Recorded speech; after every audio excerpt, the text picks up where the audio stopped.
Hello and welcome to the Chinese DPC Days broadcast, where we are well deep into this season and things are getting spicy. We have two excellent best of threes coming up on our plates today. Firstly, we're going to start things off with Asta versus LBZF. And if that doesn't tickle your pickle, we've got EHOME versus RNG to follow afterwards. And joining me to get you through the day's action, we've got Beakyop and Lizard. Guys, how are we doing? Doing good, you know. I feel like we're all three good-looking guys right now, and I don't know. So humble as well, aren't we? You know, we just. I mean, there is. I only included myself because I could. It's doesn't. not reality. It's nothing to be ashamed of, right? Like if you're good looking, and you know it, you should say it, right, Because Yeah, of course. You know, By the way, I was looking for I'm a looking better forward intro to sentence. Yeah. seeing the way the cookie crumbles today, Nomad, Great and stuff. who is going to stir the pot.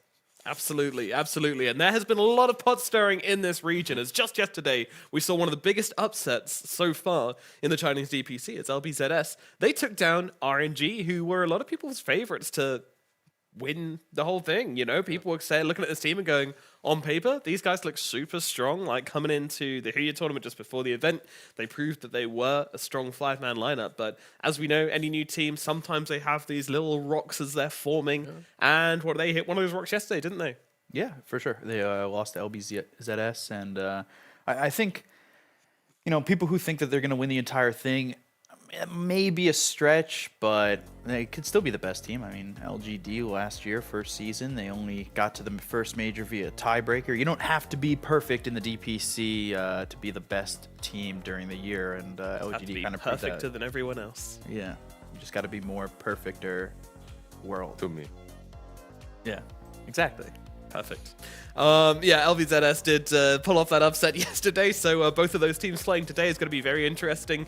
Will they continue the momentum, and will RNG be able to recover after that slap in the face? We will be finding out, and yeah, no surprise to see PSG LGD on the top there. Some people might be surprised by EHOME, though. I mean, these guys, you know, there are a couple of interesting players on this team. Not who you'd really expect to be in second place at this point, but these guys are legit. Okay, slow down. Hold your horses. No! Like, it's 2 games. Out of those 2 games, yeah, they definitely won 2. 4 games. And 2 series. 2 series. Sure, they won 2 series. But I was not a believer in EHOME. I'm still not sold completely, but I like what they're bringing. It looks much better than I expected. Yeah. No. Does it pep your steak? It stirs my pot. Nice. Excellent. Yeah, I mean, one of those series was versus IG, who are probably one of the, you know, the teams we expect to do very well, considering they only changed one player, but it was a big player. Yeah, but if you remember IG in the last couple of seasons, they have this attitude around them, this aura in which, yeah, you can win, I don't care. You know, those GGs 25 minutes in and whatnot in the last season, like, not because of emo, no puns intended here, but they do seem like they're a little emotional when it comes to coming back in some series, like losing that one game versus EHOME. I really think it comes down to the way the draft functioned for EHOME, right? And then that last game with the SF, they got owned. SF just wasn't on point. Yeah, they've had some interesting performances, that's for sure. IG, you know, we know they play with their hearts, right? They play with their hearts, and sometimes, you know, that gets the better of them, but sometimes it wins them a major. Yeah. And, you know, that's a trade-off I think I'd be willing to take. So we'll see how IG do, and if they find their momentum. Of course, a very momentum-based team. But let's have a look at the series we've got coming up first today, and that one is, of course, Asta versus LBZS. And we'll start things off with Asta. They're in a predicament right now, aren't they, Beakup? I don't know if they're in a predicament, but like they're looking good. They're getting better performances from Ori. I think they're in a decent spot to really be in the top 4 for sure. Yeah, but they don't have players in their country, right? Yeah, That's what I was referring to. Okay, I will. Giving you a nice slow ball there. Fair. I swung and missed. And I you know, my varsity time on baseball was not well played. You know. But talk to me about that situation, because we did have an interview with Ori, right? And he said 13th should be when they're back. Yeah, it's always a question of if that's going to be the actual date. I know a lot of players coming back to China, even just from TI, the date was this, then it was this, then it was that, then now they're in Indonesia, and it just never happened. And I think that it does put you in an interesting spot come communication and that feeling in the room when you're playing these games. But overall, I think the team looked really good despite these factors, and I think that makes almost Aster a little bit scarier, right? Yeah. They're going to all be together, and then they're going to play that much better. And I'm kind of ready for it. I love this Aster lineup, and I'm interested to see how they finish off the year and how they continue to play. What stood out for you, Lizard, on the games we've had so far? What stood out to me from Aster or Aster. from Aster? Even though they aren't together, right, at the same spot, they seem to strategically still understand the game and move around fluidly as much as any other team that are boot camping, that are together. So what's going to change after they're all banged up and in one room? It's going to be probably much better and probably more reminiscent of the Aster that we've seen in the last season, like in the DPC season 1 and 2, when they were just destroying every Chinese team. Yeah, absolutely. And I think Ori has had a fantastic performance on this team so far. Yeah, I think Ori's really shining. It's kind of getting back to primetime Ori, which is what everybody's been hoping for a while. I think that last year he really had a down year. And even TI, like they finished well, but when he was with Vici, but it wasn't like the Ori everybody knows and loves. And I think he's kind of finding his form. And it's really, I don't know, I'm a big Ori fan, so I always love seeing it. I'm waiting for him to hit like a Storm Spirit game where he goes wild. Do you think the TI changed him? Like, you could definitely see some sparks there. Yeah, it definitely could have.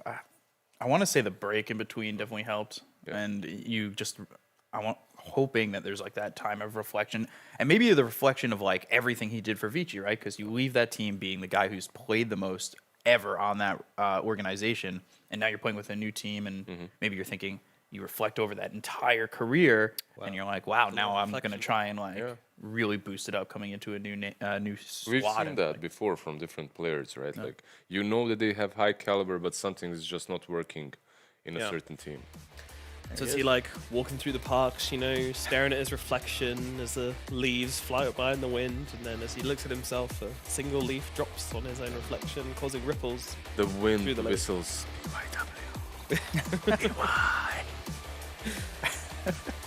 They're no longer there, man. You better pick up your stuff. Like, he hears that in the wind, and then he sees 2 leaves floating away in the distance, and he's like, I know what has to be done. yeah, I know what has to be done.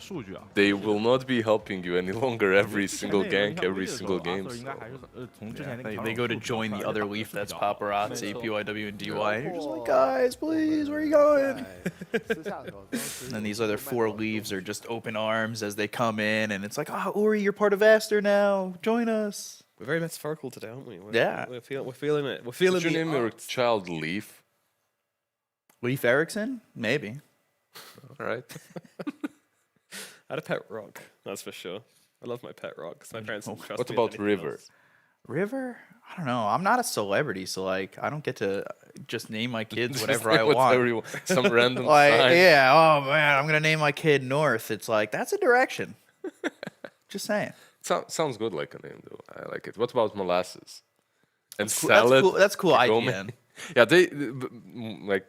Yeah, they have very nice nicknames. I loved casting LBZS yesterday and talking about them. PP with the BKB and Yeah, there's some fun times as well. Definitely with odd PP in the mid lane. Kachu as well, always a good one, especially when you remember what he used to be called. yeah. Am I allowed to say that? Can I say his old name? Feces? Yeah. Of course Okay. you You got it. Yeah. I'll let you take This is the team. the stern talking to that comes after saying that name. Oh, okay. I'll take that beating. All right, let's have a chat about LBZS then. I mean, they beat RNG yesterday. Do we think they can keep the momentum going today? Certainly a big boost in confidence, that's for sure. You talked about how many people think RNG is going to be the best team or one of the best teams in this division, and all of a sudden you've beat them. Hey, you've gone past RNG, you've gone past Vici. Now you still have some hard opponents coming up, but I think LBZS puts themselves in a decent spot, and mentally they seem pretty happy yesterday, especially that conversation with Molasses. He seemed very happy about where they were at. Yeah, just to be clear, you say gone past Vici, but they did lose to Vici, didn't they? No, but I just mean that match is over. Yes, exactly. It's in the past. Clarifying Yeah. for Yeah, you. yeah. I know what you meant. The only problem for me is like, yeah, you won versus RNG, but now you're playing into Aster, and it's not an easier enemy at all to play against, not an easier team, right? So I'd rather see LBZS win versus RNG and then perhaps get Phoenix in the next series and just keep that ball rolling, right? And now they're instantly, okay, we won versus them. Oh yeah, this is Aster now. You need some time to prepare, you know, to build up your potions, to heal up before the next big boss. Definitely. But if they do manage to take down Aster, like, top 2, like, I'm going for the sunshine. Let's go, Sunny boys! I'm going for the Sunny boys right there. Yesterday as well, when they played versus RNG, that second game, they won in style. Yeah, that was the most confidence I think I've ever seen them play with. Right? And it felt like, yeah, play like that Yeah. every single time. Screw carries. Don't pick any carries. Just go with Queen of Pain safely and that Prophet mid, whatever. It reminded me of, if you guys remember Thunder Predator in the first major. Like that play style, also Neon, the way Neon played in SCA. Yeah, right? those two teams are just blasting through the lower bracket. Yeah, they just blast through their games with some Wind Ranger on mid lane, Lash off lane or safe lane, Nature's Prophet, all these semi-carries that kind of share the load of like that win condition, which can bring them into a good position. This is a very surprising comparison as well, as you look at Kagome actually leading out in a lot of the stats here compared to Monet. I mean, is that kind of indicative of the fact that Ori has kind of been the driving force behind Aster?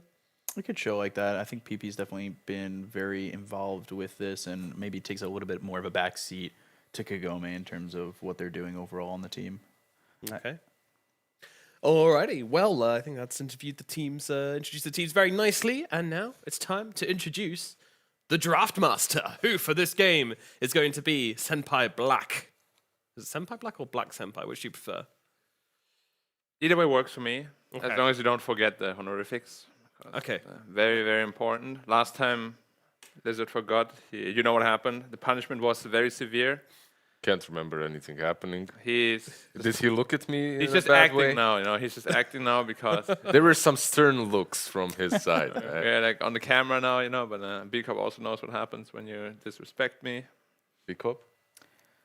I don't want to talk about it. Yeah, we'll talk about it after the show. Get HR involved. Good and, series ahead, though. Potentially, if LBZS can show what they showed yesterday, which I'm not too sure they can, because you know I played in teams like that and against teams like that. Sometimes they have like a moment or a day of brilliance, and the next day it's gone. Let's see if the spark is out. If the sun is still there. When was your last day of brilliance, Black? Just yesterday, I believe. Of course. You know, I filled the panel with all of my brilliance, my great moments, my stories, my everything. Thank you for that. Alrighty, well, the draft is now live, so let's jump into game number 1 of Aster versus LBZS here at the DPC China and find out exactly what heroes are going to be picked and in what order, and what heroes are going to be banned. Of course.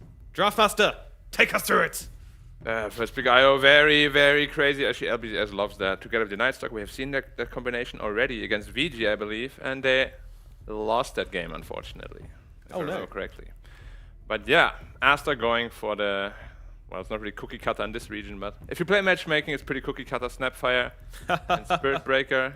You get it right? It might be early, but someone's still on the board. Yeah. He's had his coffee. It could be an offline Spirit Breaker or just a 5-4 combination. Like the two supports are pretty strong together, have a lot of kill potential. I like it. And DP finally banned, so we don't see it in the first 2 picks. I'm so happy we don't see DP. It's so annoying. Yeah, yesterday we saw DP plus Tusk. Every game. Every single game. So Tusk is still in the pool, but I guess maybe they won't pick it. Yeah, but LBZS is definitely in the comfort zone with the Night Stalker IO. Something they love to play. And perhaps a little bit arrogant of Aster to give it to them because it's exactly the playstyle I love to play. Can't you kind of adapt to the Night Stalker IO? You can. You're on Aster, right? Like, I feel that Night Stalker is one of those heroes that's Definitely scarier when picked a little bit later. Yeah. If you have fourth picker, they have like Yeah. no answer to it. They're like, ooh. No answer. Everyone is squishy. Everyone wants to be on the back lines. Like Suddenly- yesterday, last picked it. Yeah, and suddenly there's a Night Stalker. Okay, what do we do now? You need like 3 BKBs and 4 staffs or something. So Yeah. Late pick Night Stalker can definitely be super scary. They ban the Razor and the TA. I'm not entirely sure why they ban the TA. I feel like they have pretty good heroes against it. But again, it suits LBZS's playstyle quite well. And another Brute ban that we haven't even seen the entire tournament yet. haven't we? Like I don't maybe think we've seen it once. No, we just see it banned all the in time. We haven't China. seen it picked yet. yeah, perhaps not in China. You guys are. Yeah, it's other regions. It's just so weird that this has just been a staple ban. And Yeah, like, I want to see one game at least to justify that ban. yeah, why is it banned all the time? It's not like old 11s I've on seen any some of these teams yet. I've seen some Broodmothers in different regions being played on mid lane, even not only on off lane. Oh. Didn't see it do that well, to be honest. Right. It takes a Brute specialist though, right? That hero is really hard to play well. Like you need a lot of games under your belt. And we are going to see the offlane Spirit Breaker with the Grimstroke 4. Yeah. And it's a really solid combination as well. Yeah. Like you get that Tinkswell into the charge, always feels really strong. Just about the openings, by the way, we've got the Snapfire, we've got the Spirit Breaker. Those two together have played 7 games, and they've only won 1 together. So don't know what's going on there. Some shenanigans at play, but you know, it's a small pool to choose from. And then just with the IO Night Stalker, it's only been picked up 4 times with a 75% win rate, so 3 and 1. Yeah, it's a strong combination. But Rarely gets through though. is Spirit Breaker like the win rate pretty low in general? Because I kind of feel like I see it lose a lot, Don't think so. which I might be wrong, but It could be. I feel like Spirit Breaker is one of those heroes that came into the meta, won every single game, and then got figured out a little bit. So people actually started building Yules against it. yeah, Yules and Lincolns, sadly, not really that great. But Ooh, you're right. 39% win rate over 64 picks for the Spirit Breaker. Yeah, it's a very popular hero, but it loses a lot. Yeah. Might just be like inflation that like just every team picks it, and that's why it's losing a lot. Yeah. But yeah. But this is one of my favorite combos, the IO Leshrac. I absolutely love this. Oh, I for think sure. It's so underrated. why do you love it, Nomad? Yeah. I mean, what does Leshrac need in the world, right? He needs a little buddy to follow him around, give him a little bit of extra mana. You know, if he ever goes like, finds an arcane ring or something, you just like, What about damage amp as well? well, Lizard. He was IO. getting there. Yeah, he's gonna butter him up with some nice, fat, juicy spell damage increase with overcharge. which How much is it? people have 16%? look. At max level? No, 30. I think it's 60. 30? 30, yeah. No, he's saying 16. 16? Oh, no, it's like 30%. Really? I mean, I can check it real quick. Check it. Are you a player, Lizard? I have like 1,000 IO games, but I can't tell you the stats. 30% spell What are damage? you doing for those That's great. games? I thought it was Bloodseeker with 30%. But yeah, they also. Yeah, there's no also- way it has 30. Come on. Yeah, I'm pretty sure it's like 16-ish or something like that. I'll go with 19. Oh, I might be thinking of Blood Rage. That was Bloodseeker, yeah. That's yeah, Blood very Secret, yeah. likely. There's Yeah. how much? 16? Yeah, don't worry. Come on. 16, right? Yeah, I knew it. I know all my numbers. 19, thank you. Raid King on the side of Faster, Yeah. they're just getting more combos with the Grimstroke as well. You have that Tinkswell with the stun. The lane is strong even versus an IO plus a Night Stalker. Those two have to be a bit careful. Why did they pick the Nyx though? Only against the Snapfire to cancel the ult? Is that it? I really don't know why they picked But it. it doesn't look that good. It could be what used for the relocate, right? To set up Scouts some out kills. something, Scouter. scout and kills if they've got You- that advantage. You have Night Stalker already as well to be the one doing that work, right? With Yeah. It feels like Nyx is just kind of redundant here. Like it's gonna be a 5 Nyx probably, so the lane is gonna be weak because of it, and it doesn't really counter anything. So I kind of don't like that pick. Puts them in a weak position. I'm not sure if Grim will be 4 or on what lane, how they'll set it up, but it doesn't matter. Snapfire Spirit Breaker or Grim Spirit Breaker seems stronger than an X plus whatever they get here, really. Even the carry hero is gonna be very tough. Like you don't want to pick like a Void into this. Like they have answers to a lot of carry heroes right now. I guess some Monkey King is still an option, right? Like Oh, that's banned already. Is it? Yeah. You Yeah, it's ban very the early. Monkey King. I was literally looking through all the bans, didn't see it. LBZ. Although it's actually LBZ who banned the Monkey. Yeah. Which is a bit surprising because they haven't been able to get that hero for a little bit. Yeah, and he's got like a 73% win rate on it on Kagome. So Yeah, but maybe they also lost some like faith in it because it did lose quite badly when they had it in their first series, I believe. Like they got. Did they just ban it now all the time? No, actually, people banned it against them still. I don't know why they in particular banned it. It was like Well, a first phase ban against them, right? All the yeah, time? but it owns Night Stalker in lane, But- so that's a pretty big one. It was banned quite a bit, right, in the first few days, regardless of who's banned. playing. Just go with some semi carry, in my opinion. This already looks good. Night Stalker, Lesh, and +1 that can just steamroll in the mid game versus Aster. They can't go a hard carry here, no way. Just play to your strengths on LBZS. Like that brought you the win versus RNG. I think it could definitely help out here. What's as well. left though for him? Like Quap is already banned that he played. Wraith King is picked by Aster. it'll be PP less Shrek for sure. So Yeah, mid so carry. what does Kagome like to play? I really don't know. Other than Monkey King, Drow, Terrorblade, Spectre, Wraith King, Ursa, PL. Drow is too greedy here, I think. And he's also playing a Spirit Breaker, so it's a rough one. If you want a semi carry, just go I like. think it's an alright TB. They're gonna get a isn't it? PL or something like that. I mean, TB is alright. It's just very hard. You can. Is the PL have good to against get- the Grimstroke though? No. Because he gets No. soul minded and then it picks the it's real not, one, right? It's not great. There's a lot of AoE. How about you just go You can semi snap. carry Venge, or offlane Venge and carry Night Stalker? Let's go. Would suit the team. Get the Tusk. Let's go. Lifestealer. Lifestealer. That seems like a rough lifestealer. I mean, I mean, if there- you get super farmed, Yeah, but you have BKB piercing abilities here on the side of Aster as well. yeah. Like I guess you have Nyx Bomb now, but what are you gonna lane? Nyx Lifestealer, like versus let's say Grim and Spirit Breaker. I mean, they needed something like a lifestealer that can kind of like self-sustain himself because, like, Nyx is not going to help you a whole lot. Yeah. So you needed something like that. Yeah, but can you do that versus like I feel that Lifestealer could be decent versus Spirit Breaker if he has help, right? Yeah, If he gets that just a little bit of help, so he has an item extra above the Spirit Breaker. But if he doesn't, I feel that he'll be bullied. Wouldn't they lane it the IO with the Lifestealer though? Wouldn't they lane it IO with the Lifestealer instead of the Nyx Lifestealer? And they want to make the Night Stalker strong. Yeah, Yeah. Night Stalker lane's pretty juicy, isn't it? Yeah. Yeah. I mean, I don't know. Would you rather have a Night Stalker punching away at your carry, or would you rather have a Lifestealer kind of slapping away at your offlaner? I'd rather make sure my carry wins. I don't know. That's Uh. just my 5 mentality of my bad pubs. What does Ori play in these kind of games? I mean, there's Void Spirit. It doesn't, like, it's okay. DP? SF. Ooh, SF. or SF. Oh, I'm we've been hyped. down this road before. Let's I'm kind of see. hyped for it though. Actually, SF looks like if he dies once or twice early, the Night Stalker flies on top of him with Lifestealer. There's a Night Stalker, there's a Nyx Assassin as well. There's a Lifestealer. Lifestealer doesn't care with rage.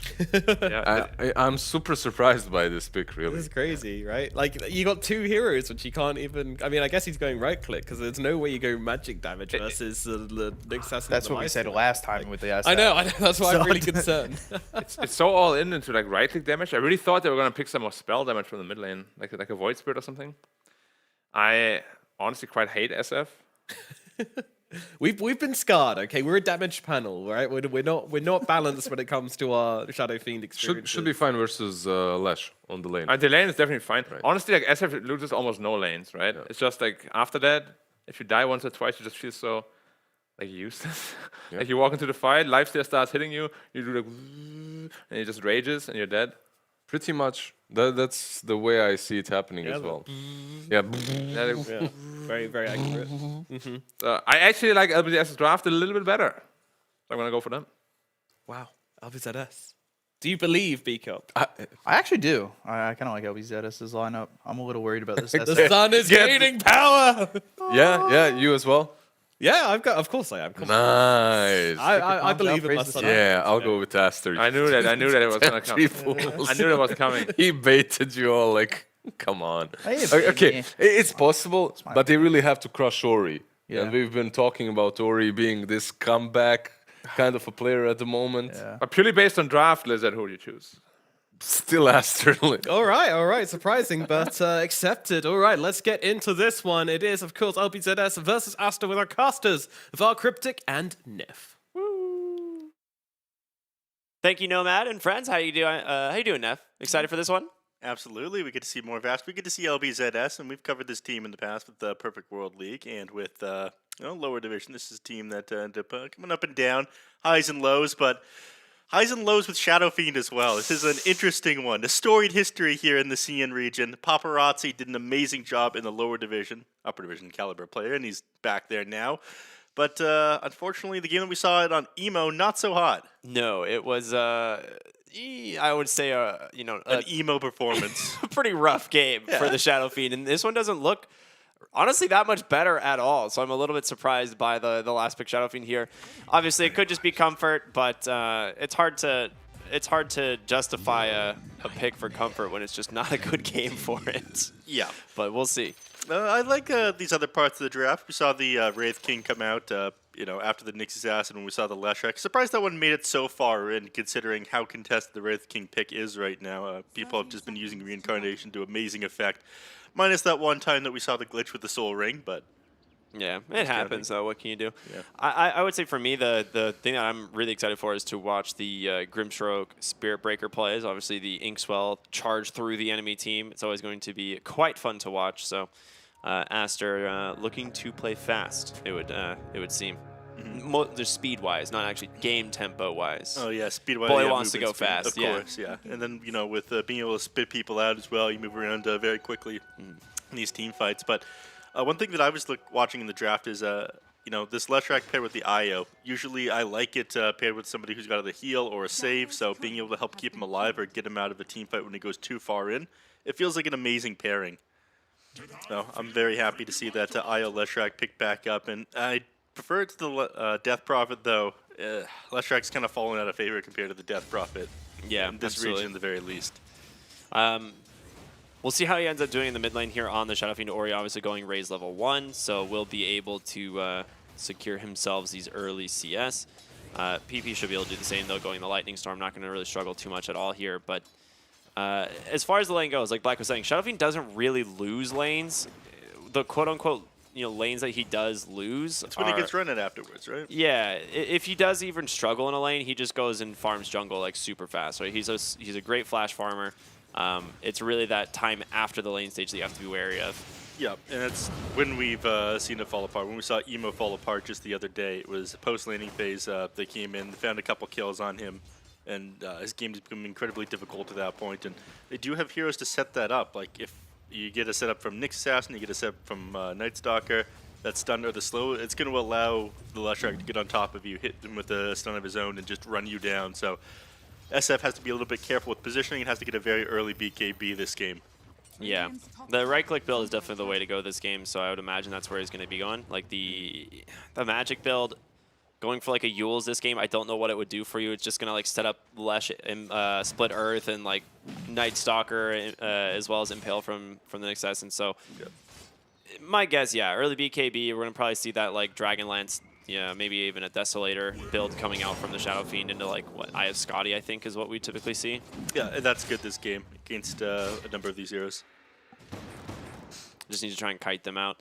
We haven't really talked too much about the supports here. So we have Salad. He's taken the IO. We've seen them actually pair it with the Night Stalker offlane before, just basically trying to give Molasses the best possible start so that he has an easy time getting to that 5-minute mark. And once you hit that 5-minute mark on the Lifestealer, or I'm sorry, on the Night Stalker, you just start to body the lane and have a really good time. So I like this decision once again. I love this pairing. All right. Mid lane hasn't really gone either side's favor just yet, but Ori, like you mentioned, with multiple points in the raise, he'll be able to clear out the wave so fast and move over the jungle and clear out stacks. So things are looking decent for him so far. The Lifestealer is a pick I'm a little bit concerned about. In my opinion, it's a little bit of an underwhelming hero, just like the SF. I think he's, he's great in certain matchups, but he's got one of the lowest strength. I think he has the lowest strength gain in the game across every strength hero. It is, yeah. I'm pretty sure you're correct on that one. I don't think any strength hero has lower strength gain. But The other thing, though, is it is very strong into heroes like the Wraith King. And actually, speaking of Wraith King, getting ran down here, Monet, got to be careful. He's going to get him one more. Can they actually find the auto? No, he's not going to grab him. He has a Fairy Fire as well. Yeah, he's going to be okay. Yeah, they realize chasing this Wraith King underneath the tower, he'll turn around, Wraith Fire blast you, and you'll take way too much damage. Like, maybe you get the kill, but it would be dicey as you start to dive the trees there. Yeah. I mean, the thing is once you're like on the Night Stalker, you just want to like try and max out this Void and get like multiple points in Hunter of the Night, so that by the time this first night comes around, you can try and secure yourself a kill in the lane, and then get Dark Ascension, try and find another somewhere on the map or even in lane again. So the Night Stalker really wants to play a fast game here bottom, and getting an early kill even outside of nighttime would be even better. Yep. Top rune, Inkswell, Bobica. Sets up a water rune there for Ori, and that might be our first blood as it goes the way of the Shadow Fiend. Beautiful start for him. Yeah, and it's not surprising that this just happened to the Nexus Asset. I mean, he's sitting at level 1. This is one of the weaknesses of him. He's such a weak laner that you don't really want him sitting by the lane soaking up XP, but you rotate for the 4-minute rune, you have no spike carapace, no way of getting these enemies off of you, so he ends up going down, and Ori start picks up a little bit. I'm surprised. I mean, looking at Ori's starting items, he's got the Null Talisman, which makes me feel like we might be seeing the magic build Shadow Fiend, because a lot of times people opt for like the Falcon Blade if they want to go like the right-clicking build. Yeah. And it is just like a really value mana item, right? Yeah. Null Talisman is a very, well, it was a Leshrac. Oh, was that Leshrac we're looking at? Okay. Whew. Okay, I was worried for a moment. Yeah. Oh, bottom lane, they find the IO. Molasses trying to get his hands here on the Snapfire, not going to connect. But it is nighttime now. Yeah. So Boy is much scarier. Yeah. You have more armor than you used to, but still that Wraith King is able to chonk you down pretty quickly if he gets his hands on Dio. So IO down. Nighttime up now, though, but it's the first little bit of the night when you don't have your IO. And he's actually going to TP over the mid lane, refill the bottle of the Leshrac before, I think, making his way back down to the bottom lane again. So Night Stalker, I think his first minute a little bit wasted, but at this point, I think Wraith King's going to be forced to retreat into the jungle pretty quickly here. Yeah. The other thing that's nice about the Lifestealer pick, looking at this top lane right now, is you can leave him relatively alone. Like, he's not threatened by this Spirit Breaker Grimstroke combo. I mean, unless they get very lucky. It'd be like charge into bash, like into Triple another bash, and then an Inkswell. RTZ sort of situation. Yeah, it'd be very unlucky for him to actually fall in this lane. Once he's level 6, though, he'll be fine. He'll they're not gonna be able to stun lock him down. He'll be able to hop inside a creep and then just walk away. Yeah. So the window of opportunity for those two heroes to kill him is just about to expire. Then they'll need SF to rotate up there, chain stun him down, and then try to finish him off. Yeah, I mean, he's always got the rage, and that's what makes it so difficult to deal with him in the lane. I'm curious, though, like if they just kind of leave him alone, because Lifestealer is actually not a hero that wants to rotate to the off lane like some of the other safe lanes that we see, right? Like, Lifestealer wants to sit in his lane and farm. Yeah, he needs a couple of items before he feels that scary. He's very dependent on that. Not great at turning the game around if he has a rough laning stage either. Really desperately needs those farming tools. A bit like Anti-Mage's that way. Molasses actually taking a lot of damage here in the bottom lane from the Wraith King. Like you said, he does a lot of damage on the Wraith King. Yep. Got the Helm of Iron Will, so they're not going to be able to do too much damage to him, but... Oh, all right. They're wrapping on him. They're going to go for I don't think they can finish him off now. Too tanky, and they don't really have enough damage between the two of them quite yet. Yeah. We were talking about that, I think when we got home the other night, just how broken Helm of Iron Will was. Gives you 6 armor, 5 HP regen. For like a cost of a little bit more than a Ring of Health. That item really needs to be addressed.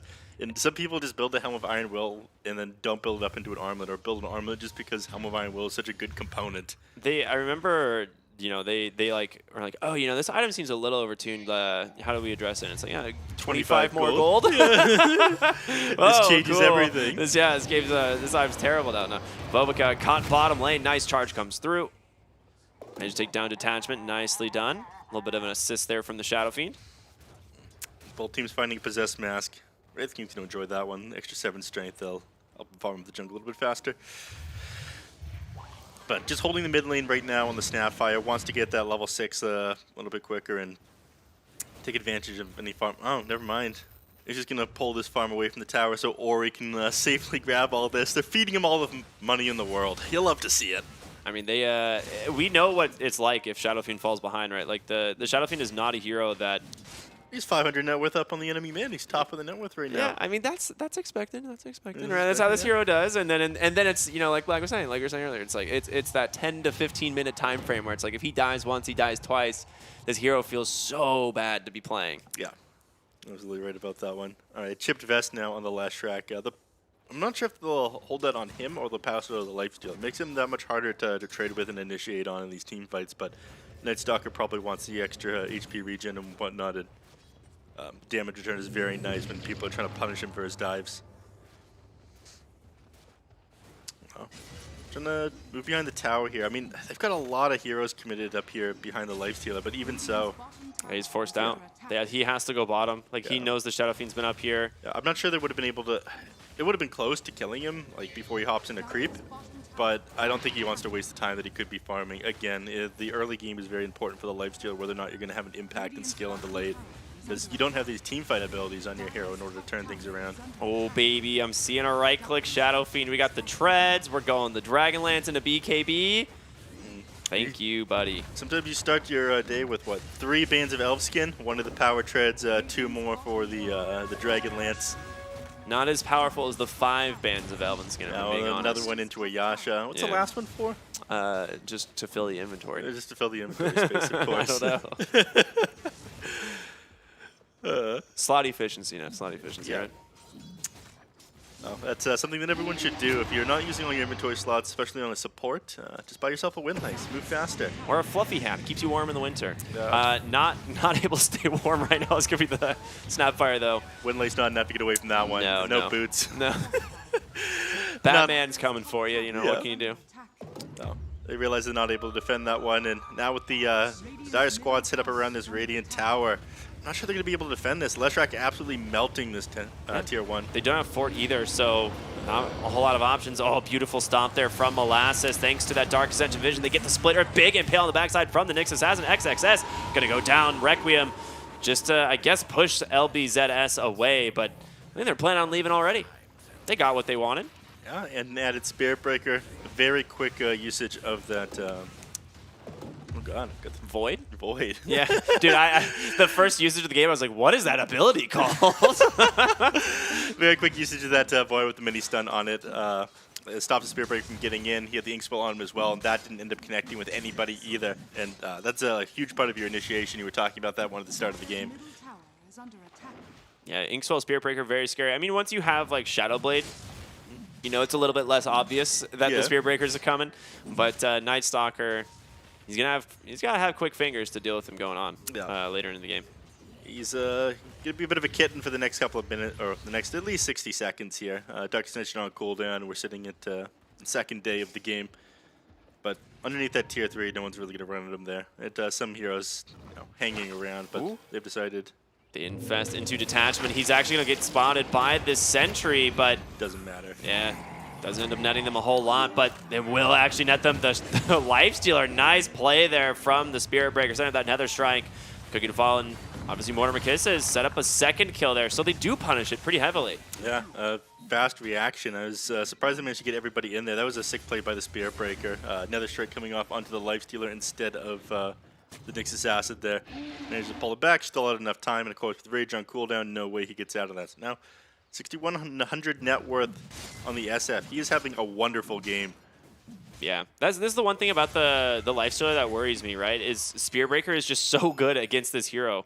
You pop this Rage and try and run away, or Rage to go to TP, and he's just like, nah. Everything pierces Magic Beam. You can't target him with your charge when he's Magic Beam, but the Greater Bash will still land if you've already used it on him.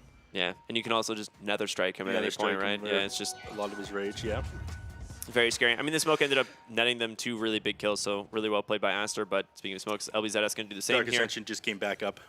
Yeah, it's a big timing. I mean, grabbing the Shadow Fiend would be ideal, but they don't really have their eyes on him quite yet. Spirit Breaker, they might actually catch him on the wave here at bottom. They do see him, so. I mean, who cares about Spirit Breaker? You got a Yule's on Lesh now. He's a much easier kill. I mean, even if you do get this, you got to Yule's him in the moment he uses. Oh no, if he gets out of this one. Do they have the vision? He does. Dark Ascension doesn't come out in time, and it ends up getting wasted. All right. Spirit Breaker with the gamer sense today. Big plays on Aster. Alright, that buys them a lot of time, and Monet, he's gonna pressure the top tier 1 tower with this one. Well, never mind, he don't got the... Oh, the boys, they're coming! Oh, they're coming. You can always, they're reliable, you know? Yeah, let's go! Get him in there! Nice relocate into the fight. Here comes Salad as well as PP. They grab Monet, but a great soulbind onto 2. Ori's got a lot of damage. They get the crit. Leshrac is gone. On the backside, Nether Strike out here. They've caught Molasses. No Dark Ascension available. The body blocks for a moment, but a nice impale once again from Detachment. Slows him up for the moment. Inkswell not going to connect, but the Cookie on forward gets the stun. The bash back, of course, sets up another.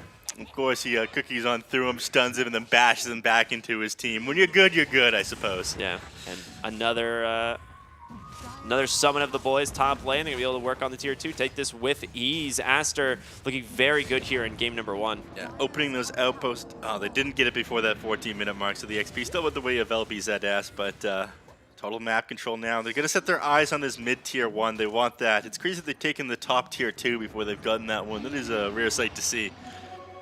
Yeah, you don't normally see the tier 2 fall towers that just, fast. Yeah, towers just don't die that quickly. You usually want to be able to secure like the majority of the enemy team's jungle, which of course means taking the tier 1 tower before you go up for those tier 2s, or it becomes too easy for the enemy team to take a fight. I love how fast Aster is playing right now. Yeah. They feel so confident. All right, Lifestealer caught for the moment. Inkswell going to be dispelled there by PP into the split earth, maybe trying to this route, but a nice cookie to save him. So again, they get the tower, they disengage, they continue to dominate here on the net worth. And yeah, they are going to continue to play fast. We see the, it's rather than a Blink Dagger, a Desolator coming on the Wraith King, so he just wants to be able to sit in front of his team, hit these buildings, and take them out as quick as possible. And SF will contribute to that quite a bit as well. He's going, what, like second item BKB here? Yeah, he'll disassemble, right? Yeah. It is very important that he can't afford to go down this game. That was some of the mistakes that we saw from Emo when we were watching his SF. Just these early game deaths set your game plan down, slowed your game plan down so much. And this is the time frame that it really matters, right? Yeah. You cannot afford to start losing this lead that you've built. So BKB completed, perfect timing here. 15 minutes in. The Heroes and LBZS aren't really even close. I mean, Night Stalker's still got a ways to get to his. PP, we saw him go the Yule Scepter. Yep. So he's got some items to pick up as well. Another Infest into the Nyx Assassin bottom lane. They're looking for, I think, the Spear Breaker, but yep. They've got their eyes on Leshrac here in the mid lane as They the don't charge. need the SB. Dude, the SB is wasting so much of their time. Yeah. I mean, Lifestealer just dropped off bottom lane. He's like, all right, I guess we're not going to get this hero. Nah, maybe Black was right about this hero. Maybe it is just that broken. Spearbreaker is very good, yeah. Yeah. The stuns on this hero, the BKB piercing, Nether Strike, and even though you don't have that, old items, the new one is even better. Yeah, remember that AoE Greater Bash? Or sorry, Nether Strike. AoE Nether Strike. That was an interesting one. That was sometimes very good, otherwise sometimes useless. Top lane. He's going to reload out PP. Well, He thought the spell lawnmower was wasted. coming, yeah. Getting baited, outsmarted by the heroes on Aster, and this is the total map control that they have now. Lifestealer is farming down the bottom lane by himself, but gave a vision of exactly where he was. He knows he's not going to be in this team fight. They don't control the outpost. They don't have a mid or a mid tier 1, a top tier 2. Taking this Roche is incredibly safe. Yeah, and like you said, there's not a lot you can do to stop this. They're going to grab this Aegis, most likely for Ori, I would suppose. Like, Monet will be on the front line hitting towers, but I feel like you've got to give it to the Shadow Fiend, right? Yeah, it's got to be, yeah, right? yeah. Okay. I was going to say, like, he's Monet the was one you willing can't give afford to that die, up. right? Yeah. Like, he's the most... Well, actually, he's not the most farmed hero anymore. It's Monet, but if SF goes down, he's going to be the main target. If you get Detachment on top of him somehow, Nyx Assassin gets on top of him as well, he is going to melt if he doesn't get his BKB off in the fight, so a little bit more room for error here on Ori now that he's got the Aegis. I mean, the smoke popped here for a moment, so I think they know there's someone at least somewhat nearby. Ori does have that bottled DD rune, so very scary pickup. But the rest of LBZS have retreated back to their base, and they're going to start pushing bottom lane, take down another tier 1 tower here most likely. It looks like Ori's just looking to backdoor the tier 1 with his DD rune. He's going to make very quick work of it. Yeah, just force the fort. I mean, he is very farmed on Ori, but he doesn't have the most XP. This isn't like Nothing to Say's Tinker that we saw a couple of days ago against Phoenix. Those give me nightmares still, actually. Watching, like thinking about you know, that Tinker in that game. Haunts my dreams still. He got away with way too much in that game. That Tinker is so bro. I'm not surprised if we see it just banned out against PSG LGD every single game. Yeah. They do have the second fort available again after taking the tier 1, so they should be able to slow down the push here onto the tier 3, but the damage, it's going to start adding up. You got to be careful. I guess they've already backed out on the Spirit Breaker, so Yeah. just forcing LBZS back into the base. They're going to smoke up right away. Yeah, it is nighttime. They've got Dark Ascension available. You're fighting into an Aegis. You're grasping at straws. I mean, They actually have a ward here that might scout them. Molasses pops the Dark Ascension, will find the Snapfire, and she gets the D ward. Ori with the BKB, just gonna rage to dispel, to ignore it, and Ori taking a lot of damage here from the life steal. He's not gonna have BKB after this Aegis, so he needs to be a little bit careful. Monet, thinking of going in, decides to back out instead. You've still got Night Stalker up in the skies, giving the vision onto the Shadow Feed. This is the worst case scenario. You cannot afford to go down a second time here. Nice Wraithfire Blast onto PP, but the Impaled comes through. Nice cookie to save him. Backside of the fight, they're just running in. It's going to be XXX and Monet. They get 2. They take down the Owl. They take down the Lesh. Detachment now on the front lines all alone, as he will fall as well, joining his team. looks like a best case scenario for you. The SF, you know his BKB's down. He's wasted his Aegis. Your team surrounds him, but the timing of that Spirit Breaker coming back in is something that Nyx Assassin probably had to look out for. If you could have hit the SB and the SF with the Impale at the same time, you might have been able to win that fight because everyone was stunned up, but that's a little bit ambitious. Yeah. I think that he wasted his Spike Carapace was just before the SB came in. He didn't really return any damage, didn't hit anybody with a stun on the Spike Carapace on the Nyx, and the team fight kind of came apart for them. It looked amazing for them, but Aster, despite having to buy back there, do come out on top, and they're not going to lose any map control off of this either. Yeah, the Wraith King actually just finished up his Blink Dagger. We see Lifestyle going for the AC, but they managed to find the Wraith King top, and without Reincarnation, this is a big pick. Well done. I mean, that's a little bit of an aggressive farming spot there, but gets punished by the side of LBZS. Maybe they agreed with me a little bit too much. They thought, yeah, we've got map control still. I can farm wherever I want. Unfortunately, they do still do a lot of damage. If you don't have BKBs available, if you don't have that second life, your team is going to be able to assist you in time. Ooh, is this a interesting build here from the Spirit Breaker? He's thinking of going Kaya Yasha into the Ags instead of just going for the Ag and Scepter first, which is what we see a lot of times. Do you see Knoxville's stats? Apparently, it's the least built item. Yeah, I mean, that's not surprising. It was only built like 8 or 12 times or something like that. Shout out to Knoxville, by the way. If I see anyone build Kaya Yasha in my pubs, I instantly ignore the user. You just a ban. I instantly ignore them and avoid What them after the about in the past on Pause 4 Sniper when it was good? game. No, I can't imagine. Right now, I'm just kidding. Do you think it was actually good at some point? With the Sniper eggs when it stunned them for longer? Oh, people were building it on him. Yeah, that was pretty pog, actually. Yeah, but that was like more than a year back now. Yeah. Yeah, that was a fun time. That was a fun time, actually. Yeah. Good old 3-position sniper. Yeah, Sanj is just too good And for that's- you to build the other Right? ones, I think that's yeah. like the thing. Sanj has just been such a good item for so long. And they keep on trying to nerf Sanj. Like the status resistance little by little goes down. Speaking of nerfed, Snapfire right now. This is Snapfire at peak performance. This requires no nerfing. Oh, no. Huh? Oh, it's so funny. Yeah. Thank you, production. Top tier. Great job. Thank you. Yeah. The mouth open just makes it so much better. It's frozen on the perfect frame. She's just surfing it, man. Well done. We only use the freshest production here in the CNDPC at Perfect World. All right, back on topic of the game, though. We'll get back to that Snapfire later. The Leshrac, he's working on his Kaya. After getting the plate mail done, so not going to finish up that Shiva's Guard before going for the Kaya, which is an interesting move in my opinion. I think the Shiva's Guard does help him quite a bit in these team fights, being able to control people up. If SB comes in, his damage is significantly reduced if he's hit with that Shiva's Guard slow. Yeah, it is such a sick item, this game. They give you vision over everybody. I mean, vision is decent already with the Night Stalker, and speaking of, I think you're going to take advantage of this Dark Ascension off of cooldown. Wow, moving forward. Grimstroke wouldn't be the ideal target. I think they did see him momentarily in the mid lane. Yeah, I mean, the Inkswell they see there the trying to Inkswell. push the lane, But you don't want him. Yeah, you're trying to find these other heroes, the Wraith King or ideally Shadow Aster Fiend. knows exactly what's up here. Like, 2 lanes are pushed in, like, past where the tier 2s are right now. They're like, guys, I'm pretty sure they're smoked up going for us. Otherwise, they'd be farming at the moment. Gosh, I can't believe Snapfire is still stuck like this. Yeah. So distracting. Fix yourself, Mortimer. You Do can your it. job, Ricky. I'm sorry. Oh, it's so good. It's so good. Different build than what we've seen sometimes on the Snapfire. Like, a lot of times we've been seeing, like, the Brown Boots wand into Aghanim Scepter, right? Like, just that early gobble up. This game going for more of a amplification build, going that Solar Crest, trying to just add that on top of your Wraith King or your Shadow Fiend in these fights are going to be pretty huge, actually. Yeah. They are. Probably SF is, he's going to be sitting in the back, pumping out damage. A lot of the time, Wraith King's, I think, going to be, held in place by either the Nyx Assassin or the Night Stalker. So SF just wants to swing away at people, and there it is, your Kaya Yasha.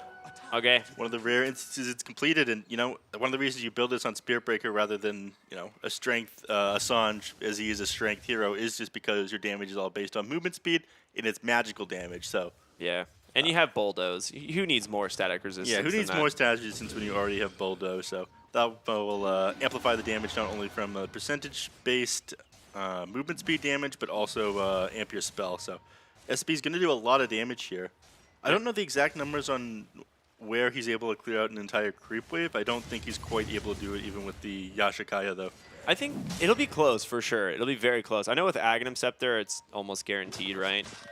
But yeah, 5,000 gold lead here for Aster. But the Lifestealer, I mean, we can see on the levels here, he's level 18 to the 16 of the Wraith King. So he's actually managed to pull himself ahead.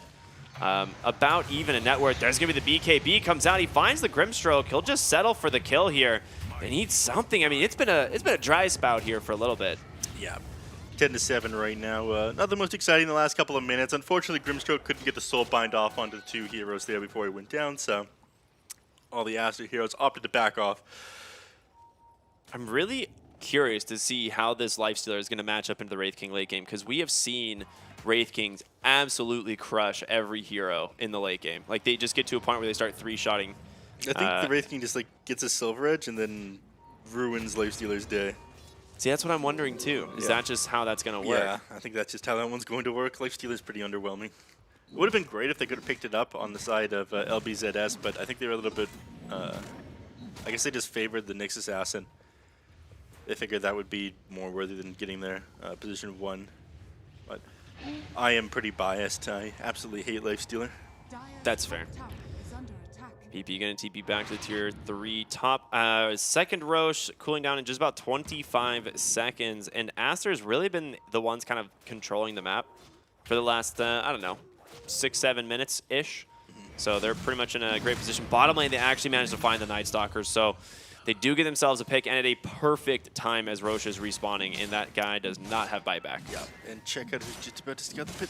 Is he going to stick? He's in there. He's going to be in Grimstroke? there? Does he see the Roche respawn? Ooh, unlucky. Wait, go back in, go back in.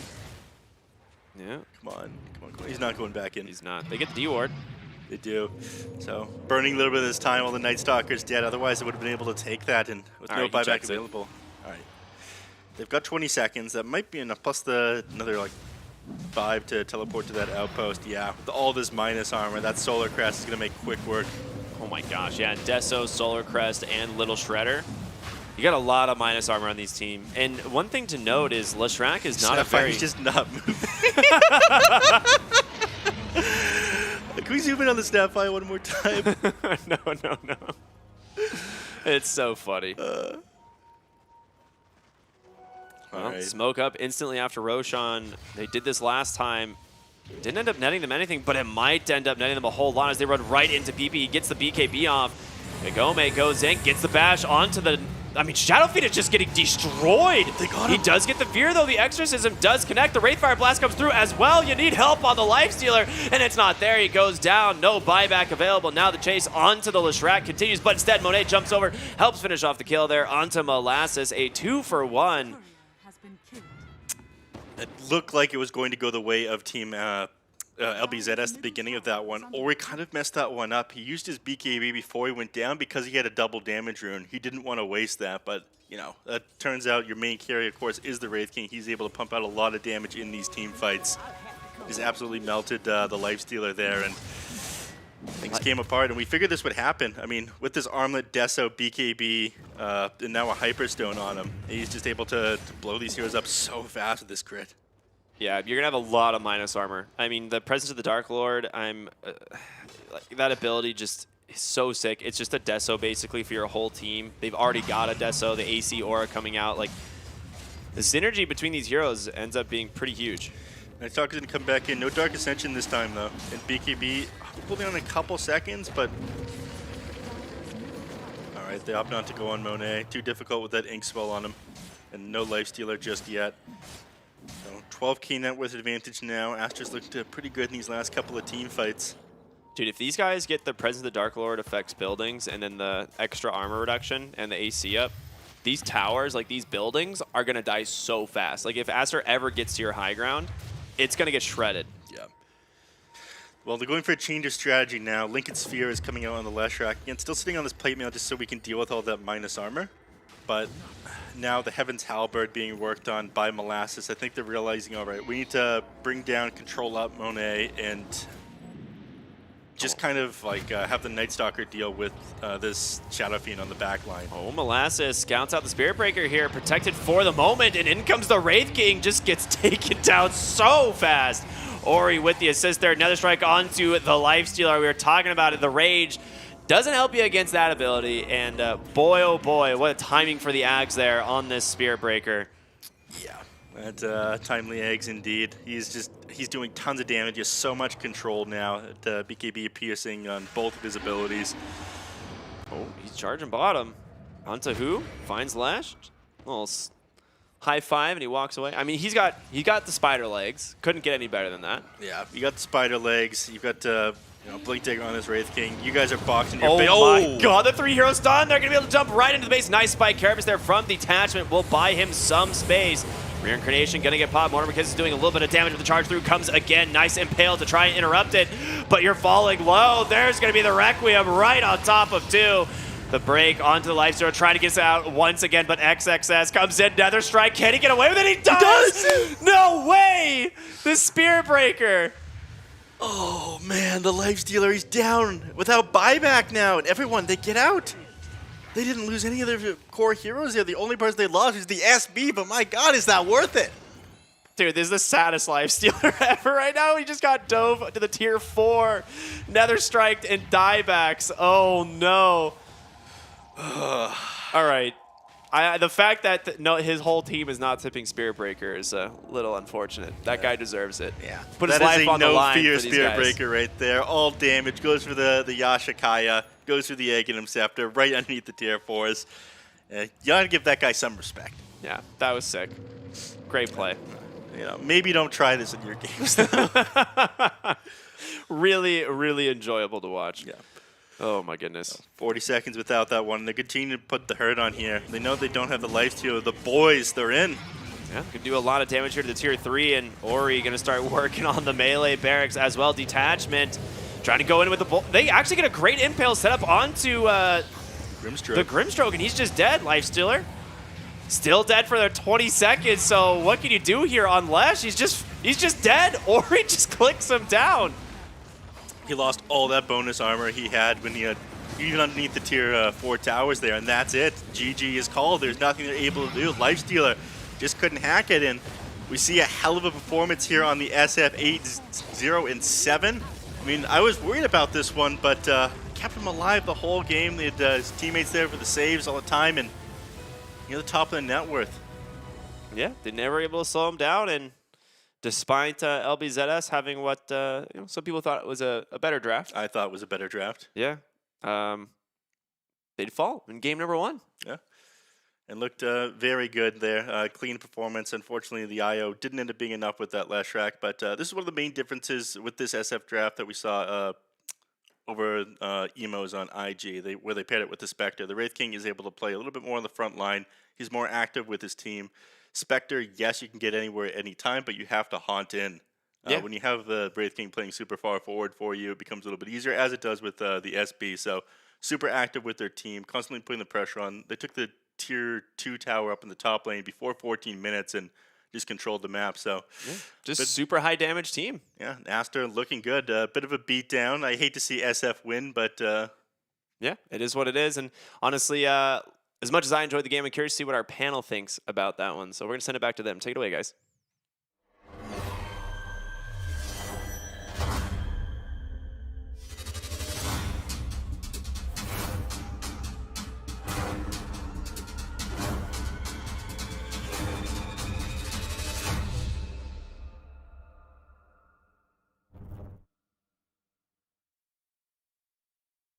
Rubbish game. Can't believe they did my boys like that.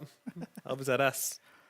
Honestly, what happened there? How come Vici Gaming, just I just love my long con. I just love it.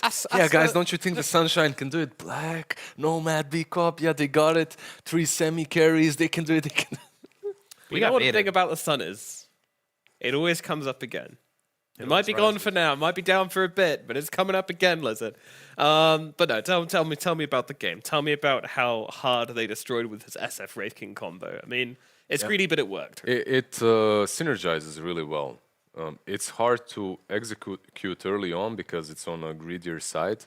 Picks up a lot of space on the map, but the way Ori played is you win the lane, then you start pressuring. He was taking that top tier 1 tower very early on, rotating across the map, but besides Wraith King and SF synergy with the AC, that zone, a bazillion minus armor, what stood out obviously was the combos that they did with the Grimstroke, but the charge itself was more than enough to control the Lifestealer.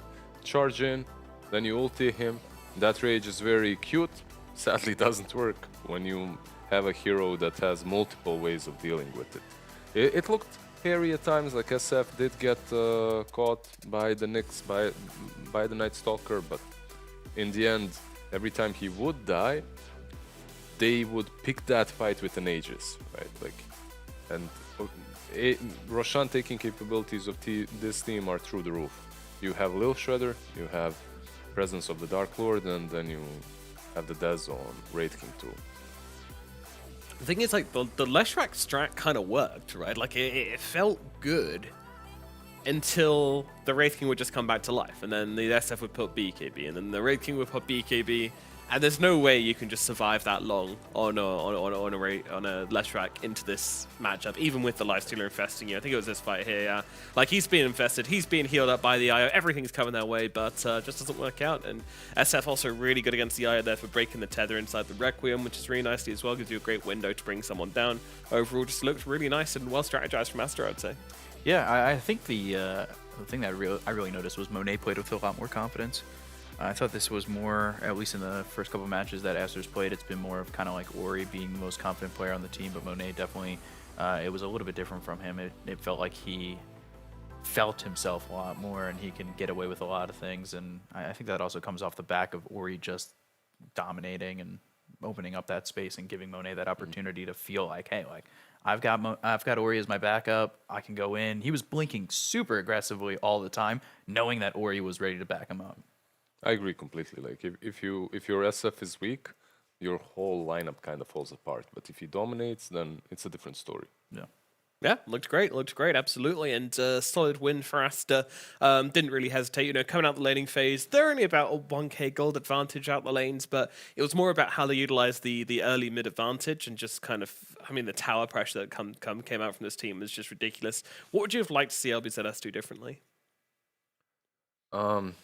It's hard to say after just seeing this one game. If you compare it to yesterday's versus RNG, you could definitely see some weaknesses. I think the carry weakness for me is probably pretty high on the list.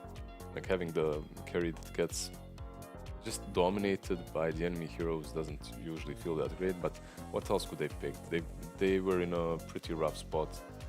I felt like we kind of liked the draft though too. It just definitely maybe skill level. Yeah, skill split. Exactly, it's hard to say. Versus RNG, they definitely looked great with that one no carry, all semi carries kind of a draft, but like Black said earlier, that doesn't have to work always. Like you get one of those in a month. If you're a team of LBZS's caliber, and after that you get figured out, the team that you're playing against slows things down a little bit and just out-executes you. Yeah, I think the difference between Aster and RNG, at least so far in this series compared to the one that LBZS won, is it felt like RNG were playing more cocky than confident. And I don't think they kind of, and that I can't really say for sure, but it felt like they underestimated what LBZS was able to do. Where Aster, they're methodical, they play it the way they want to play. They're not worried about LBZS's game. They're not worried about how they play. They just play their own game. Yeah, they go in and they win. Just look at the damage that 3, 4, and 5 from Aster can do, and the 3, 4, and 5 from LBZS can. Even look at the Kagome's damage. He only did 8,900. Like, okay, Kagome aside, like 3, 4, 5 from LBZS absolutely do nothing in comparison to the Spirit Breaker, Grimstroke, and Snapfire. If you combine them, right? Lesh has just so much work to do in a game such as this one, and then you're playing versus a carry that has 2 lives versus a Spirit Breaker with a Bulldoze. In hindsight, obviously, it's easy to say these things, but perhaps like we say that the draft wasn't the issue, but all of us took a breath and stopped a little bit once they picked Nyx, right? Yeah. It didn't feel great. Yeah. No, it was kind of like one of these things where it can work well, where the Nyx assassin is like kind of like the scout, and then you've got the global potential from the other heroes to kind of converge. Yeah, but you need to be so far ahead for that to work. I mean, when you do get ahead, like it feels so good. Very hard for the rest to come back into the game if that happens, but almost kind of confident from LBZS to say, yeah, we're going to be in that position. We are going to be able to get to that point where we're just going to be able to use this Nyx as like the heat-seeking missile, and everyone else can kind of back him up. So, yeah, didn't quite work out. That's what they tried. If you remember the tier 2 fight on the top lane, Nyx Assassin sneaks in, double impale, so what? Like they just turned on the relocate and destroyed them. They just didn't have, they had the Nyx Assassin into relocate, but there was no oomph behind it. There was not enough damage to take down Aster's heroes, besides the SF. And that goes back. And that goes back to your point. Your 3-4-5 is not doing a lot of damage. They're not doing anything. Whereas like you have Mortimer's Kisses on the other side. So like if that was a double impale for the side of Aster, then you've got the Mortimer's Kisses that are following that up. You've got more damage to really take advantage of. Spell, double stun from Wraith King. Yeah, and the Stroke of Fate, like everything is just there. The supports are offering a lot more than the side of LBZS and their supports. Well, Team Master will take game number 1, but we have the Draft Master here for game number 2. Black, quick thoughts on that game before we get into the draft. I think you cannot get away with picking Nyx Assassin 5. And not in this kind of meta, at least. It's too weak, especially when you have an IO4. IO4 is, As Lizard already said, there's just no damage output at all. Like, Night Stalker IO is still quite strong, but really, if you're if your 2 supports just have no killing capabilities at all. In an ideal world, it might work, but unfortunately in Dota, things are rarely the ideal scenario, especially when you're playing against a team like Team Aster. So let's jump into the draft for game number 2 and find out if LBZS can indeed make the comeback, or if it's going to be a clean wipe from Team Aster. Starting things off, we've just got some usual bans. Death Prophet ban. Breaker's gone now, though. Yeah, they were like, okay, Aster, you beat us with this, but you're not getting it again. We have Bane still in the pool, and we have Io still in the pool. Bane, Io, yeah. There's the Bane. No more Bane in the pool. No more Bane. That hero's so stupid. Like, I have to hate playing against it in the matchmaking games too. Like it's really fun to be slapped for 7 seconds and then gripped. The best feeling, right? The worst thing is I was a 4 and a 5, and I never liked playing Bane as well. It's like, dude, I love playing Bane. What? Really? Nah, I don't. Like gripping a guy for the full duration feels so satisfying. While you like carry beats him up.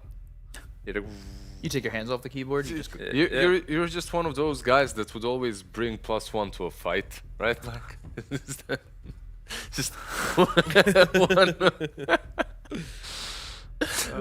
Just let them fight. What is this grip on the side? Come on. There's always like, dude, whenever you fight a guy 1v1, that's literally what happens though. Bam, bam, bam, bam, bam, and suddenly we get gripped and like, Yep. Do you guys always mention when you get ganked by 5 people? Are you the kind of guys that are like, oh, it took 5 guys to take me out? Usually when I play 1v1 middle and they check both runes with both supports, I'm like, what are you guys doing? It's 1v3 middle. Your side lanes are losing, man. Like, what are you doing? Yeah. Why are you winning? While the mid side lane? lanes are still like 5-0, and I'm like, Okay, Kunkka on one side, Io on the other. You already have this sort of a counter to the Io with X marks the spot. At least to the relocate, not to the Io. Let's this is the opening of LGD yesterday as well. It could be a carry Kunkka with that Bane. It's a very strong combination. Could be anywhere Kunkka really. The hero is very flexible. It's a very strong hero in many positions. Doesn't give a whole lot away. Wait. But yeah, as you said, it also counters Io. Makes a lot of sense. waiting for position 4 Kunkka to come back. Where did the Io come from, by the way? I thought Shinky Bane was Weather. the first pick. Like, Bane was the only hero there, and then suddenly Io appeared out of nowhere. Yeah, he relocated in. Oh wow. Oh, wow. Very smug. Yeah. This guy What do you want? understands. What do you want from me? You're good. You're good now. Stop stirring the pot, no Matt. Yeah. Stirring the The pot. pot is Churning unstirrable. butter. Your pot is very stirred. The caramel has been. Burnt. What, how's it called Cookie when has it's been really crumbled. You're trying to think what you do with cake. Salted. That's what you're looking for there. Caramel has been been salted? hot? My Yeah. That's a good one. my crickets have been buttered. What? Your crickets have been buttered? Have you Crickets? eaten buttered crickets? Did you ever have crickets? Yeah, they're very crunchy. you eat they scorpion tasty? before? They don't really taste like much, to be honest. Oh, okay. But there's a lot of protein in it. You will probably Is have. there? Yeah. They're pure protein, And dude. they're just this? Just grind them mean, down. yeah, but make, it's make pure some protein. A lot sick of those fruity protein powder. chocolate bars are actually made out of that. Well, yeah, I mean, I expected after I watched that movie with Chris Evans. What a storm The spread! train movie.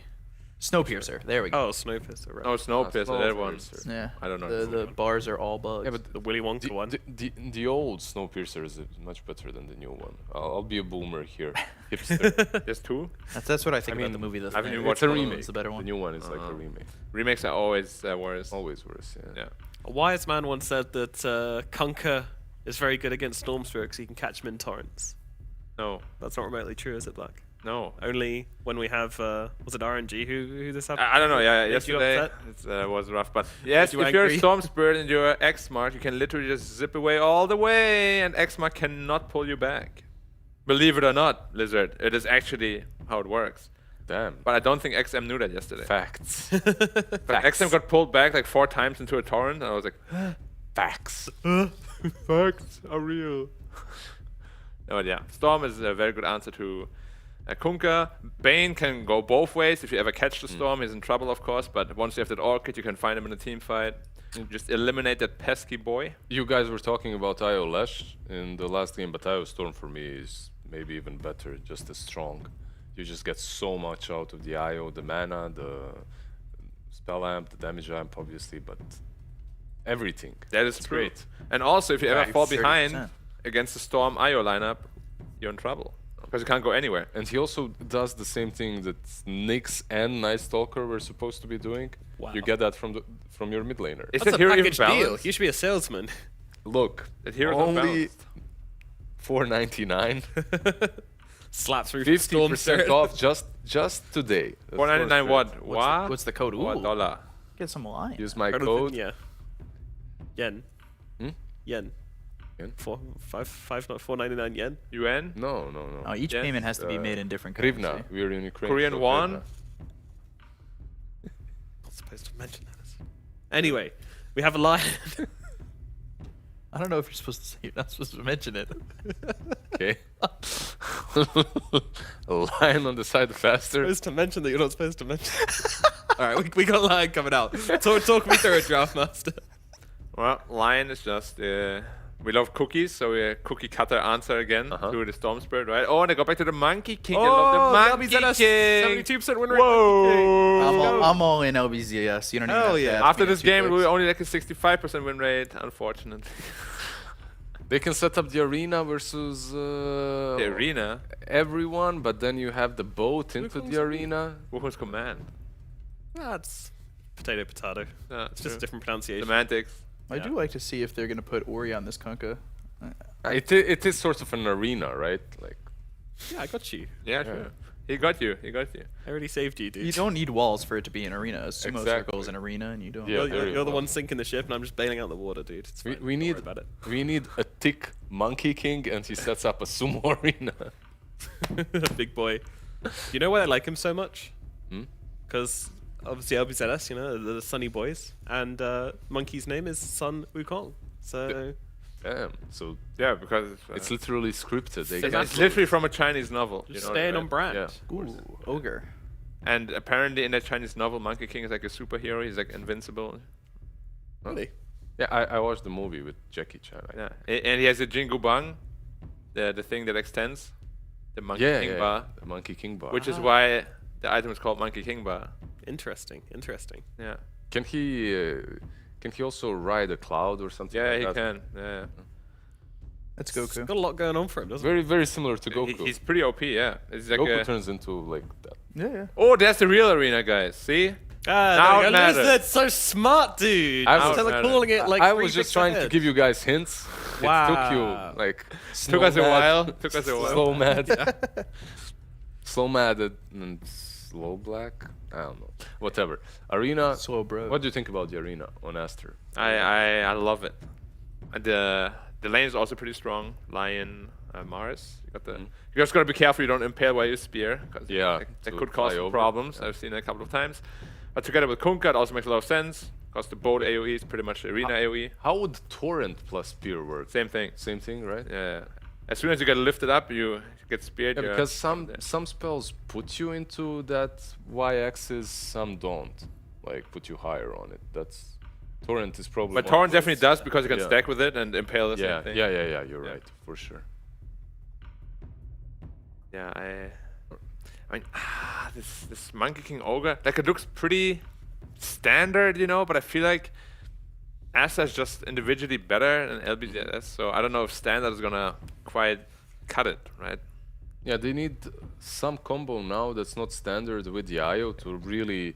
Like, Slaughter. yeah, Slardar Yeah, band, but it's banned. Bristleback Bristleback's gonna get band, thrown Night out. Stalker band, Legion Commander band. Like 4 offlaners that really like playing with IO are all gone. Is there anything that remains? Legion Commander. Band. Band. Tide Nomad. Hunter. Tide Hunter. Literally just called it out. Slow mad today, okay? Tide is good, Leave me alone. Need the coffee. Tide, yeah. because they have all these hard disables. Kraken Shell is super valued this game. Yeah, I agree. Kraken Shell. But they still have the last pick carry, so they can counter the Tide Hunter. They have that all planned out. Oh my god. They're like, we ban every offlaner out. Now you have to pick Tide Hunter. How do you say? What's the word for shell in German? Ow. Krakenschau. No. Oh, dude, I don't even know. Krakenpanzer. Kraken Pan. There would be a Kraken tank. Yeah, Kraken Yeah. tank. Dragon Knight? Hey, What? the Well, classic Panzer. fallback pick. Kraken Panzer, there you have it. Yeah, some more armor as well. Like, it's neat. You have this bloodlust to work with Monkey, with DK, with Storm. All of them benefit from IO, as Black mentioned earlier, with the Storm, with the Monkey. But it's like he said, it's too simple, I would say, from LBZS. But maybe that's what will work. Like yesterday, they had 3 semi carries. This time around, if Monkey isn't greedy enough, he can fit the same role, and they can perhaps overwhelm Master early on.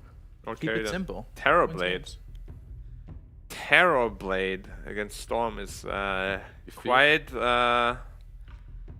They want to have a challenge run. It's a statement. It is. It's a powerful, powerful statement. It's Ori on the Kunkka. I Well, like that. It's kind of hard to go against Aster after last game. Yeah. Like they got destroyed. But you're gonna do it anyway. I'm not crazy, don't know. I'm Aster. You're Asta. What about you two? No. Whoa. I'm not No, gonna no, beat go, it a go, second go, time in a go. row. Come You on, gotta come go. on. Come on. No, we take the same order. No, this time you gotta go. No, he went first last time. All right. I'm going LBZS. I want to see a Ah, 3-game goddamn. series. You didn't. I'm not Sunny getting beaten by boys. him. Yeah, you. Nomad. Where you at? Where you at? Where am I at? You didn't play even? Sunny boys. I'm the Sunny Boys. You're on Sunny Boys? My boy is LBZS.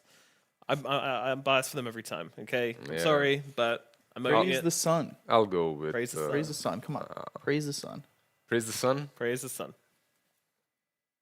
I'm looking at you. There's no sun outside, man. It's still dark here. So, It has been dark for days. I'll go with Aster. Going with Aster. All right, 2 for Aster, 2 for LBZS. Let's find out how it goes down this game number 2 with our Cryptic and Neff. Thank you, Nomad. And yeah, you know, I don't know if I agree entirely with B-Cop and Nomad on this one. I'm leaning a little bit more towards the Aster side here. What do you think? Was it just because of the performance last game or draft? What does it come down to more? I think, I think it's a little bit of the draft. I do agree this last pick Terrorblade, not necessarily the best carry here, but I like everything else that they're bringing to the table. I'm not convinced by an off-lane Dragon Knight. I'll say that. I mean, I do think the damage is going to be a little bit lacking. Monkey King doesn't deal with the TB the best, in my opinion. Storm Spirit's going to have to have a really good game in order for them to win this. So I'm going to have to go with Aster as well as my personal favorites for this one. But Lion does. Bobica Lion's very good. Depends how much he can do here. There's a lot of like awesome control here between the Kunkka, the Bane, the Lion. If you make any misplays on LBZS, you're very heavily punished. I don't know. I do think this is an incredibly hard game for LBZS. So the Storm Spirit's going to have to pop off this game, and you're playing against a Lion, which is going to make things pretty difficult. But we'll see if they can swing it. Yeah, they'll definitely do their best. Yeah. The Ogre Magi Bloodlust does do wonders this game. It's so good for all of their cores. Mm-hmm. I mean, it's okay. It's not like you're playing with something that makes it absolutely amazing. Like we don't see an OD in the mid lane. I prefer that one a little bit more in the off lane. But if we saw OD mid, you know, that Bloodlust helps so much with the Arcane Orb and how much damage it's able to do to people. But with the Monkey King, a lot of his damage is coming up from Wukong's command, and unfortunately, the Bloodlust isn't going to help you too much with that one. I do think they'll dominate the bottom lane, but not enough to make up for how strong this Aster lineup is, how much to disable they have. Ooh, okay. Dang, that's some high-quality water. Yeah, incredibly high-resolution water. In case you're wondering, you can turn that on in the game settings, under advanced settings. It's high-quality water is an option. Yeah. It's good stuff there. Yeah, Only the finest here on the CNDPC. Yeah, only the best water. All right, if you are, I was a little bit surprised they got both range creeps off onto each other, so amazing blocks by both these people, but Storm Spirit, do you think he's going to come out ahead of the first couple of creep waves here? Static Remnant is such a good tool for securing CS. But, again, Oh my goodness, detachment! yeah, What is that? he's clubbing down poor animal couriers. Someone's got. You can't keep getting all your. That's illegal. Someone's got to stop this guy. BP mid lane actually gets comp by the Torrent, taking a decent chunk of damage, but he clears up the whole wave. Perfect CS to start it out 8-0 off those first 2 waves. So he's pretty happy. Monet, though, not super happy top lane. I mean, he's already dropped the meta, and He's down to 1 Dango already. yeah. Bane's going to have to help him out, give him a salve or something for him to be able to stay inside the lane. You got to be a little bit more aggressive right now on Monet, I feel, is once you've got multiple points in a Dragon's Blood, you're not going to trade favorably with Dragon Knight. Yeah. We've seen a Abaddon and the IO up in the top lane together, but we haven't seen a DK IO just yet. And this hero's kind of fallen out of favor ever since they nerfed, you know, the Black Dragon form, the Aghanim's upgrade to his level 3 ultimate, and you saw a nerf on Dragon's Blood as well. He's not quite as tanky as he was before. Yeah, they had a few things that they changed about him, but He just picked up every game prior to that. yeah. I really do like this lane, though, in essence. Like, it's similar to the Night Stalker, where they just pick this really heavy sustain lane. Like, it's very difficult to bully these heroes out. They're definitely doing a decent job so far, but the longer this goes on, I think the easier this is going to get for LBZS, right? They're going to pick up a couple items here on the DK. He's going to have, like you said, the multiple points in the Dragon's Blood, and then at that point, Monet doesn't really have any damage that sticks onto this DK, and he's going to be forced out of the lane. Well, he doesn't have any points in the Dragon's Blood yet. At level 2, he just went Breathe Fire, and he's got Dragon Tail, level 1. I like this. I mean, Terrorblade's all base damage, right? So that damage reduction is very value. Yeah, but I am just surprised that he doesn't have the HP regen and armor. So going full aggressive here, no. He's just hoping that TB doesn't try to trade with him. Any sort of sustain he needs is going to get from that headdress on the IO. Nice Boundless Strength. That's going to give him the Jingu proc there, so very well done. Fire Blast onto Bobica, trying to make his way under the tower. But nice spear back from XXS instead of detachment. He's the one in the wrong neighborhood as he gets first blood there. Well played by the Mars. Yeah, he was baiting that one out, holding that spear, waiting for them to go just a little bit too far forward, and once you dive the tower gate against him, there's no getting out of that one. Did manage to get the stun off, but of course it didn't even end up mattering, and attachment. Yeah, that was really sick. That was a really nice play. They thought they had it for sure on the line, that they would have the damage finishing off, but... He's going to TP mid, refill the bottle of the Storm Spirit, it looks like, before walking back down to the mid lane. This is usually what you do on support when you end up going down. At the very least, you're going to help a different lane if yours struggles. Yeah, level 2 meta now, so a little bit scarier. Molasses not going to feel as safe in the lane for the moment, but... Yeah, he went for that first point of Dragon's Blood now. He's underneath his tower, so he's not taking as much damage from this Metamorphosis. Mid lane, Torrent. He's also got the Bane here. Just a little bit of harassment damage on over. He's trying to secure the 2 water runes. Yep, but with no boat, they're not going to be able to secure the kill onto PP. In fact, PP might, after he clears this out, he might be better off moving into the jungle for a little bit. If the Kunkka hits level 6 before you, he suddenly got all this kill potential on you, and you're not able to get away. Yeah, absolutely. On a top lane, getting a lot of damage dumped into him here from the IO and DK, and Sal's going to come through as well just to top him off. Yeah. You know, this is actually just like the anime matchup in the top lane. It really is, yeah. A little bit of a preview to the second season of the Dota 2 Dragon's Blood. Very excited for that. On Netflix on the 18th. It sounds like you're literally counting down the hours, Neff, are you? I was expecting to be a huge talking point when I was here. It was supposed to come out on the 6th. I was supposed to see the entire Dota 2 anime by now, but I haven't gotten the chance. What can you do? At least you have Attack on Titan coming soon. You know, maybe I get, caster privileges and I get a sneak peek of it or something a week early, but no. That's not the case. Boundless Strike comes out bottom into the Fire Blast. Bobica trying to make his way out of here, but Detachment just beats him down. Really well played. Top lane getting aggressive now onto Monet. They're just going to try and battle this one out. Pops a very, very large stick there. No. Back up to full HP. Molasses realizes he's not able to stand his ground anymore, and he's getting zoned back out of the lane. So, as I think a 20 charge magic wand, and he's going. I don't think he's going to upgrade this Slippers of Agility. We see that just as like a regular stat item. He's got the Band of Elfskin. I don't think he's going to go 5 Bands of Elfskin on his Terrorblade to start the game like you did the other day, but... Not everyone's perfect. Yeah. That would be the optimal build. Of course.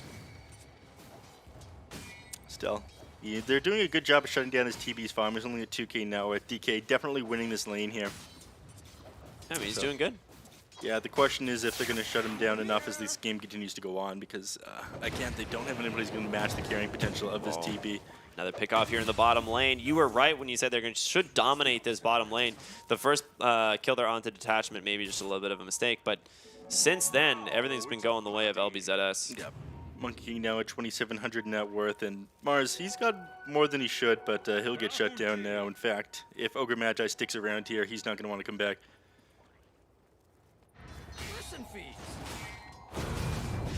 All right.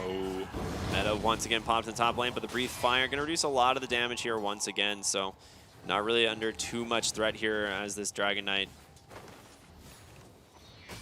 Terrified for a moment there. They thought the Storm Spirit was coming, but it was just an illusion. So, keeping them underneath the tower. Unfortunately, the DK isn't going to be able to pressure this top tier 1 too much with his catapult. Once he hits level 6, he might be putting the hurt on with his Corrosive Breath, though. Surprised mid lane, we haven't really seen a lot of action. Like, neither the Storm Spirit or the Kunkka have made like a big rotation or bound to kill on the other one. They're just kind of farming, and Ori, the one benefiting the most from it right now is Kunkka. Loves being given this amount of space. Yep. Well, he's got a hard stack here. I mean, Storm Spirit only really... If your other lanes are struggling or you're just losing your mid lane super hard, you go for a recovery kill elsewhere. Otherwise, you sit in the mid lane and just kind of out-farm the enemy mid. And that's... He hasn't managed to out-farm Ori, but he's going to slowly overtake him. It was more favored towards Ori a couple of minutes ago, but now that he's level 6, Storm Spirit's got an easier time dealing with him. Alright, down in the bottom lane, going for the Orb of Corrosion on the Monkey King. So again, just looking to set up kills. It is like huge for your kill potential. You can set up a lot with Gunxi Man just staying on top of people. Over. Yeah, nice pick off. Finally, we're gonna see a kill go the way of, well, it doesn't go the way of Ori, ends up going the way of Bobica, but either way, on the board. 2 for 2 now. Right. Up in the top lane, I think Dragon Knight, yeah, pops that Dragon form now, finally putting pressure on this tier 1 tower. He's trying to slow him down right now on the Bane, but not doing the best job. As long as he gets an attack off every couple of seconds, but yeah, he's looking to do as much damage as he can with this first Elder Dragon form. Look at him spread the dot, you see that? Yeah. Attacks every single creep once, then back to the tower. That is maximum efficiency right there by Molasses. Unfortunately, he's about to die. Yeah, he might be in a little bit of trouble as the rest of the team is coming in to punish it. There's going to be the Arena and the Spear. Ori still doesn't have that boat as it's on cooldown. Molasses, is he actually just going to survive this? He's still got 9 sticks on Somebody stick stop charges. this man. There's no trees for the Monkey King to jump to, so he's got to get down and walk towards them. All right. I mean, Molasses gets out of that one with his life. Does he go in for a cheeky hit on the tier 1 tower? Come on. There it is. Just too tanky on this DK. 3 points the Dragon's Blood. He's got a lot of HP, and of course the healing in from the IO. They're just going to get the tower anyway. Yeah, I didn't realize that boat wasn't up, so he managed to survive that one. He had no business surviving, but the IO definitely did help him. So, first tower of the game goes the way of LBZS, and the first pop of the Dragon's form. You did have to rotate Monkey King up here, but hopefully this goes... No. He is in a lot of trouble as the boat is available this time. The Spear, God's Rebuke from XXS will find the kill. Salad trying to TP home, but an X from Ori. Gonna stop that one. You know, he tried to help his boy, and he's gonna pay for that one. Yeah. Unfortunate. It was a valiant effort there. I'm surprised the Monkey King didn't try to mischief dodge that boat, but stun still would have connected, and I imagine he still would have gone down. It was kind of a hopeless situation. Well, PP now taking the top network spot, though, here on the Storm Spirit on his way to the Kaya. Ori, don't mind if I do, just takes that illusion rune. saw them waiting nearby it, so just X'd himself as he walked towards it. Pretty close game. I mean, coming out of the lane stages, it's really not that bad. It's Monet that you're a little worried about, right? Like, he has struggled so far on this Terrorblade. Does have that Dragonlance queued up almost there, but hasn't really been able to pick up anything in the jungle so far. The Dragonlance is going to do much for him. What is going to help is just spamming out these illusions. The extra stats will help his illusions a little bit. Yeah. But once he controls the majority of the map, he is easily going to outfarm Monkey King. Monkey King is one of the slower farming carries in the game. You don't have anything that really accelerates your farm as part of your base kit or helps you do DPS against creeps. Your Jingu Master, you're only applying to heroes. Your only farming tool is Tree Dance. Well, XXS gets another arena. This time going to find detachment here on the Ogre. So another pickoff. And that's the thing. Every time you see a hero that's killable from the arena, you might as well just throw it, especially this time in the game. He's got, what, like 1,500 net worth. You killed the position 5 Ogre. It's like, okay, we're probably fine with that. Means the rest of them are farming. All right, look at this camp stacked. Boba putting in the work for his team. Your thoughts on this? Yeah, I mean, they need to. They did get a D-ward on the hard camp. It was blocked for a moment, but they're now pushing bottom lane with the Dragon Knight, trying to do pretty much the same thing we saw top. This time, boat is available, though, from Ori as well as the Finger of Death, so you need a lot of help. Do they actually have the damage to finish him off? The relocate out? Beautifully done by the IO. They've got to help him, though. Help who? IO. Oh, there's no helping Io. Oh, maybe there is helping Io. They're going to move their entire team down here. All right, they keep him alive, just like that. A second response to this tower push doesn't end up netting them anything, and Aster, they've got to find a way to slow this game down, because they're losing a lot of map control for their Terrorblade here. They botched their first initiation. They don't have boat available, so Molasses is a little bit trickier to get. He's sitting at half HP. I think they might be able to finish him They're off. going to try and go for it. On the back side of the fight, though, in goes BP, the Fiend's Grip, doing some work. They managed to catch the Storm with the spear. Yeah, PP's in. So is Molasses. They've got plenty of damage to work with, though. PP falling a little bit low on mana as well. He's going to back out. Nice Nightmare. In comes the Arena, the Spear onto the Dragon Knight this time. He will finally go down. A little bit too cocky there, overstaying their welcome, it would seem. Yeah, underneath the tier 1 tower, they didn't bring the Monkey King with them, fighting against all 5 heroes on the side of Aster. They played that so well. Not ending up going down with the Fiend's Grip, killing the Lion before he gets the Finger of Death off, but it didn't even end up mattering. They stayed around. I think they really wanted that tier 1 tower, but like you said, a little bit too overconfident. Io He's just gone. Yep, should go down to the Mars here. Well played, great find there from him, and Aster gonna claim the tower instead for themselves. Yeah, no fortify available right now on the Radiant side. They'll try to set up around mid. I do think they popped. Ooh, there's gonna be the Wukong's command. Boundless Strike connects. They do stack their stuns a little bit, but the Dragon Tail is gonna hold him in place even longer. He's taking so much damage. Ori needs to be careful. The Armlet toggle, I don't know if you could do it with this DK buff. He can, he gets it off just in time. Lion on the backside catches the Fire Blast himself. Nice spear to buy him a little bit of space, but should burn down here. Plenty of dots on top of him.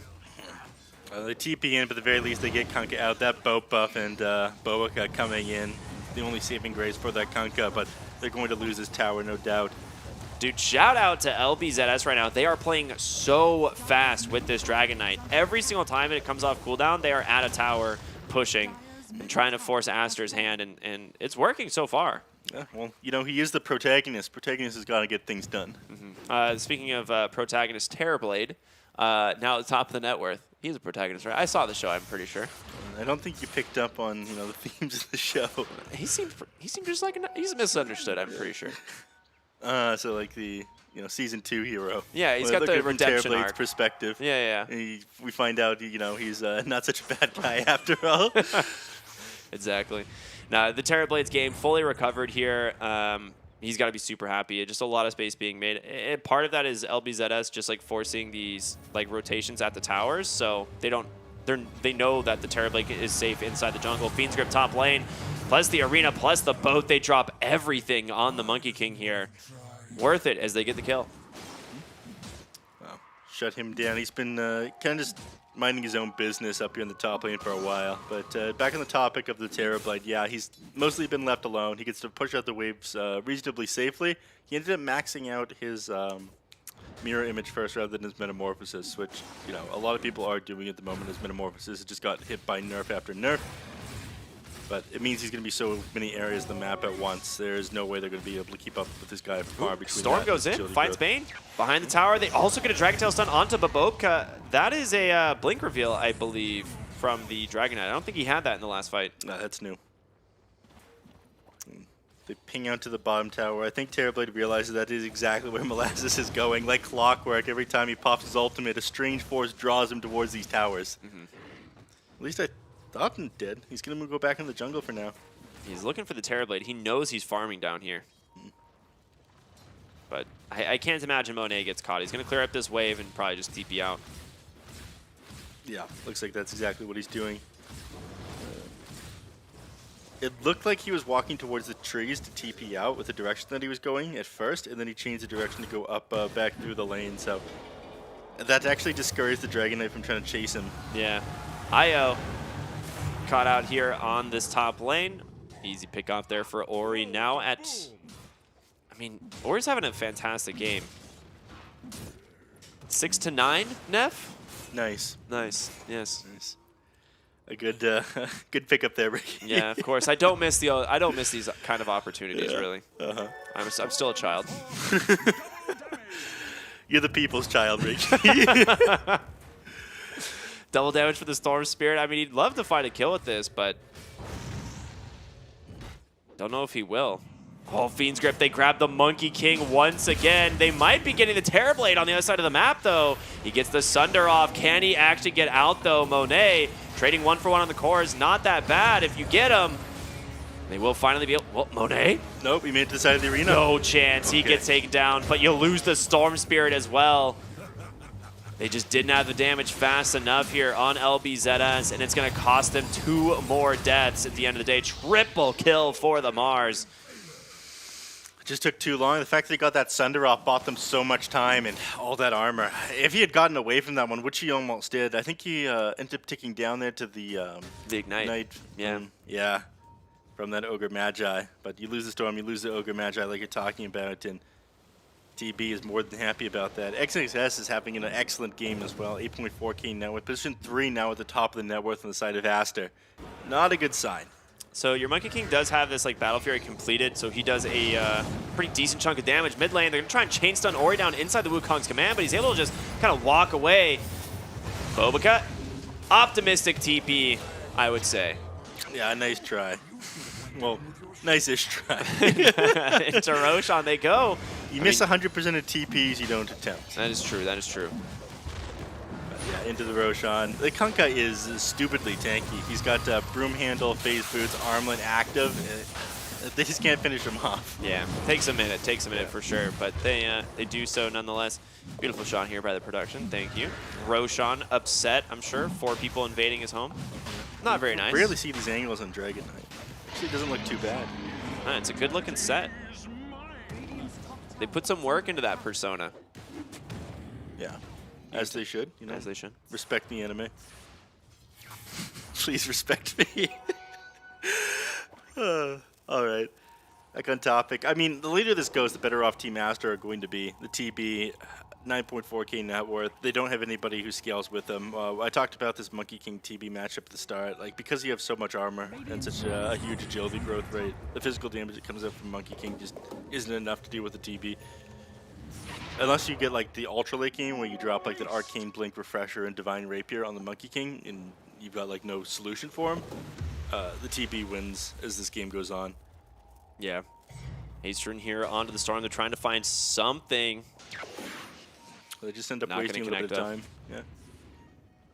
Looking for something of their own here on Aster, walking up, invading the enemy team's jungle. You did get back on Mars. I think he's trying to meet up with his courier or something. Yeah, BKB completed now. That's a big one. Both teams need these items pretty badly. As you can see, Dragon Knight a little bit far away. Storm gets his, though, at the exact same time. So this is a really big BKB. Yep. They're not going to realize that PPS is. They're going to think they're at a huge power spike for XXS, which, you know, they are, but Storm Spirit can have such an easy time jumping this line on the Bane and the Bane on the back line. The Bane needs to be his target, though. If he gets Fiend's Grip after he pops his BKB, the fight is over. Oh, he finds the Mars. Decent way to start. The Dragon Tail not going to catch. He gets the BKB off, and there's going to be the X into the boat. That Fiend's Grip still available, so he's got to be careful. He's going to draw ahead and drop it right onto the Dragon Knight. PP comes back in, looking for Bobica on the backside, able to try and finish him off. Nice healing up for the moment. PP's got to be careful. He's running low on mana. Dragon Knight comes back in. Dragon Tail into the Wukong's command. The Chainstones are there. They take down the Mars. A 3-for-1 so far. Molasses trying to get away. Will not be able to. Monet will burn him down. A buyback coming through from the Bane. Monet is just too scary. They get the X, though, from Ori. Salad. Chopped. You're waiting for this one for days. Yeah, I was thinking about that one for a while. I mean, the team fight didn't go as well for LBZS as it should have. They didn't manage to get this line on the back line. Storm's initiation, he got hexed as soon as he got in, and the Fiend's Grip ended up... it came out onto the Dragon Knight, unfortunately, which wasn't the best for Bane, but that Storm Spirit's botched initiation, I think, cost them so much. If he doesn't kill the Bane or the Lion at the beginning of the team fight, then they dismount, and that's exactly what happened. It took him way too long. That's your initial BKB as well. All your fights from this point onward are only going to get harder for you. I thought he was going to focus Bobica a little bit more in that fight. Like, he actually spent a little bit of that BKB timing looking for others and trying to do some damage out. And then I think he was trying to jump forward and scout without using his BKB, and so he wanted to use his Aegis for that one. He gets back up, he tries to go on Bobica, but he wastes the entire duration just because he's not pumping out enough damage onto him. yeah. Bobica survived a bit longer than he had any business doing, and he had to commit the Fiend's Grip onto the Dragon Knight in order to stay alive on the Bane, but again, this is like a favorable initiation for LBZS with the Aegis. These next fights aren't going to go so hard their way. And another Nightmare sets up a kill here potentially onto Molasses. Boat does connect. Monet pretty close, but a nice relocate out there from the IO. Backs on the fight, though. They do manage to catch Detachment here on the Ogre. And XXX picks up another. Nightmare to put that IO to sleep. Not going to be able to tether away this time. Quick fingers there from the Bane. And XXS finishes them off. So you get the two supports, not aiming the cores, but invading the enemy team's the map and or enemy side of the map, and you're gonna get this tier 2 tower, move up to outpost, claim those, and probably start taking the others like we saw last time. This is the exact same thing we saw last time. In fact, you took the enemy pretty dang close. Yeah, took the enemy safely before you took their mid. There is. I mean, you've got Metamorphosis available. They're probably thinking about going high ground, but they realize, all right, we probably want to take at least the tier 1 tower in the mid lane before we're hitting tier 3s, you guys. And Yeah, you also just don't have Aegis, right? Like, the Aegis is going to be a big part of this game. Otherwise, it's definitely possible for the Terrorblade to get blown up on the high ground. Couple damage room bottled on Ori. If they try to take a fight against Asta, they can have a very easy time. Yeah, items. Ooh, Terrorblade finished up that Ayascati. That's pretty big. But 2 BKBs on each side at the moment. Kagome, definitely super helpful for him. He got his Battle Fury this game. Like, he's wanting to take this late. But even with the Battle Fury, he's not going to be able to keep up with his TB and farm. I mean, he farms very quick, being able to Primal Spring around the map and stuff, but... Not as fast as Illusions farming things out for you. Yeah, exactly. Detachment caught out once again here by the Mars, and Monet will pick up that kill. Team effort, of course. 3,000 gold lead now for Aster, 12 to 19. It's looking pretty good, but this game's definitely still very close. Mm-hmm. It's close at the moment, but again, this Monkey King is just not going to keep up with the TB. So what's the options then for LBZS? Like, what can they do here? Take it super late, and again, that build I was talking about, Arcane Blink, Refresher Orb, and Divine Rapier on the Monkey King that you see every so often is like one of the strongest late game builds, and that allows you to just destroy Team Asta. When you have that second Wukong's command ring, anybody who tries to enter and help out in a team fight, or defend a tower as they're trying to push, will just get melted. I mean, we've seen Kagome's Monkey King banned in almost every single game. I think this is one of the very few that it's actually been let through the draft. So it's not surprising that they pick it up, and he has had a lot of success on this hero. Yep. So yeah, it could be it. They just want to take it late on this Monkey King and have him be the ultimate late game carry here. But other parts of LBZS's draft have started to fall apart. The Ogre Magi doesn't feel super useful with his Bloodlust this game. The Dragonite is starting to fall off with how much farm he's able to eat up on the map. He served his purpose amazingly. Molasses taking out all those early towers. But he just doesn't scale as well as he does, especially after that nerf to his Aghanim Scepter. And BKB now completed on the Terrorblade. So bursting him down, stopping him from that Sunder off is all of a sudden much harder. Yeah, absolutely. Looks like they're positioned to take this top tier 1 tower. LBZS is smoked up though, so they don't have the worst time of trying to catch this engagement. Grabbing Bane would be huge, but instead he's got the Nightmare. Dragon Tailed doesn't actually really connect. He gets controlled up completely, but PP will take down the Bane to start the fight, and that's the best case scenario, but you've lost the Monkey King right away, and Monet with this Ayascati, you can't escape him. The question is, can they find Mars? He's grabbed the Storm Spirit for the moment. A little bit of mana up onto the high ground here. Salad pulled back with an X. Monet with a triple kill. They know the Storm Spirit's up here. He's pinging him out. Oh, Soaring. Getting a little bit of space. He's going to survive. Yeah, he's out now. Boboka was pinging that guy out, but Boboka completely ruined the initiation there. He gets on top of the Dragonite and gets that Hex off on him before he can get anything done in the team fight, then impales both the Dragonite and the Ogre Magi. It was just a numbers game. And ooh, Detachment. Might regret this one. BKB was still available on Ori. And he did force the BKB. He's out. He's got a haste. Forced the BKB with an Arcane Rune on the Kunkka, unfortunately. So that was going to be off a cooldown pretty quickly. It's a fast chicken. Yeah. I did not know this thing had that kind of movement. He's got a big boy on his back. All right, he's out of there. After that fight, though, we can really see Aster start to pull away here. And then specifically this Terrorblade, right? Like, doesn't end up going down. Finds multiple kills. Meanwhile, Kagome on this Monkey King starting to struggle a lot more. Yeah, just not keeping up with farm. I mean, because they're putting on so much pressure on the side of Aster now, the Monkey King is just constantly forced to react. Dragon Tail, they found the real Terrorblade, but is the damage there? He comes in on PP, but there's the Fiend's Grip right away from the Bane, and there's nothing to save him. Dead for 50 seconds. Molasses trying to get away, but I don't know if he's going to be able to. Ori, if he gets in range for the X, and that's exactly what he does. Sets up a torrent here, and they will go ahead and surround this DK once again. Double kill for that Terrorblade. Looking for more. They actually find Detachment as well. They just get chased one by one. You can't actually get away from this team. Finger of Death X into another torrent.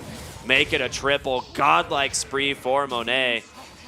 Yeah, they never stood a chance of blowing up that TB. He's too tanky at the moment. He's sitting on his Black King bar as well. Didn't have to use Sunder there, and they just melted. Everyone is contributing so much to these team fights, and where it all comes apart is the Storm Spirit having to do too much on the back line. If you jump the line, you're going to get Fiend's Grip by the Bane. If you don't finish off the Bane fast enough, the line's going to hex you afterwards. And we saw the former happen in that last team fight. As soon as he jumps in with his BKB on the Storm Spirit, boom, Fiend's Grip. Somebody's got to be able to deal with him, but there's too much control. Yeah, it really was. IO couldn't get the relocate off in time, and we start to see hero damage here, a ton coming out from all 3 cores of Aster, but you just don't really see those numbers from LBZS. Like, this Monkey King has had borderline no impact in these fights. This build just can't do it. I mean, eventually the second Wukong's command ring, it'll be able to deny a lot of area from Aster as they try to like play into them, but that's at level 25. I talked about, you know, the item build he might need in order to take these fights against Aster. We're a long way off. It's like a 50-minute build. Yeah. We're see the shard picked up here for Monet, so Demon Zeal probably the pickoff. They do take down Lion XXS here inside his own arena, but they caught the Monkey King. His tree into his spirits just sets up an easy kill. No, they get the reload out. Very well done there by the IO detachment. Up onto the high ground, will be able to survive as well, so it could have been really rough here for LBZS, but ends up being all right. They grab the Lion, they get out. That Monkey King did not have buyback either. They take him down there. They're able to just push into the high ground with that Aegis. Ooh, Storm goes in. He finds the Bane. PP. He's feeling himself now. I mean, that Bane had it coming. Oh my god. All right, looking for more. They grab Monet on the backside. Of course, he does have this Aegis, but they don't manage to get him down quickly enough. He's just going to sunder himself back up to full HP. Yeah, he realized he wasn't doing any damage, though, not underneath that Breathe Fire. He was missing, like, more than half of it. He does have the talent on Molasses, so he opts not to stand his ground and try to fight that Dragon Knight and finish him off, just to sunder and walk away. But with XSS here, that They're changes looking for everything. kills. They want to get aggressive. Bane comes in. Gonna regret that one potentially, but a perfect Hex in from Bobica. They will lose the Bane. Bobica will fall second. Both supports sideline detachment, trying to control the Terrorblade on the backside of the fight. Meanwhile, XXS surrounded by the 4 heroes of LBZS. They're going to buy back on the Ogre. Great Spear holding them down. Can they actually finish off the Monkey King in time? Kagome, he can't get out. And Monet with another Sunder detachment. He came in to heal up the enemies. Demon Zeal just chewing through these heroes. Ultra Arena kill up. for Monet. Give this man a rampage, for God's sake. Arena came off a cooldown. Arena, yeah, it is off of cooldown, trying to do what he can, but Monet rejoining the fight here. Molasses, Blink, Dragon Tail trying to control him up. Can he actually stand his ground here on the Monkey King? It's working for the moment. Molasses, though, he can't escape. Monet just does too much damage, getting his 5th kill of the fight, about to be a 6th. The Monkey King, he doesn't do anything to this guy. Well, Might be able to finish him off. He's got 5 seconds until Sunder's available again. He's going to need his team to come in here. there's no one left. They've all fallen. Buybacks coming through from LBZS. Finally managed to turn this fight, and they will take down this Terrorblade after... did they actually buy back all 5? All 5 they did. heroes Oh my bought goodness. back. It took everybody to take down the TB, just like the Dota 2 anime. I mean, at the end of the day, I don't think you're even that worried here on Aster. You just got 5 buybacks. Your win condition is basically kill 1 or 2 of these heroes and go high ground. Yep, look at that, 12,000 damage from the TB. They just can't finish him off until they lost everybody on Aster. This fight, these fights, this game is so difficult for them. But like you said, they lose anybody in this next team fight, they just lose the game. I mean, yeah, he's got it queued up now. The Refresher Orb and the Blink Dagger on this Monkey King. He's got the Eye of Scotty queued as well. It will make it a little bit more difficult for them to get out of the fight once he has the second Wukong's command ring. These supports, like, they try to get anywhere close to you, they're just going to be slowed. They're not going to be able to walk away. It can kill them, but you're such a long way off these items. Yeah, I mean, we saw the amount of effort it took to actually win the fight here from LBZS, and I don't know if they're going to be able to do it again. Like, the Terrorblade here has this Silver Edge completed. We saw in this last fight, he just breaks the DK and just chewed right through him so quickly. And if it wasn't for the help of, you know, the other 4 heroes of his team there showing up, every single hero is pretty much fair game for this Terrorblade at this point. Yep. Smoke up here on the side of LBZS. If they can find a good pick off to start this, it would be big. We saw the Bane and the Lion deleted right away in this last fight. Both so teams scan. I think both miss. They do. they find detachment. Ori just pops the BKB right away. Molasses goes in, but he's in a bad spot. They just Fiends grip him, but it's going to get canceled thanks to the Storm. Can Monet actually finish him off, though, is the question. He's doing a ton of damage. Silver Edge proc will be enough. You've lost 2. You only lost the Bane.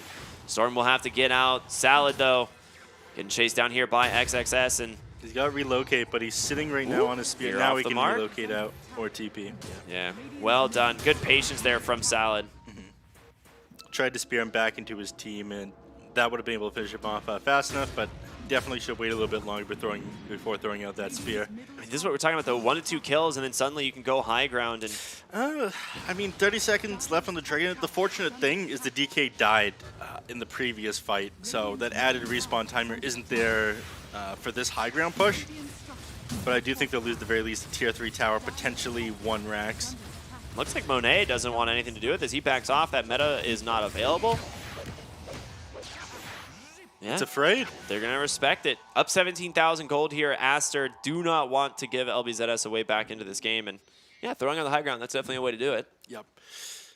You know, maybe you do get this to 50 minutes. Maybe you do complete that Arcane Blink Refresher Divine Rapier. Unlikely, but maybe. The win condition is there for LBZS. If they, play a solid defense and you don't pull too far ahead on Aster, I do think that they don't really have a solution to this Monkey King.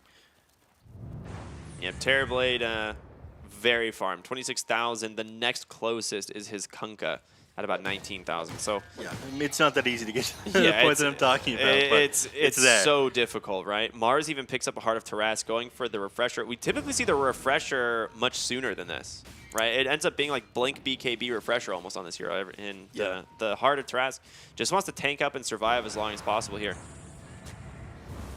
It's putting in work, though. He's Looking just to go on the high ground. Bobica gets the Hex right away. Spear sends him back into the hands of Monet.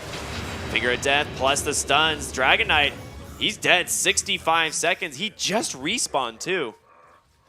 Oh, they found Io.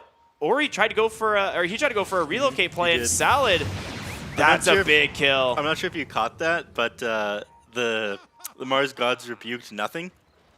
As like the IO, he saw the IO on the outside of the team fight trying to get in to help the Dragon Knight, and he got to rebuke nothing as he was like tried to predict the initiation from the IO. Yeah. So it would have prevented him from like attaching that tether to hit him with the God's Rebuke. Oh baby, there it is. Your meta. Just going to the tier 4s to end this. I mean, they know if anybody goes down here, they lose the game. And if they force the issue, like if they go in the tier 4s, they're forcing the issue. Yeah, they just want to try and bait someone into a bad position here, I think. And Storm Spirit goes in, forces Monet's BKB. He's going to go ahead and sunder up the Bane. Bane does need to be a little bit careful here now. Yeah. But again, the damage being done. DD here on Ori. X into the boat, trying to take down the Ogre. Doesn't even stand a chance. No buyback available. 2 lanes of barracks now. Looking for a third. Mega Creeps would certainly be the nail in the coffin here for LBZS. Yeah. They've got Battle Fury on Monkey King, but They have no creeps. Yeah. They actually have none. All of the waves are past the river. Huh? Yeah, they've got no way to defend, or they don't have to defend from this, and they can't out-damage this backdoor protection right now. That's going to be it. So they lose 2 sets of racks, but job is done. Beautifully done there by LBZS, trying to keep their game alive. They're actually heading right out of the base early here, but Roshan not going to respawn for another potentially 10 seconds. 5 seconds. We're going to figure out when he comes back into the game. Satanic now completed on the Terrorblade as well. Things were difficult enough. You know, it's basically 3 lives or more. That Satanic does a lot of work on this hero. He's got Paladin Sword as well. It's going to amplify his healing even more, give him the extra lifesteal. We have a small break to analyze this game, but in a rough spot after losing those 2 sets of Raxes. But that's a punishment they had coming after buying back on every hero in that fight inside the jungle. It stalled out time, but not enough time for this Monkey King to get the items he needs. He is not nearly as farmed as he has to be for this game, and I do like that he went for the Battle Fury this game rather than the Maelstrom, so he could try to take it ultra late. But I don't think they got enough done early either. Dragon Knight Molasses, he did as much as he could, pressuring these tier 1 towers, but if Monet ends up getting farm and coming online, and XXS is so incredibly farmed on this offlane Mars, he takes too long to deal with in the team fights. Like, he just kind of stands his ground against the Monkey King, and the Bulwark is doing a lot of work. We saw the one almost trade, right, where they caught the Monkey King, and they're on the opposite side of the map. They're trying to get the Terrorblade, but it just backfires. And it's just one of those things where, Monkey King just wasn't as farmed, and Terrorblade has a little bit extra survivability there thanks to the Sunder. But yeah, it's just kind of been all Aster here, 21 to 36. There has been moments of brilliance, right, for LBZS, but See if they can actually do it. XXS in a great position. Finds Salad. Spear ends up grabbing DK instead. into it. Not intentional, but you'll take it. Feeds grip onto the Monkey King underneath Monet. Finger Death comes through. They get the kill. No buyback, obviously. And PP going in on the backside, trying to do some heavy lifting here, but he is almost out of mana. Forced back into the base, but guess what? Ori's got him. The GG comes out right away, and Aster will take the first series of the day with a pretty convincing 2-0. Yeah, well, this game, I would say, it comes down to drafting. The last one, they just played amazing on that SF and looked damn good to start the day. And Aster now, 2-1, I believe, here in the CN DPC. Yeah, they look good, man. I mean, they only dropped their only series they dropped was PSG LGD, which, you know, it's PSG LGD you're playing against. Yeah, and honestly, they did manage to go to 2-1 in the series, so it did prove that, you know, they're still very good, very handsome. Oh, look. Oh, there's our lights. Yes, of course. You were looking, only I could see you here, but now that the viewers can, I'm sure they're very happy. Yeah. But I don't know, what do you think? What's any takeaways from LBZS here? I'd say, you know, mostly drafting issues there. The Monkey King, I don't think, was ever going to outcarry the TB that game until it got into the ultra late game. Molasses played pretty well in the Dragon Knight, I have to say. But unfortunately, you know, your mid matchup, you're playing against a Kunka who's just able to set up so much. The IO had some beautiful saves as well, but I think a lot of people were expecting this result. LBZS, you know, it's nice to see these up-and-coming players, but against the Giants on Team Aster, I just don't think they were ready yet. Yeah, I mean, it was definitely a valiant effort for sure, but LBZS down, not out. I mean, they've had a pretty incredible upset just yesterday. So clearly, you know, they've got a little bit left in their tanks, but to break down this first series, we're going to send it back to the panel. Take it away, guys.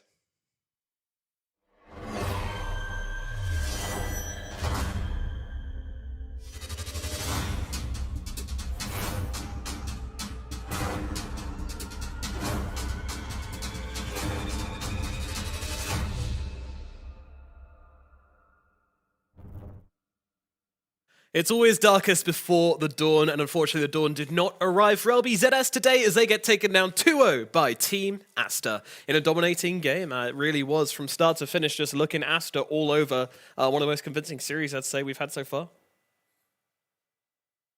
Yeah. Yeah. You put that really well. right. Thank you for breaking that down for us. Yeah. Now we throw it over to a break because we're no.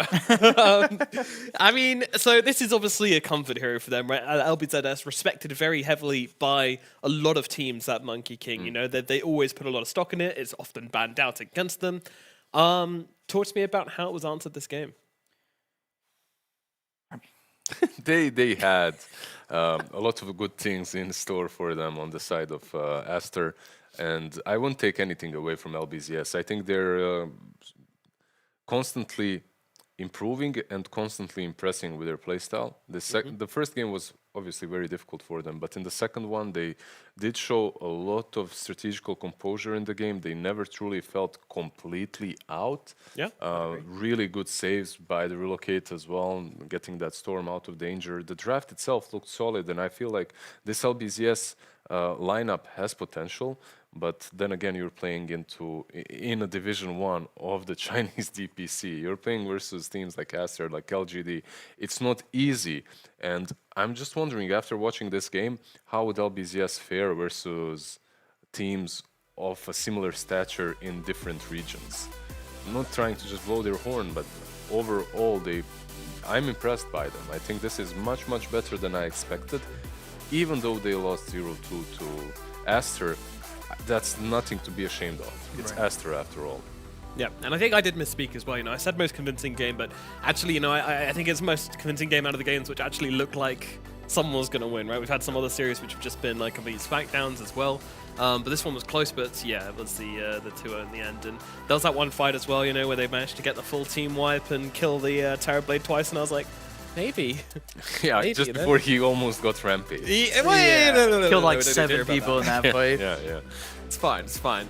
Still, Aster obviously a team of higher caliber here, a team that's expected to win, but LBZS showing quite a lot of promise. What do you think about the DK though? Okay, there were some problems. It's one of those like last picks again there. You're just like, okay. They didn't This is really really have good. Slardar band, what was it? Legion Commander banned, Night Stalker banned, Bristleback banned. Every single hero that's really strong with an IO, as that 3+4 combination on offlane, went out. And then they kind of have to settle for this Dragonite, which does bring some things to the table, but obviously you'd rather have a Mars offlane than a Dragonite, right? They kind of left the Dragonite, the offlane pick, for the last, and they didn't really pay attention to the amount of bans that went towards that offlane pick, so they were stuck. Stuck indeed is a way to call it, and yeah, this indeed was the fight here where this Terrorblade goes pretty crazy, but doesn't end up dying twice. Wow, you know, when you get 7 kills, I think you're okay with losing your life twice. It feels pretty good. Because he, like, gets almost to the rampage, then gets stunned, and then he got, like, what, 2 more after that? I love how Molasses just dives in here and says, "No! No rampage for you! Stop it! We will not allow this. We will not be the 3rd rampage of the Chinese DPC." I think it would be the 4th, wouldn't it? Did we have one yesterday?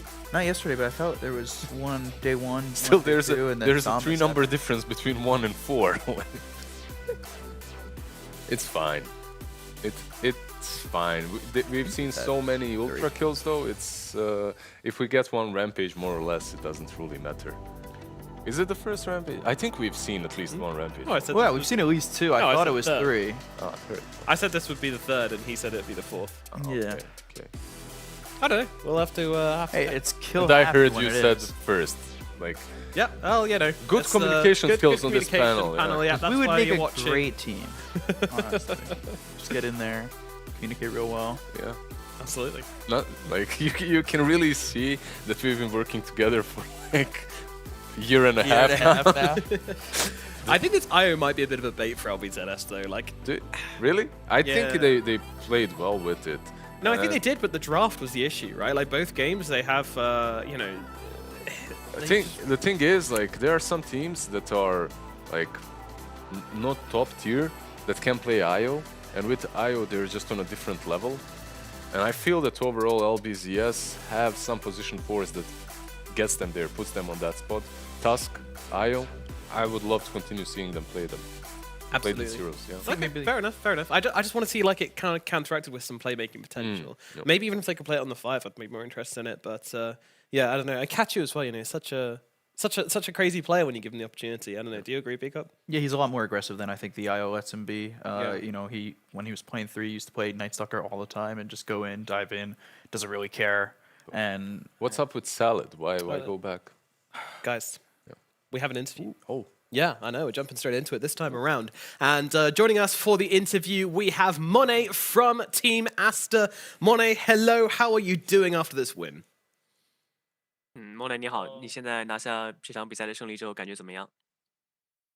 挺棒的吧。现在好像是打了3把了，已经是2-1了。I feel pretty good. I think we won. We played 3 games, and now we have a record of 2-1. So I'm feeling good. Definitely should. You guys are looking great. Is playing apart from each other something you're actively working on improving the communication? 你们现在看起来就是非常不错，然后最近的话一直在打，有没有就是也感觉自己这边互相的一些交流啊变得提升了，磨合什么的变得更好了？其实我们这个训练环境，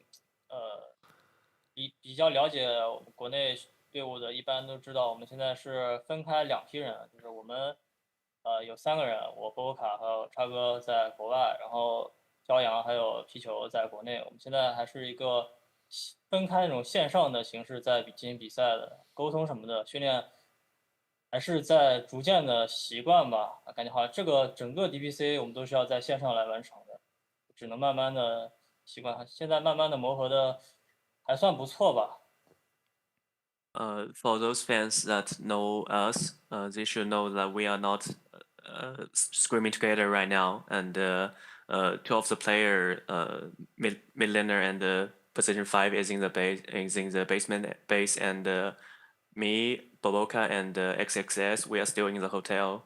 So we cannot join them, and we probably gonna spend the whole first season of DPC training together online. And for us, we need to get used to this and I can say for now we are getting better on it. So yeah. Certainly looking good. When it comes down to your team's overall strategy, would you say you are trying to play more around Ori or yourself? 现在这支 Aster 的话，主要是更多的去把资源倾向 Ori 一些呢，还是说更多的把资源倾向你呢？你们现在是一个什么样的策略？其实我们现在还没有一个明确的打法吧，就逐渐的磨合。其实大家都是在学习那些强队的打法啊，学习老干爹啊，像雪碧啊，这些强队，我们就一边看录像，然后一边总结，一边学习。现在还不太清楚到底是资源倾斜谁啊，反正怎么打舒服怎么来吧。We haven't quite figured it out. For now, we watch a lot of replays from other strong teams, such as LGD and Team Spirit. We just learn from their replays and we try to figure it out. We haven't have the emphasis right now, so it's just we just try to win the game. Interesting. I'm just very interested. Could you tell me if you scrim between other teams that are in the same division, or do you have designated scrim partners that you play against? 我就是比较好奇，你们平时会跟谁训练呢？就是可能跟一起 S 级队伍训练，还是有其他的一些队伍也会跟你们训练？我们一般都跟就是国内那些队伍训练嘛，一般都是 S 级那些队伍吧，然后还有一些 A 级也有，像那个拒绝者，还有 POW 那个叉 G 啊，还有清茶，就是我们的青训队，我们也会一起训练。能接到什么队伍都会训练的。We mostly scrim with the Chinese teams, same division with us. Also, some teams from Division 2, like Extreme Gaming, that contains Paparazzi and PYW, and our academy team Ares. Yeah, we don't pick our opponent too much. Like like the coach decides the team we want to scrim with, and we just take it. And just a small follow-up: do you enjoy owning noobs in pubs more or scrims? Like, which one of these games do you enjoy more? 你自己作为选手的话，更喜欢在路人局宰，还是更喜欢就是打训练赛？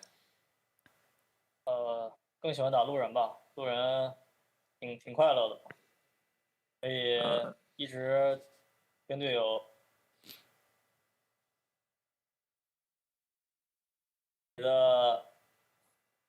发轮盘。就是能再重复一下吗？就刚才网卡了一下，就是打完路人之后那一段。就是更喜欢打路人吧，可以一直发轮盘、发信号，还蛮有意思的。I prefer playing pubs. It's really interesting for me, and also I can spam a lot of chat wheels. That's why I love play pubs. Understandable. Yeah, thank you. Pick up your question. I got one. What's your best advice for gaining some solo MMR and beating up on those noobs in some pubs? 就是你有没有什么给大家一些建议，就是怎么样能够就在路人局去欺负那些菜鸡，然后把他们的分数全部给吸过来？不要欺负菜鸡了，让大家有一个好的环境吧，不然会没有新手的。Guys, let's not punish those noobs too hard. Let's try to create a friendly environment for new players. So, you talked about using voice lines in your pub games, but you don't really use them in official games so much. Is that by choice, or is that, what's the reason for this? 就是你之前也说打路人的时候你喜欢发轮盘嘛，但是看你比赛的时候也不怎么发，就是你这方面是有一些自己的考虑吗？也没有吧，就对面发我就发，对面不发我也懒得发，不主动。Okay. I'm not a very active person, so if the opponent teams spam chat wheels on us, I will fight back. If they don't, then I will just keep quiet. Honorable, honorable. All right. My last question then. You just played against LBZS, who are a relatively upcoming team. Do you see any potential in any of their players? 你们也是刚刚击败了来吧展示，他们还是一个比较新的一项挑战者的队伍。你有特别就是觉得里面哪位选手比较有潜力吗？都挺厉害的吧？他们昨天不是还击败了RNG吗？感觉每个人都挺有实力的。I think they are quite nice. They beat RNG yesterday, so I think individually they are all pretty skilled players. Cool. All right. I think that's all from me, guys. Any Yeah. questions? No? All done? Thank you. All right. Thank you very much, Ori, and best of luck with the rest of the season, and hope you get back to China soon. 感谢你接受我们采访，希望你能早点回国。And there we have it. Monet from Team Asta after their win over LBZS. I mean, anything which caught you off guard in that interview? I really thought he'd give me some advice to gain some MMR. You're helpless. I was really hoping. I was like, oh, this is my chance. I'll gain some MMR. And then, he's like, don't be mean to, all the noobs out there. I'm like, yeah, don't be mean to me. Like, let me just play my games. Help me, Daddy Monet. give me some tips. But I was Papa really Monet. hoping for, some advice. Yeah, it will get better. I'll try. We'll help you, Beak Up. We'll Don't help. worry. After that 22-game loss streak last year, I don't think I can get any worse. Wow. That's impressive. That is impressive. Alrighty, guys. Well, that's going to do it for the first series of the day, but fear not, as there is plenty more Dota coming up for you as we have the second series just around the corner. It is, of course, EHOME versus RNG, battling it out in a best of three. These two teams are very evenly matched, both with a ton of potential coming into it, and the winner is going to decide a lot about the middle seedings of this tournament, so a lot on the line here for both of these teams. Don't go anywhere. We'll see you for that series right after this break.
Hello and welcome back to the China DPC. My name is Nomad. Joining with the panel, we've got Arcryptic and Neff. We're very well-behaved panelists, actually. You know, when I'm working with the others, I have to keep telling them to shut up. You know, we're about to go live 3 seconds. They're just there having a conversation with their phones out. Beauty, you know, you're not ready to go. You're full business mode. You're in the zone. How you guys doing? Doing great. Yeah, it's glad to be here on the panel. Of course, with my favorite host. You know, He's our only. I like you. right back at you, buddy. I don't have many options, but you know. Well, you know, I'll take it. Yeah. So, the series we've got coming up is EHOME versus RNG. And if you don't know what that series means, we're here to inform you because it's a pretty big deal. Why is it a big deal, Neff? I mean, it would be a bigger deal if RNG ended up winning their previous series, but unfortunately they ended up dropping that one, which is a little bit of an upset. But this is pretty big for current EHOME roster, which was formerly Phoenix for anyone who is just tuning into their first CN DPC matches. Now they ended up picking up the majority of the roster with one replacement. Yep. Who was? Who was their replacement? 2 replacements. They had 7E, who was formerly the stand-in, and ended up replacing. Oh God, it slipped my mind now. You can do it. You can do it, Neff. I'm putting you on the spot here. I've slipped my mind now. It's We got Shiro, 7E, Zeal, Planet, Zeal. ZZQ. Zeal. Zeal's a replacement. One of the 4-letter offlaners. Yeah, it's one of the 4-letter offlaners, right? That slipped my mind. But yeah, Zeal is a relatively unknown player who's has impressed so far. He has had an amazing performance with the Pangolier in the one of the previous series that we were watching, and single-handedly recovered one of their games. It was He owned. cool to watch. Yeah, Big ownage plays from him. but we don't know too much about him yet outside of that. Sticking on the broader picture, though, I mean, you know, RNG, they're 1-1. EHOME, they are 2-0. Now, EHOME are one of these, you know, newer squads, as you say, you know, Phoenix, but with some mix-ups going on.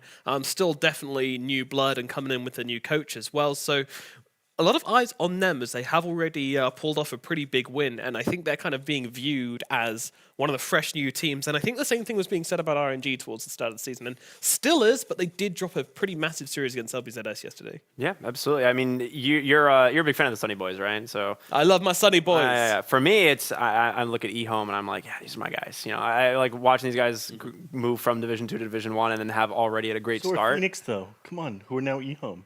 Division 2 to 1.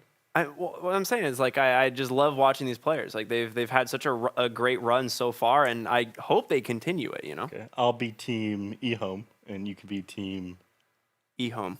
EHOME. Yes. This matchup. Yes. You're also team. And I'll be Team RNG for the sake of balance. yes. Okay, that's fair. But RNG have looked a little bit shaky. A lot of people didn't expect them to lose to LBZS, and God King hasn't had the best performances so far, which, you know, was kind of funny because recently a lot of people have been comparing him to Eternal Envy in the Chinese community. True. And that guy has not had the best performances recently either. Yeah, no, true. It's been Don't laugh. Maybe not the side of the comparison they were hoping for. Yeah, but Envy was pretty well regarded in the Chinese He was. community. They're talking about how he's won multiple championships, and you know he's performed at a very high level for such a long period of time. So yeah, and he people are- becomes like the when there's no Chinese teams left in the tournament, he becomes the honorary Chinese player, right? And apparently he sometimes takes interviews in Cantonese, right? does he? Yeah, he did it once, I believe. Yeah, is to honor his Chinese fans. So yeah, big Impressive that you know more about Eternal Envy lore than me. I'm challenging the wrong person here. Let's jump off that boat before it sinks. But no, RNG have been definitely one of the stronger teams on paper. But yeah, dropping the series to LBZS was everyone's big surprise. But in the Huey tournament before that, they did do very well. You know, they got to the grand finals and then unfortunately lost the grand finals to Neon in a 3-1. But still, you know, it was kind of the warm-up tournament. Everyone admitted, you know, it's not really something we're playing super seriously. It's just to warm up and get some games in before the DPC starts. But, you know, the names on the team of RNG are just like, they speak for themselves, really, don't they? We're like, we got Arme, we got Somnus, we got Chalice, we got God King, not Arme. Somnus, Chalice, Felix, and X-Nova. Like, this on paper is one of the strongest teams in the region. So was Elephant. So was Elephant. Yeah, Elephant, you know, came in with big names. A lot of people expect them to do super well, and definitely struggled. You know, not even just the first season, but both seasons, and barely made it to TI in the quals, and eliminated first round, if I wasn't mistaken, at TI as well. So I mean, they struggled, or no, maybe they got second round. I think they got second round, right? Second lower bracket, second round. They either got eliminated by EG. Actually, I think Yes. is what it was. I think Yeah, EG took yeah, them out EG first took round, them out. actually. And then EG went down not long. Yeah, and after then that, EG immediately after, you know. Yep, unfortunately so, indeed. That bracket I mean, were in I think shambles. the comparison between RNG and Elephant is definitely one which deserves to be made. But for me, like, Felix can be compared to Red Panda for sure.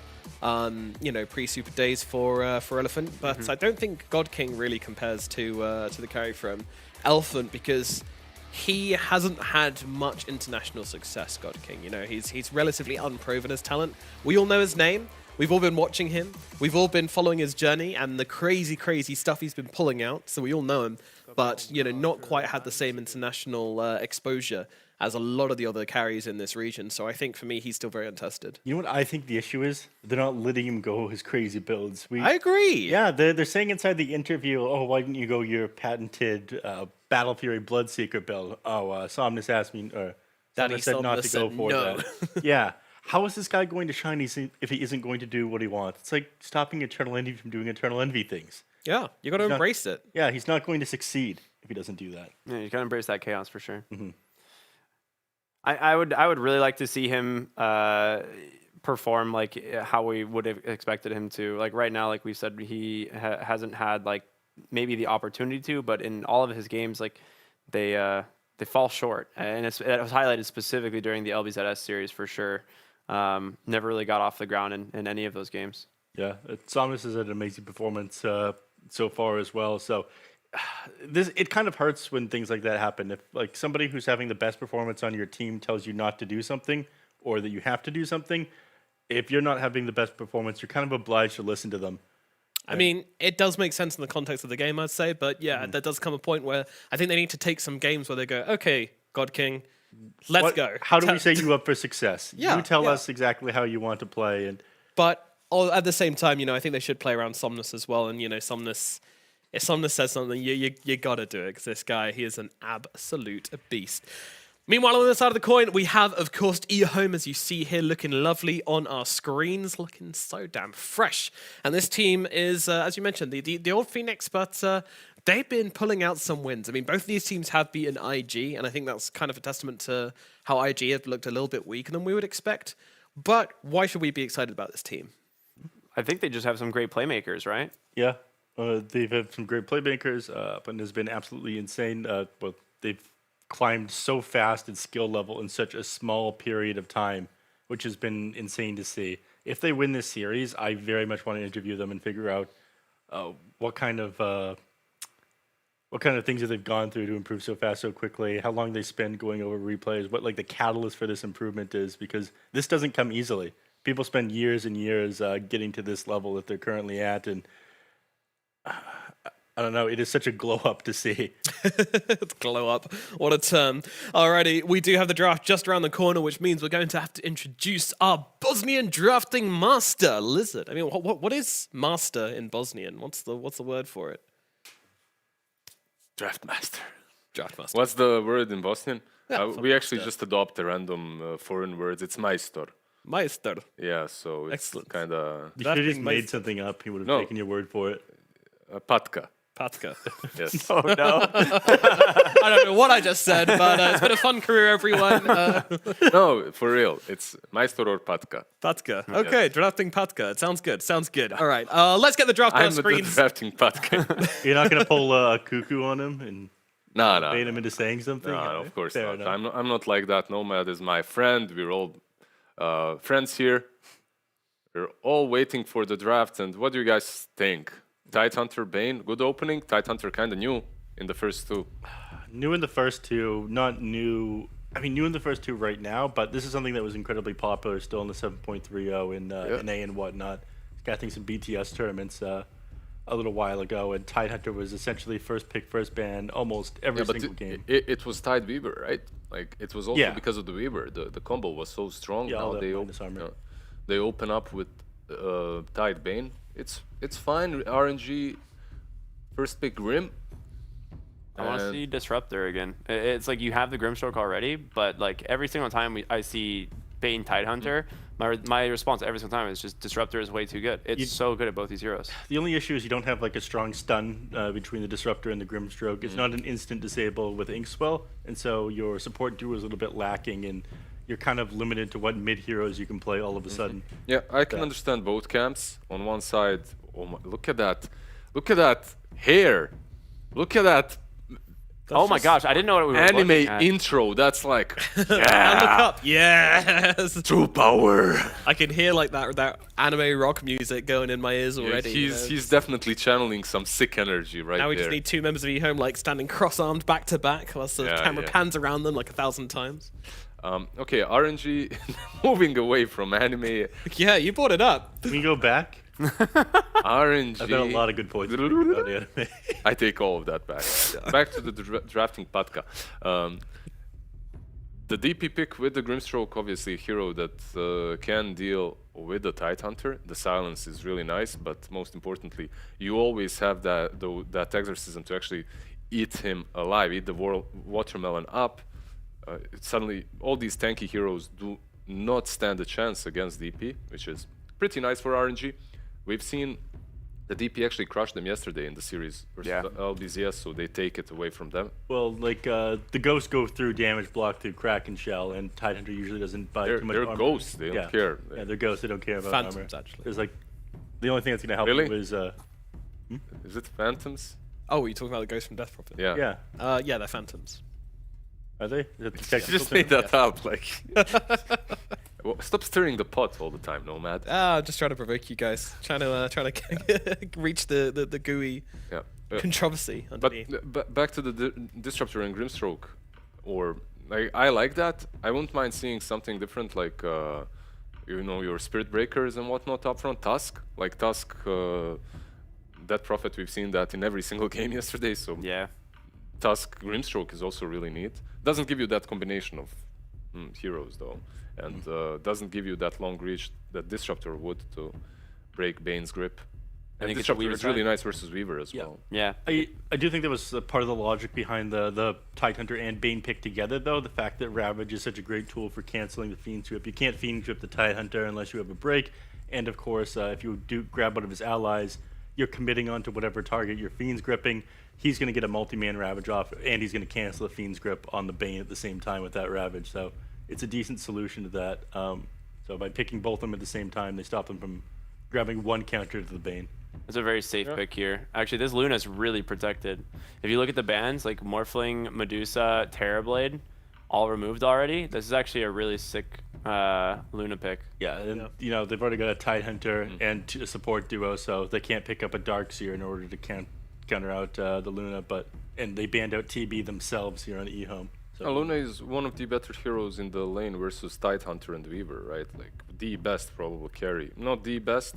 There are still some melee ones like Ursa and Monkey that are considered a bit better perhaps, but Luna loves playing into the Tide. They go afterwards with the Tusk, so the Tidehunter should not have a nice game. You have tag team early on, Luna with a lot of magic damage. Later on, you have Death Prophet. Like I really like what RNG is doing with their draft already. It makes a ton of sense all across the board. Then again, Weaver and Tide are strong. If they can roll out of control, and this was so predictable, but I feel that I forgot about it. I was about to mention it, right, guys? I you could heard see it on yeah. your face. You I saw can it. hear the lightning crackling from your brain, Exactly. much like Razor. So my point was, Razor is extremely good versus Luna. Well, sort of, like pretty good. Let's put it that way. But then again, RNG does have that profit. Yeah. So they saw it as well. They banned out other heroes instead of the Razor. We've actually seen the Razor lose in a game against Luna specifically because of a Death Prophet. But yeah, you're right. I mean, the Razor matchup in Luna is usually pretty solid, but you gotta be careful. You can't extend too far in fights because Exorcism just eats you up. And there's always that point in which Luna gets a shard, Pike, Daedalus, and then doesn't really care too much about the Razor. If you can Pike yourself away from him, and then just spam Lucent Beams around before he uses Static Link, it's also a way of dealing with him. They ban out the Drow. Yeah, RNG, it seems like they expect a safe laner to be the last pick, and something is telling me that EHOME might just go for a mid lane as well and put this Razor on the safe lane. Interesting. I mean, the Drow does pair decently with the Razor here. You have a Tidehunter as a frontliner. The extra agility that you get is going to significantly increase your damage with that Static Link. And you've got decent fight reset as well in 2 forms, one from the Tidehunter and another from the Weaver. If you commit too hard onto a Drow, the Weaver would be able to time lapse. But of course, that hero banned out. I'm just like grasping at the logic of banning that one out and why Drow would be a good pick. Drow's aura is actually really good at providing a lot of armor for her team. So even if they don't benefit from the attack, like damage or attack speed, Death Prophet's exorcism's all physical damage. So the armor bonus you can get from it isn't, negligible. I feel like you guys are reading a little bit too much into it. They owned IG, right? Was it IG? No. EHOME won versus who? IG, right? Yeah, IG. Yeah. They won with Drow. it, G. Drow TA. Don't doubt right? Yeah. yourself. And the minus armor definitely is there, like you mentioned, with the Yeah. Gush, with the Weaver. You would be able to snowball, take rush, and perhaps end the game in same fashion before RNG can come online. And I think everything you said definitely stands as well. Just sometimes it's easier. Not as complicated. Check the aura buff. Okay, they won versus IG with this. Ban out the whole draft. Yeah. it was a really good Drow game, that game, too. You go on, and we had the TA banned earlier, so definitely, Yeah, definitely TA as respect well. coming out from RNG there. Realizing that there's also it could be just the case that they're watching the game, they're just like, all right, they're playing this super well, they're clearly really comfortable with this, and we don't think we can play against it. It is interesting, though. Both teams ban out heroes in different lanes. They aren't quite sure who's being flexed where just yet, so they banned out the Kunkka. I do think they needed someone who's a bit more of a front. Other way around. I think they need a bit more of a frontliner on the side of RNG. You can play kind of far forward with Tusk, but by itself, I don't think it's enough. There's not enough punish for them to just jump this Death Prophet and blow her up. They go That with hero It's helps. also fine. Like they needed Backline jump. There are different approaches here. If you go with the Beastmaster, you're kind of making this death ball kind of a strat with Luna, right? But if you go with the Spirit, you can actually have some plays in the mid game in which you don't necessarily have to have that death ball. Just wait for his Zags, he jumps the backlines and whatnot. But the problem that RNG have got is you have this Razor against you. You don't know where he's laning. You guys put it perfectly. It's very flexible. Their draft, besides Bane and Tide, you really don't know where they're going. Even the Weaver could be, most likely won't be because of the silences and whatnot, but he could be on paper even position 1, right? All right, Nomad's room review real quickly. EHOME, they got a baller room, gold, loving the theme, lots of lights, Yeah. neat little chandelier above as well. Very swell, very sick, 10 out of 10. RNG, it's efficient, it gets the job done. Not a Bit more fan of the blue efficient, yeah, walls. not fancy. No, those are all curtains. They do, blue curtain? Yeah, so they're actually in a big hotel. Those are all windows, and they have all the curtains down because it's like bright day. Terrible I mean, curtains, though. I mean, they're blinds, right? Yeah. Bad Or choice of blinds, yeah, colour, maybe I'm that's the afraid. correct word. They do have a nice whiteboard up there. We got a brood! The brood finally comes out after being banned like 20 times in a row. We finally get to see the brood mother. Guys, what are we thinking about this brood pick? It's so Have they good. brooded them? They don't really have a great counter to it, right? Yeah, it's very good. This is like one of the worst heroes that Luna can play against. It's such a miserable lane experience because as soon as you start to pull ahead on the Broodmother, you lose your... Like, Luna's like, oh, I'll just go jungle, right? But you can't do that against a Brood. She takes the jungle. So you put the Tidehunter mid lane versus Void Spirit, is that what you're doing here? I don't know. Like having to flex... You either dodge the lane or you start rotating the Luna out of the mid lane super early. But Or out of the safe lane thing is, super early. I feel like Luna plus Grimstroke would do well versus Brood early on. It's only after level 6 that Yeah. she's a problem, right? This ends up being one of the exact scenarios we talked about. The Void Spirit is going to be tied up dealing with the Broodmother, and he's not going to be doing Void Spirit things elsewhere on the map if he's All have right, to be your guys. solution. I'm going to have to ask you predictions before we get into the game. Starting with you, Lizard. I'll go with RNG. RNG. Yep. I'm Brood not mother. that phased by the Brood. Yeah, not that phase, but you going for the brood? No team, just Brood. Just brood? Okay, so... Shout out to girl bossing. I never doubt my EHOME, so I'm going with EHOME. EHOME? All right. Well, I mean, it's been banned out 13 times so far, just in the China region alone, the Broodmother. Surely, the first time we see it played, it has to win.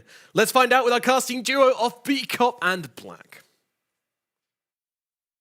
Thank you very much. Nomad coming in. Game number 1, RNG, EHOME. Going to be an interesting one. We finally do get the Brood, and do you think it's the tipping point that EHOME need to beat RNG? Well, it depends on how good the Brood is. I haven't seen Zeal's Broodmother, and I do think Broodmother is an expert kind of hero. If you're an expert on it, it can look insanely broken. Right. If you're just average on it, it can be very underwhelming.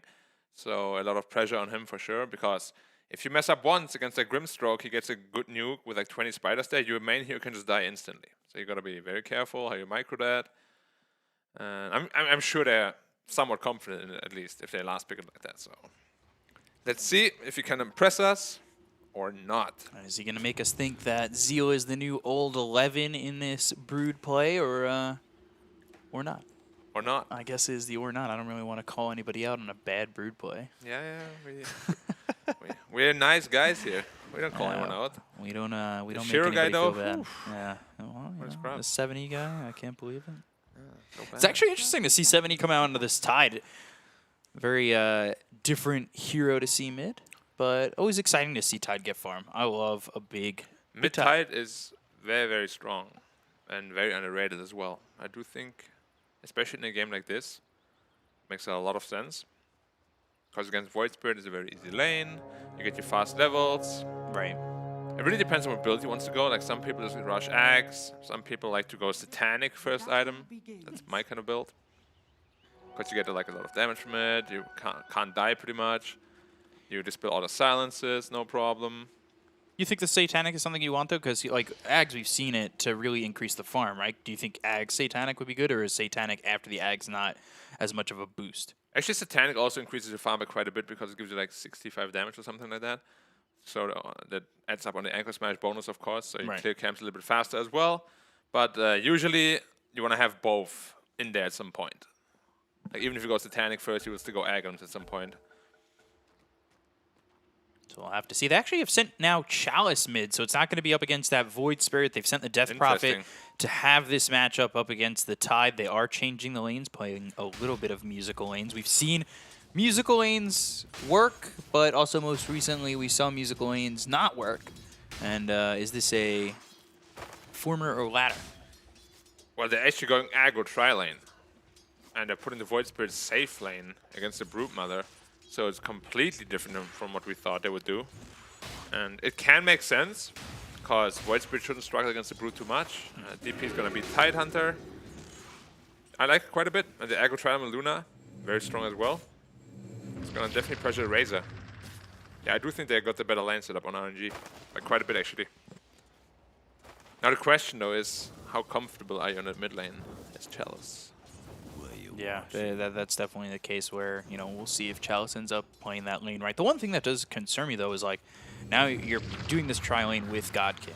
That means he's not getting as much experience. He might be playing from behind in an experienced thought. And we've seen God King struggle from playing from behind, right? Sure. So it's just a natural thing where you're getting less experience. Yeah, but look at the CS, though. Razor sitting at 0-0, Luna 6-3 already.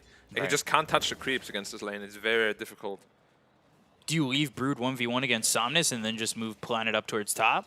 I think that's the right play. Usually what you do is you get level 2 on the +4 and then you TP to the safe lane.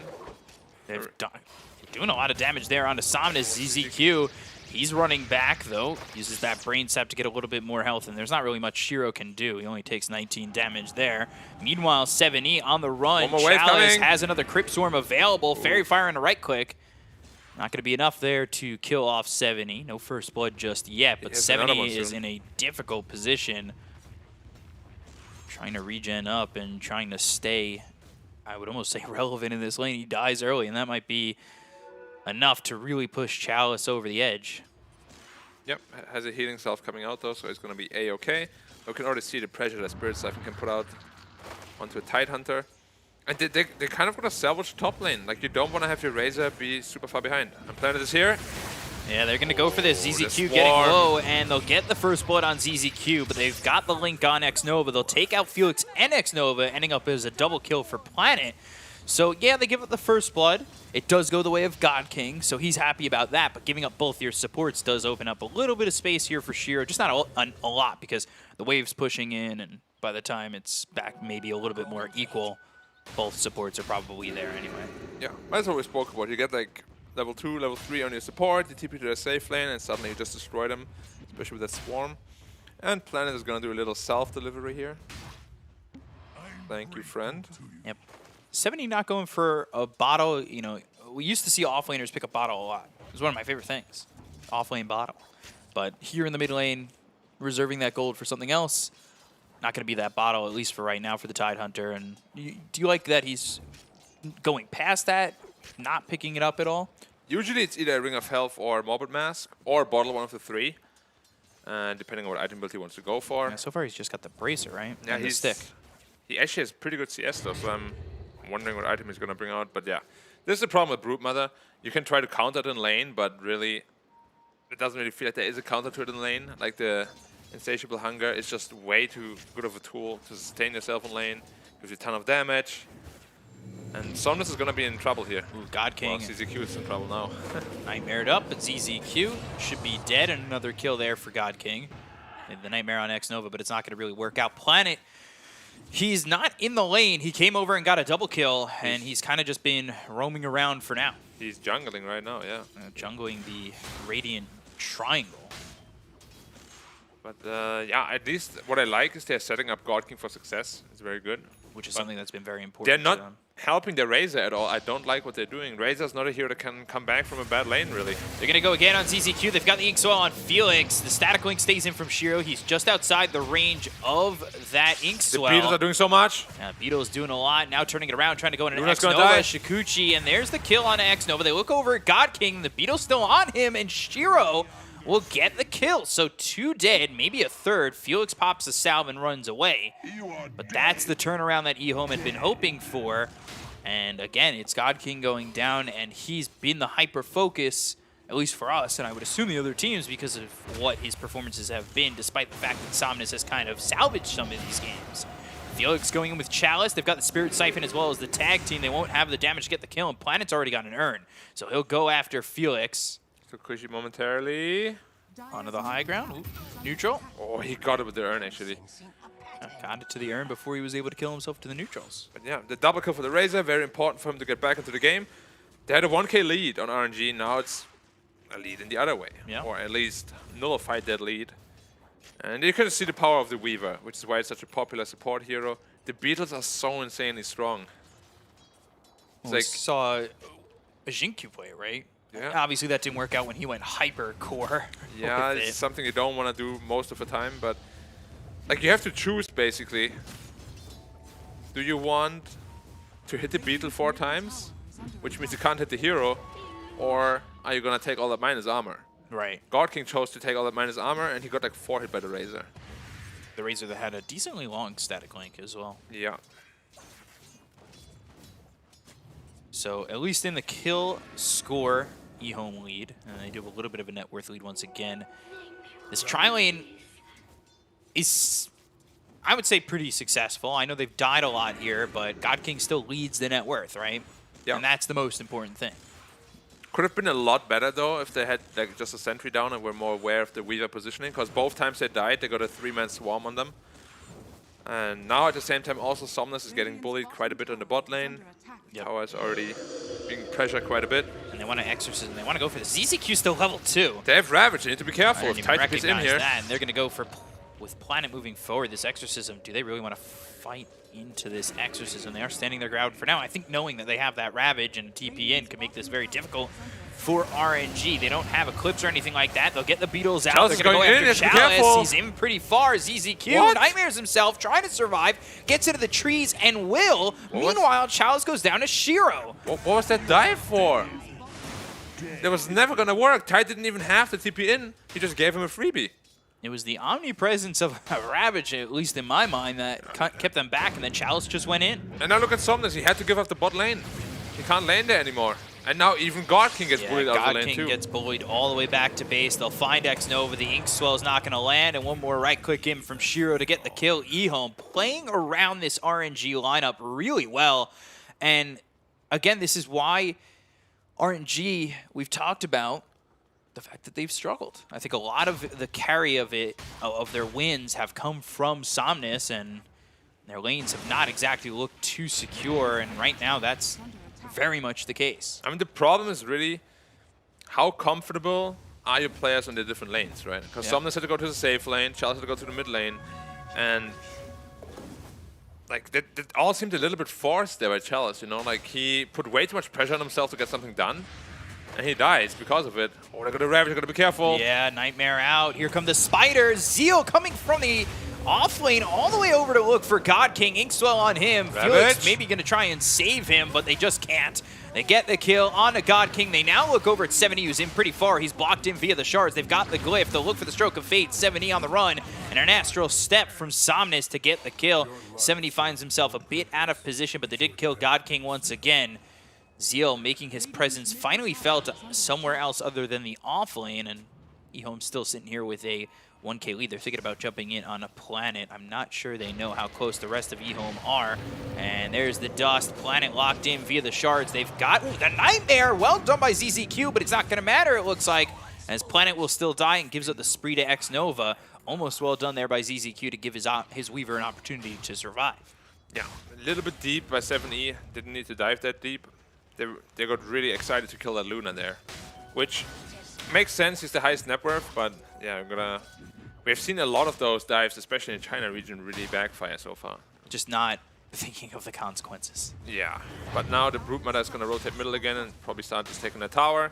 Should be a very easy one, which is why this hero is so strong. Just take down. What do they do about it? They need a Grimstroke, but he's not in position to nuke it. The little spiders spreading out all around. They give it the top lane, but that requires a second exorcism to get. And they got a tower denied top lane anyways. So they do get some gold out of that as well. So another exorcism gone. He's only level 7 on Chalice. He seems to have fallen pretty far behind. Yeah, very underfarmed as well. Which again, how familiar are you with that position, with that lane? Doesn't seem like very. Yeah, it doesn't seem like he's that comfortable at the moment. Yeah. Pulling Chalice, who's an off-lane king, to move over mid. In a matchup, I'm not certain they necessarily needed to. Practiced a lot also, yeah. I mean, they probably thought that Void Spirit is the best against Brood, but as I said, like all these counters, they're very, like I like to call them fake counters because yes, once the spiders are out and you're on the same net worth and level as him, you can deal with it, but ooh, Somnus making a jump on Zeal. Double Astral Step. Might be dead. And they've got ZZQ maybe to help out. Oh, is it going to be enough? No, he Nightmares Somnus instead. Zeal left to die. And great shards from Felix Chaba as they'll get ZZQ locked down for a moment. Stroke Fate slows him out. And then they've got the Walrus Punch and the follow-up damage. It's taking a while to get this kill on a ZZQ, but you know he's dead as he's got no help from the rest of his team. But yes, you've lost the Brood. I guess you could say space. It does cost 3 heroes to come over and go after the Bane for a little longer. It's a very good ward by the Radiant there to spot out the Brood in the jungle. Let them a free kill. And they haven't used a single Ravage yet. They're looking to go on Chalice? Beetle on him. Right clicks in, Spirit Siphon there, and immediately they'll back away. Yeah, so he is going to go for that Axe build on the Tidehunter. But yeah, like now is the real test for Broodmother. You got those 2 tier 1 towers. That's the easy part. Yeah. What do you do from now on? Because if you don't make your presence felt beyond that, Brood is really a pretty redundant hero. And Brood sitting middle of the pack in terms of net worth. Still ahead of Chalice, still ahead of Somnus in a decent spot.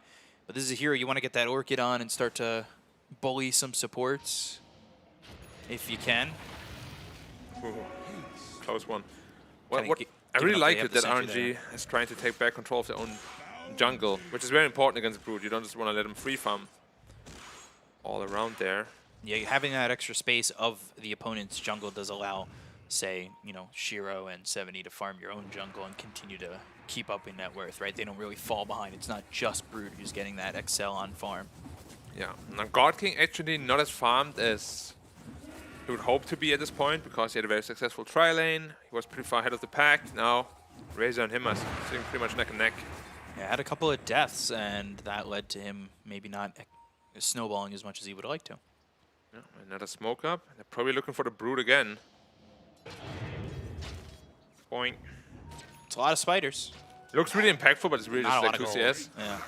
Oh, you have Orchid now. He has to be really careful on Somnus. I don't think he saw that. No, actually, they had a ward. They saw that.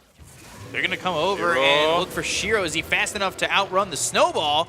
He is. The shards block off his original escape route, but they've got the Walrus Punch. They'll keep up with Shiro trying to survive. The silence is out. They've Exorcism for this. The Ravage from behind. Now they've got the Soul Bind. They'll get the kill onto Shiro. Looking over at Chalice, though.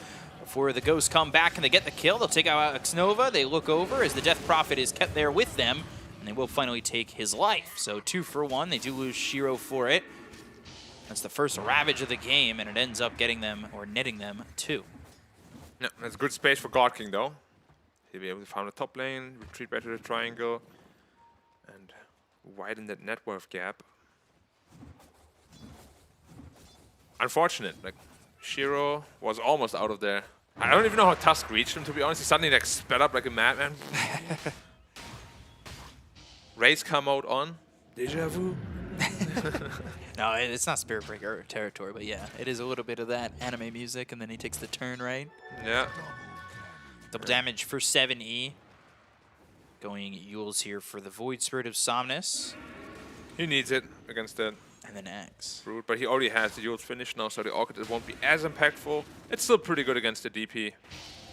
And the Vessel could be Oh, you have strong to be here, careful, right? Chalice. The Shikuchi, they've got the Gush. Now they have the Beetle on him with the Swarm. Spirit Siphon trying to survive, and you got to remember that 70 does have this double damage, but he's starting to turn this around. Chalice looking for him with the Spirit Siphon. Shards will be on the mark once again. Snowball, but he's pushed over to the side, and well, ZZQ nearby to help out. Chalice does end up losing his courier to Planet, and Planet gets into the trees and leaves and places down a very deep ward there. Not anymore. But they find it with the dust. Okay. With the sentry. With the sentry? Yeah. Yeah, sorry. What did I say? Dust. That's what I meant. All good, just poking someone. But now they find the other one. Fighting for wards. Easy. The biggest battle. Another Fighting one. for wards. A Brute is like, oh, it's like a horror movie, you know? Like you see those small spiders walk in, you're like, oh, we know the big one's coming. Lord of the Rings right there. The ghost spiders too. What's the Lord of the Rings spider called? I don't know. I don't know off the top of my head. I forgot about it. There's a Yules over mid, I believe, and yeah, they're gonna try and get this kill on My the planet. No Ravage just yet. I'm just gonna grip him. Probably not. I think he's got the snowball. He tries to run back. Soulbind, double lucid beam. Now dropping down the Eclipse. The shards though not perfect. The However, Ravage. 7E. Nice There's Ravage. the Ravage, but ZZQ's still gonna go down. They don't have any follow-up to that Ravage. They'll still chase 70 with the Exorcism. He goes into the trees, Astro Step on the money. And that's a good move there by RNG to get 3 heroes. And now, eyes on the Brood. What are you really contributing at this point, you know? Yeah, it didn't come over at all. It's so hard to play Brood in some of those games where you just don't feel comfortable joining these fights because maybe they're a bit too far away. They got a good Ravage, but there's really no follow-up damage to speak of. And now they can't do Roshan. And they don't want to do Roshan because they're losing bot tower. Okay. Well, Brood did that. That's contributing. Take the outpost, control the jungle a little bit more. But now, the next question, what do you do next? Position more towards top to prevent Roche. Is that the answer? You'll have to. Try to, at least. But it's never easy as Brood, really, because you want to play under your webs. You don't want to put down like 10 new webs on the other side. It's a very tricky hero. Sometimes I say some smart things. Oh, you're pretty smart. You know, I got that answer correct, I think. And, you know, sometimes you say dusting of wards. I mean, it should work. I don't know why it doesn't, honestly. Yeah. Like, why does it work on invis units but not items? Invis wards. Yeah. Makes no sense that it doesn't work, right? Not that this is the actual ward, but maybe a sentry ward is just packed dust. Magical dust. Grip. He really doesn't want to use any grips. Snowball in, shards out, and ZZQ, he'll survive, and they'll just turn it on Felix Chaba. Ooh, God King. Okay. Okay. Free Nether Shawl. Thanks, I guess. It's pretty good against the magic damage they all have. Well, and he's going for the Axe, by the way. Hood, Axe for 7E. Yep. Maybe Satanic afterwards. Probably not. He's probably just going to be looking to go for the refresher route at this point. Maybe. Just giving you some hope over there. No. I don't need hope. And they're going for Roche. This is what they needed to play like. They needed to push God King away. But it's not that easy, though. It's going pretty quickly. I don't know if they're going to get here in time. It's going to be almost on it. They're sending the spiders out to try and get the vision here. They have no Ravage. Lucent Beam out of 7E. Exorcism, they'll bail on the pit. They've got the silence onto a couple, though, with the BKBB pop by Shiro. He's trying to turn this around. They've got the Soulbind that's going to leash him over to 7E. Chalice on the run. Spirit Vessel on him. Ravage comes out, but it doesn't hit God King, who's got the BKB. So, Fiend's Grip used, but he dies to the Eclipse, so it's not really a Fiend's Grip well Roche used. is almost and dead. Now he's going to buy back. Roche still sitting at about 15% life. They've got EHOME kind of surrounding the pit, but RNG looking for their opportunity to go in. While they've got this Exorcism rolling, they have the tag team. They've got the damage coming out. Zeal going in, looking for something. The silence comes out with the plasma field is there. They get the Aegis on a God King, and they'll take out Zeal and 7E. They find themselves Planet. They'll take out 3. They grab the Aegis, and RNG are going to clean sweep this one.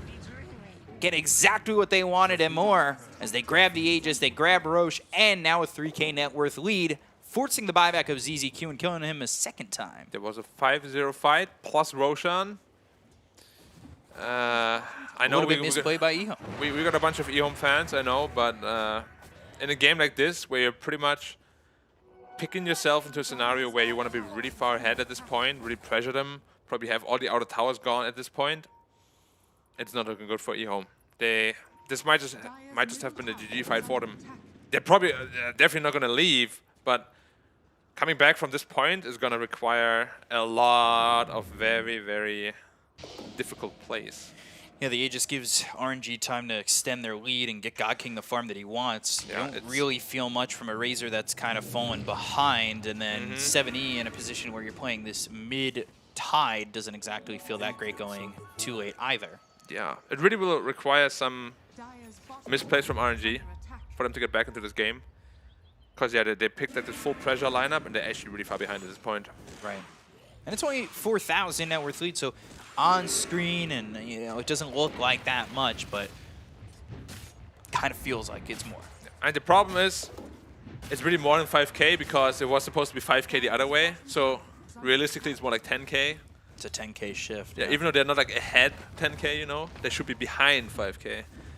And you saw, like, team fighting already looks pretty impossible for EHOME. Like, they need a lot more items, probably like Refresher on the Tide, the Axe on the Tide. Same with the Razor, he's gonna need a double BKB. But even then, he walked in with BKB and the Exorcism shredded him. Yeah, I felt like it was towards the end of the Exorcism, right? Like, They they need played it a to little go on bit the better? DP. Like, Yeah. The thing is, he static linked the DP and followed her while all the ghosts are attacking him the entire time. They actually gotta try to burst him. Otherwise, you don't win those fights. Oh, Planet. Planet really playing with trying. fire. Yeah, he's going to get hit here with the snowball. They've got the dust ready. It does reveal him, and they'll get the kill onto Planet. Played the first part of this game really well, but he's almost trying to continue to play that way when he doesn't exactly have the advantage to do so. And he's been caught out a couple times like that. Yeah, we just saw a couple of core items come out as well. The BKB on the DP, so he's pretty much invulnerable at this point. Ravage won't do anything to him. And the Axe also on the Void Spirit, which of course is his strong power spike. Yeah, now this is a problem with Brood over other offlaners. Like, what do you contribute now in a team fight? You know? This is why we questioned the Brood ban quite a lot. Yeah. What does it really offer if in games sometimes? And this has been a hero that's been banned a lot in the second phase and never picked until now. But it's not exactly showing us a good reason as to why in this game. That's the thing. Everyone can make Brood look really good in the early game, but like staying relevant the entire game long is so difficult in a hero. Like, there's only a couple of players that can really do it. And I'm not one of them. Me either. But when you face one of them, you'll know, because the game is an absolute nightmare. So still posturing, keeping up, and while they're doing that, you've got 7E who's pushing in bot, or at least trying to. Take a look at those spiderlings. 33 of them, 300 gold, not that much. 3 not that much, yeah. The number always sounds really high, but ever since they nerfed the gold bounty on them, Do you think they should give up more gold? probably not. 11? 12? 13? Maybe 15? I think they should all give 50. 50? 50. Yeah. Just nerf the hero into the ground. Or you just like make the spiders stronger, like brute fathers. Kind of like how you get the upgraded treants, you get the upgraded spiders. Yeah, like the massive ones. Even bigger than brute mother. That would be kind of scary, probably. And people afraid of spiders might not want to play Dota anymore. Isn't it usually the female spiders bigger than the male spider? I think so, yeah. By a lot, too. And don't they eat the male spider too after? Maybe. I don't know. The bug world is... Scary. Yeah. Very scary. Well, they're smoking up because they know they got to do something. But what It's can you a really remnant. do? What is your initiation? Your Tidehunter doesn't have a blink. Like, you want to initiate with a Fiend script? Very hard when you have so many cancels and saves on the Radiant side. Even last time, they just had the Eclipse going while you Fiend's Grip the Luna, and they just died. Yeah. Another double damage here for EHOME. They are controlling the power runes quite often, and unfortunately, that's just not being enough. And you said you wanted him to get the refresher. Now he's going for the Blink Dagger. He needs that way in. Unfortunately, I don't know if that's going to be enough here. Well, that's the thing. He needs a lot, right? Yeah. He needs to blink, needs the refresher, Razor, needs the refresher, needs some armor items so the exorcism doesn't just kill him. But then you're still lacking like a proper initiation because Tide isn't a hero that wants to blink in first, if you can help it. But this game, they have no other options. And almost Silver Edge completed on Luna. Once that's up, Tide isn't even tanky anymore. Won't be able to Kraken Shell off all those stuns. And this is just how a Dota game looks when a snowball lineup is losing. Yeah. It kind of gets staggered out. Yeah, like they just weren't able to defend anything. Honestly, RNG might even look to go high ground here. They got all the tools they need. If they win Exorcism one ready team to fight go. here, the game's just over. Yeah. They just take the base too quickly. But then you have Axe Gush, which is a pretty good ability. Yeah, good wave clear. They have the Blink Dagger now on the Tusk, which can make things difficult for these heroes on EHOME. They're going to pop their BKB, and a lot of that duration is going to be kicked out. Yeah, for sure. I mean, RNG's playing it slow because they don't have any rush. Can just wait for the next Roshan and probably end with that one. If they don't get that Rosh, though, does it give EHOME... Like, it almost doesn't feel like that Rosh is going to be enough to even think that EHOME have another... Like, they're not back in it. Just that Rosh is not enough. Yeah, let me just say I have a hard time seeing how RNG is not going to get the next Rosh. Right, yeah. Because with Exorcism there and Tusk tag team is going to be so fast, EHOME won't have too much time to respond. And they still have no Blink Dagger on Tide. They need that. Zeal's kind of sitting by it, too. Mm-hmm. Potentially 45 seconds until that Rosh is back up. Yeah, like Brute is very rich right now. It's just he can't really contribute a whole lot, which is oftentimes the issue with that hero. They'd love to have this refresher on Razor before they get into this one. The Roche respawn timer is really going to dictate a lot about how this game could potentially go. If it's a really early respawn, I don't see how EHOME defends it. Is even the longest of timers enough? Well, then at least you have the refresher and the blink, potentially. So, like, all they need right now is time, right? Try to get to that next layer of items and then hopefully take a good team fight. And maybe take the Roshan away from them. And then we have seen in that VG series where those refreshers just completely tore LGD apart. Until Nothing to Say Kunkka happened. Radiant's bottom tower is under attack. So it's such an early respawn, it's 20 seconds. Yeah, not going to give EHOME the time that they desperately needed, and you can already see RNG are postured for this next Rosh, and EHOME are so far away, far enough away where I think if they started it immediately, I don't think EHOME get to it. If they scout it, because it's a very early respawn. But they're right there. They spawns right now. They still haven't scouted it. Yeah. I think there's and spider they're not going wings in there. to. No, it's a Brood web. Is there not one spider on there? No. I don't think so. The web is just like this massive red dot. Yeah, because he's got a couple right by the pit. Oh, God King is like, okay. Oh, wow. There it is. There's the, well, come on, get those spiders in there. Let me be right for once. That one can't get up the cliff. The Gush is very annoying though, so they will probably have to initiate and take that fight. There we go, now the spiders are in there. Yeah. I hope Brood is gonna go for Axe. Have you ever seen a Brood Axe? Like you just put those trap webs down, and when you activate them, you get like a notification on the minimap. It's super fun. Yeah, okay. But is that worth Ags? It's very strong.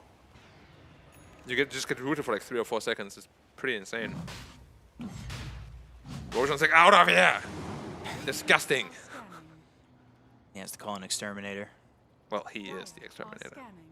Scan from the Dire and the Radiant. Dire's hits, so they know where they're coming from. And they'll throw a Gush that way, kind of giving away that they know. But Yeah. they also want them to know, so maybe RNG doesn't take that way down. Yeah, but they also took the outpost, so they were like, yeah, you guys are there. They're just going straight in the pit. Yeah, there's the Exorcism being committed. Ow. They've got 4 heroes in the pit. Spider's starting to come along and catch a glimpse of vision. Another Gush Gush. Harris. Felix taking a lot of damage here. Spider's over. They bail from the pit. They've got Ow. the Ravage coming in. Can they get the kill on a Chalice with the BKB? He's trying to survive. The Eclipse is down. The BKB, the Soulbind is there. Chalice on the run. They get the kill on Felix. Chalice, they take the Tusk. He's dead for 40 seconds already. Roche sitting there with a little bit of health. And Chalice will go down. The Exorcism not enough this time. And RNG, they botch their play at the pit. EHOME looking for an opportunity to go in. They've got a couple heroes around, knowing that RNG are being pesky and sticking by. Roche.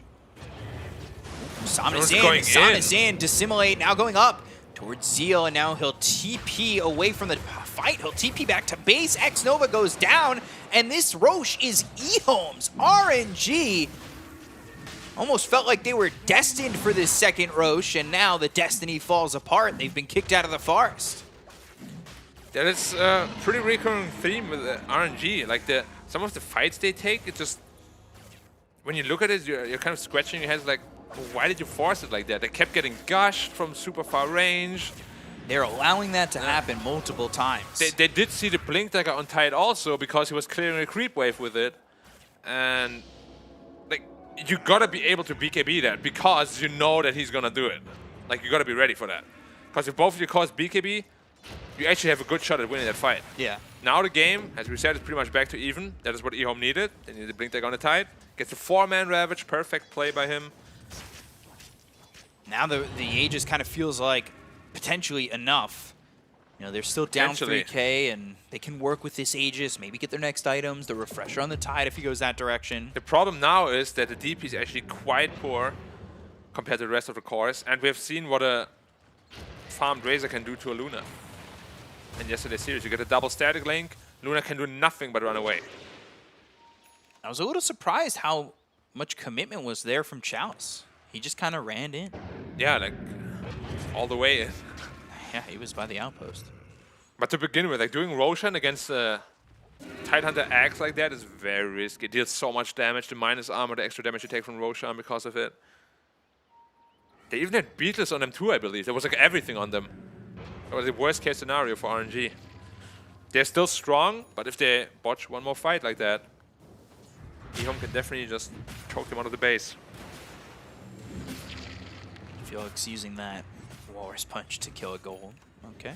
AC now for the Zeal Broodmother. That's a big buff to the entire team. They're looking for that shard on the Grimstroke. One of the stronger shards out there. Oh, 5-man smoke to the top. Ravage is back up.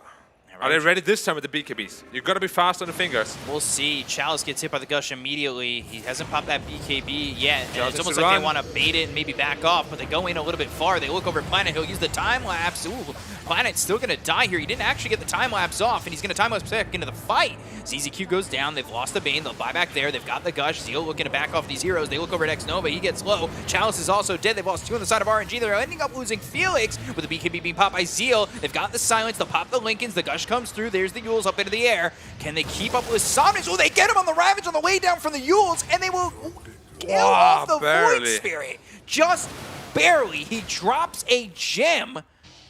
And again, EHOME come out on top. I thought for a second Planet time-lapsed earlier in that fight, but he held it, dies, buys back, and time-lapse back in. Top tower is under attack. Yeah, I think the fight did go as well as it could have for RNG. But the 3 cores now, they're incredibly hard to kill with those BKBs. Razor with Refresher BKB. Like he drained the DP first, then Luna man up on him. Then he just turned around and was like, what, you want to fight me? Starts draining him, Luna has to run away.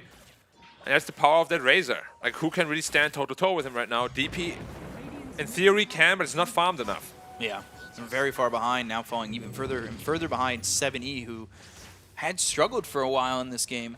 Now he's kind of come back. He's got the blink. He got time for the blink. He got time for the refresher.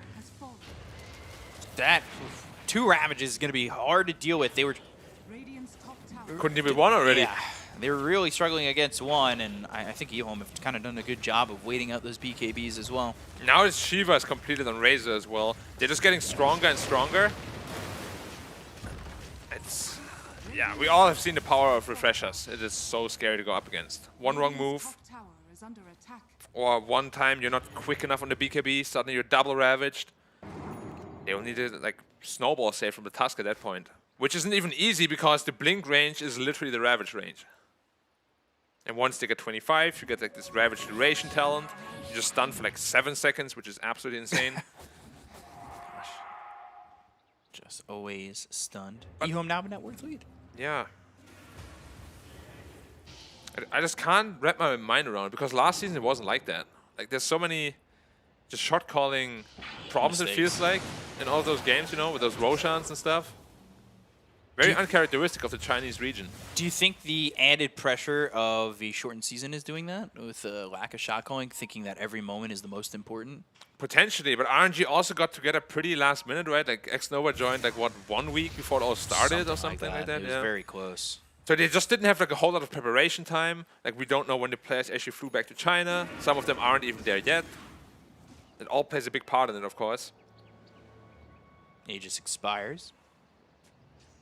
So 3 minutes until the next Roche. This next fight is going to be so hard for RNG. Double Ravage.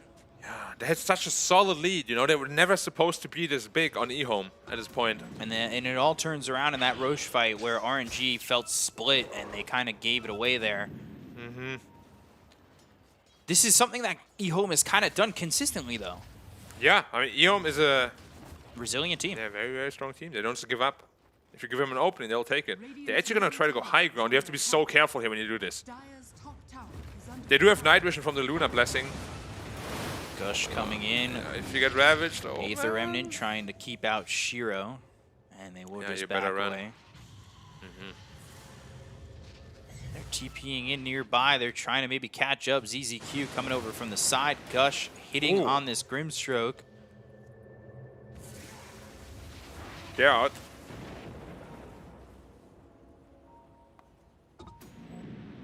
Yeah, they do get to leave. I don't like Luna's chances in this game as it goes later. Just because of what happened to Ame yesterday in the same matchup. He hit, I think, once, and then spent the whole fight running away. Yeah.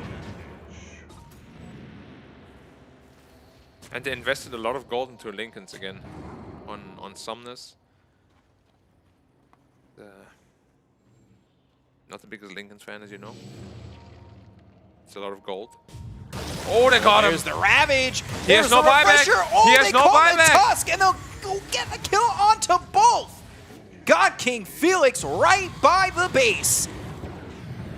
Oh boy. Luna's dead for 90, and they have a Brute Mother. This is like a Brute feast right here. Gonna wait for the creep wave. Are they gonna...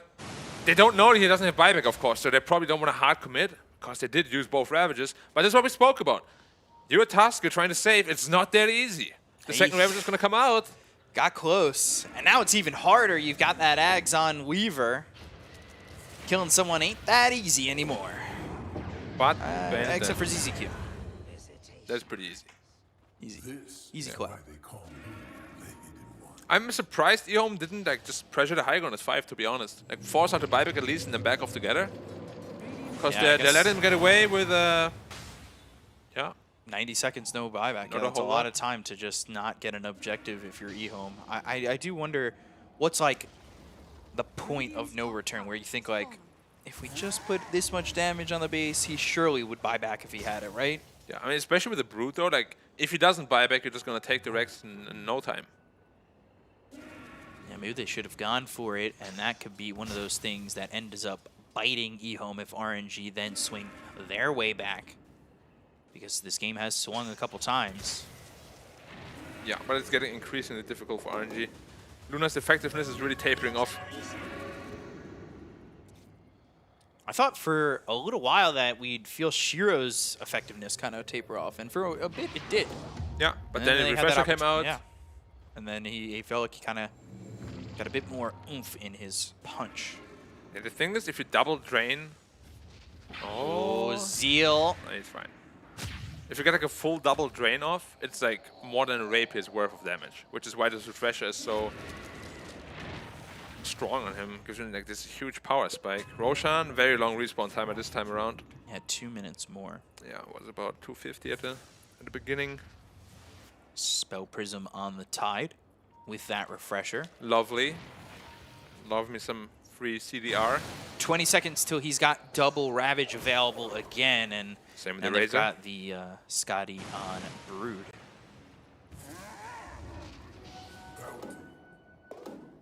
Damage might become an issue for the Radiant side. Because now they have that Scotty, the Spirit Siphon won't heal as much, and you can't kite the Brood as well. If you ever get hit by her. Wonder if this is going to end up being 60-minute Refresher game. Shard or Ag's Blessing. I hope it's an Axe and I give it to Bane. I hope it's Refresher and they give it to Tide. Triple Ravage. Yeah. I don't know if he has the mana to support that, though. Probably does with Axe.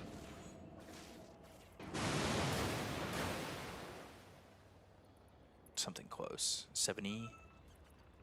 23, level 23. So is the Razor, and so is the Brood.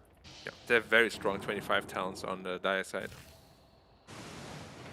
You can see Chalice behind, Somnus at 23. The supports feel like they don't really have much experience here on the side of RNG either. And Somnus jumping forward, throwing down an Aether Remnant, but he's got that extended Dissimulate.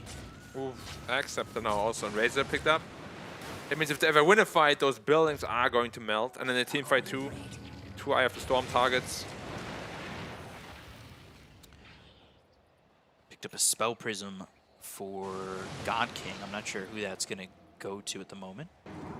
Should be Somnus. Probably. Or maybe Chalice.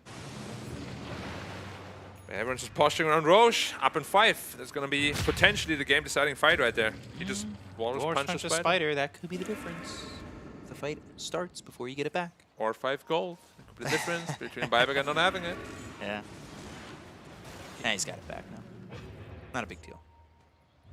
Okay. They know Roche is up. Time to smoke. Who's going to eat the double Ravage this time? They're going to hope it's God King.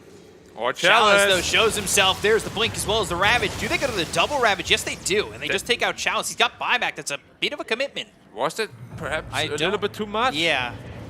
I'm a little worried about that. The BKBs popped early by Shiro. They're around the pit. They've slowed down Felix. And again, now you've got no BKB. Now you've got no Ravage. Kind of feels like RNG are the ones who have the advantage now. Yeah. Coming into this Roche fight, you've also used Shiro's ult. I really like the first Ravage. The second one, though, I think you were fine with the first Ravage. yeah. I mean, maybe you don't and kill if him. RNG like- retaliate, you use the second. What I thought was going to happen, they Ravage into Grip. There they go. Astral Step. Now they've got the Gush coming through. They have the Silence. Ooh, Stormcrafter up into the air, and they will use that time lapse, but they go Shiro's over. They get the drained kill the on Luna. Felix. They get the kill on the planet. They end up trading 1-for-1 with BKB. God King, being God popped. King. God King being chased, but Shiro taking a lot of damage here. Can he survive this one? Yes, he can. He gets the kill on God King. The BKB's been popped by Zeal. Shiro finally goes down, and he does not have buyback. He's dead for 93 seconds. Chalice, though, he bought back Gush out. Stormcrafter using it to avoid that. Ooh, the stun out with the Inkswell coming through in a 70. They've also got the Aether doing the damage with the Exorcism. There's the Dissimulate. They get the kill on a 70. He's got buyback, though. Jump forward looking for CZQ. Yule's up into the air. Somnus trying to control him. They'll pop the Links. They'll get the buyback coming in from 70, as well as ZZQ. They're only without Felix for the moment. They don't have that Eclipse. They're continuing to throw Gushes forward, but they don't have this Razor, and that makes it so Roche might be open enough. The side lanes are taking a lot of damage from creeps, though. And they're starting to push in. They've got themselves the Aether Remnant. There's the Nightmare trying to keep alive Zeal. Zeal hit with the Lucid Beam. Zeal goes down. He's got buyback. They do control the outpost if they want to go that way, but Planet, he might not be so fortunate to survive, and he bought back. Now dead for 105 seconds. RNG, can they finally go for their prize? Zeal buys back. I'm not sure how much that'll be worth, but again, they're going to throw these Gushes out over onto the Roche pit and see what they can do. This is a should be off pretty cooldown quick soon. one, but Gushes, Spiders, they're all in. God King sitting at about 70% health. They've got the spiders coming through again. Zeal Ravage looking for his cooldown. opportunity. They've got the Ravage, but God King, he'll snatch it. They actually got the kill here onto the Dire. 70 trying to make something of this one, but they look over at Chalice. They've got the damage coming in from Zeal. BKB a little bit late. They get the kill on the Chalice. They'll take out 70. They'll take out ZZQ. 4 heroes down on the side of EHOME. They don't have buyback. Zeal needs to run. He bought back as well. Somnus looking to close the gap. He's got that Astral Step. He's got the Aether Remnant, not on the money, but Zeal into the trees now. Somnus with the chase. This would be a big one. This would secure the team wipe, but now they've got Shiro back alive. Not that much Shiro can really do to get back out of this fight, and Somnus now goes north. Zeal over to the west. The shards don't land, but it might have given them vision or know where he might be. The Aether Remnant's still not there. Felix looking for skittering this around. spider. They want to stomp him with their boots. Should be Zeal. fine. He should be okay. Oh, I say that, but he's still looking with the ice shards. They are still looking. He's finally home free. That's That's like a when lot of time, though. Yeah, there's a lot of time. It allowed Shiro to respawn. It's like when you're trying to look for a spider in your home. Slap it with the magazine. The magazine. Unfortunate. Happens sometimes. God King postured here, and let's see. What can they do to potentially finish this game? Dire's top tower is under attack. Dire's top tower There they go. Tower Take the tier gone. 3. Means Rex gone too. Yeah, very quick. And all of a sudden, it's a 12k lead. Dire's Wow. top barracks Yeah. has fallen. That one mistake with the double Ravage really cost them. Go for another tier 3. Tower is under attack. Ooh, boy. And it's another side gone. Like, what do you do about this Luna now? This is Bound City. Dire's middle tower has fallen. Boing, boing, boing. There's nothing you can do. Got the Satanic Well- now on God King 2. Yeah. Can they save the rack? Inkswell. Pops That'll the pop. Satanic. To get the Dispel going. There's the glyph. 15 seconds until Tide's up. Has the Aegis though, so bursting him won't be easy. Astral Step, Aether Remnant, not going to land, but they've got the silence on Shiro. Now they start to move forward. They look over at God King, the Inkswell, the run, and he, for now, is out. But I don't think they want to leave. I think they want to finish this game off. Oh, the damage with the dagger to the E-Blade! Somnus! Whoa, Nelly! 45 seconds? That was just a 1-2 punch to ZZQ. And it allows them no Fiend's Grip, potentially Megas.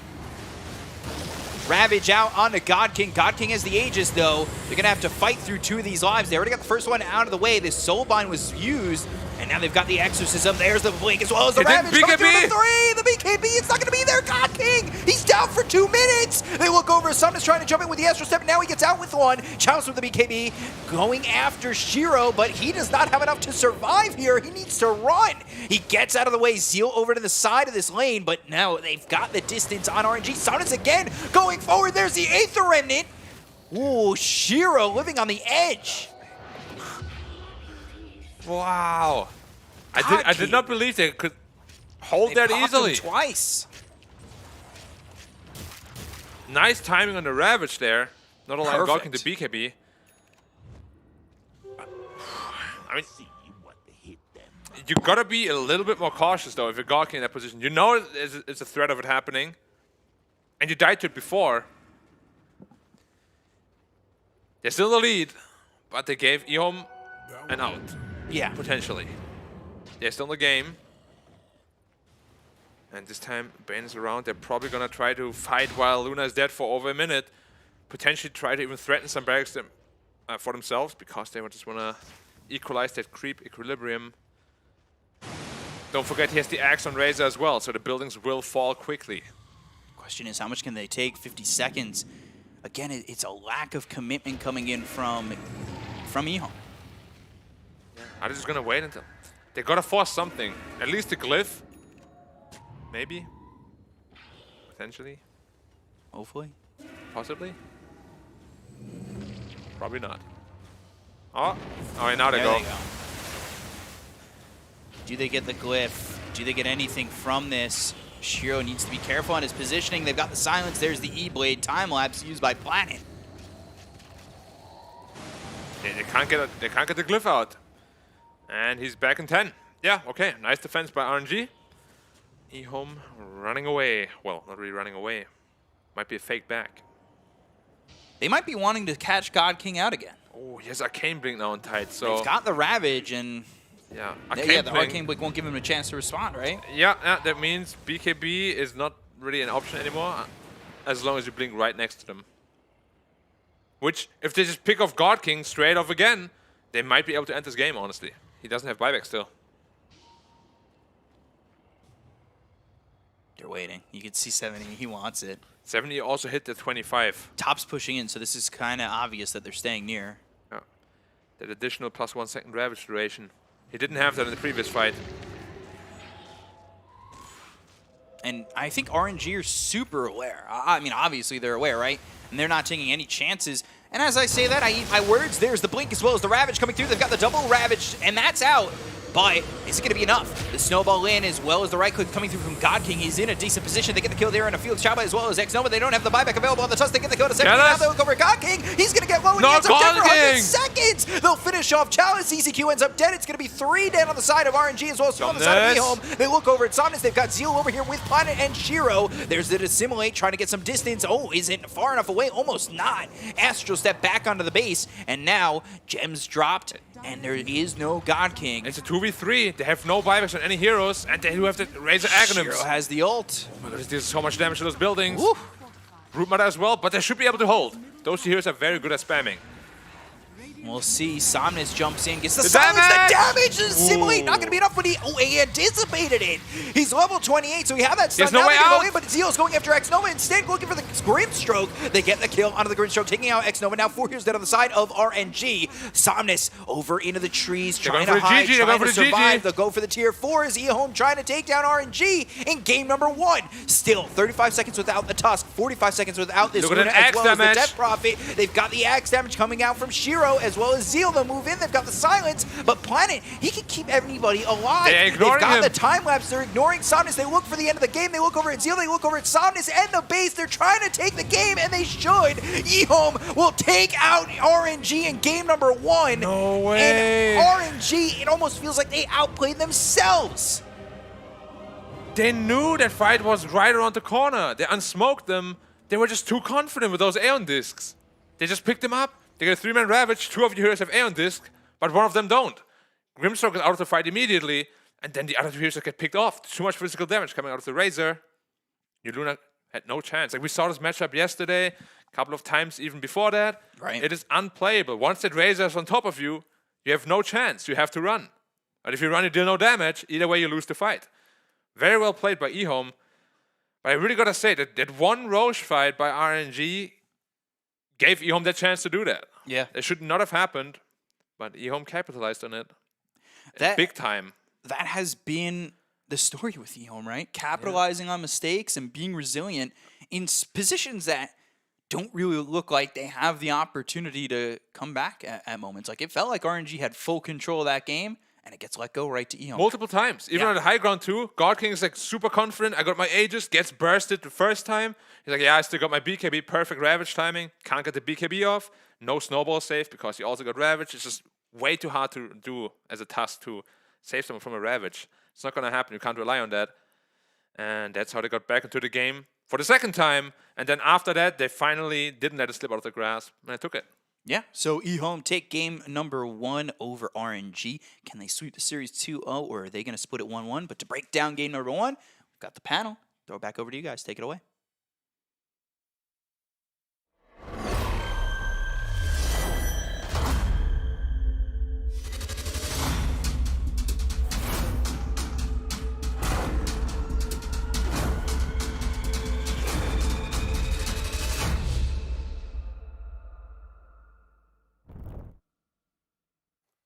Well, it is EHOME who pull ahead in the first game in this best-of-3 series, and a very close game at that.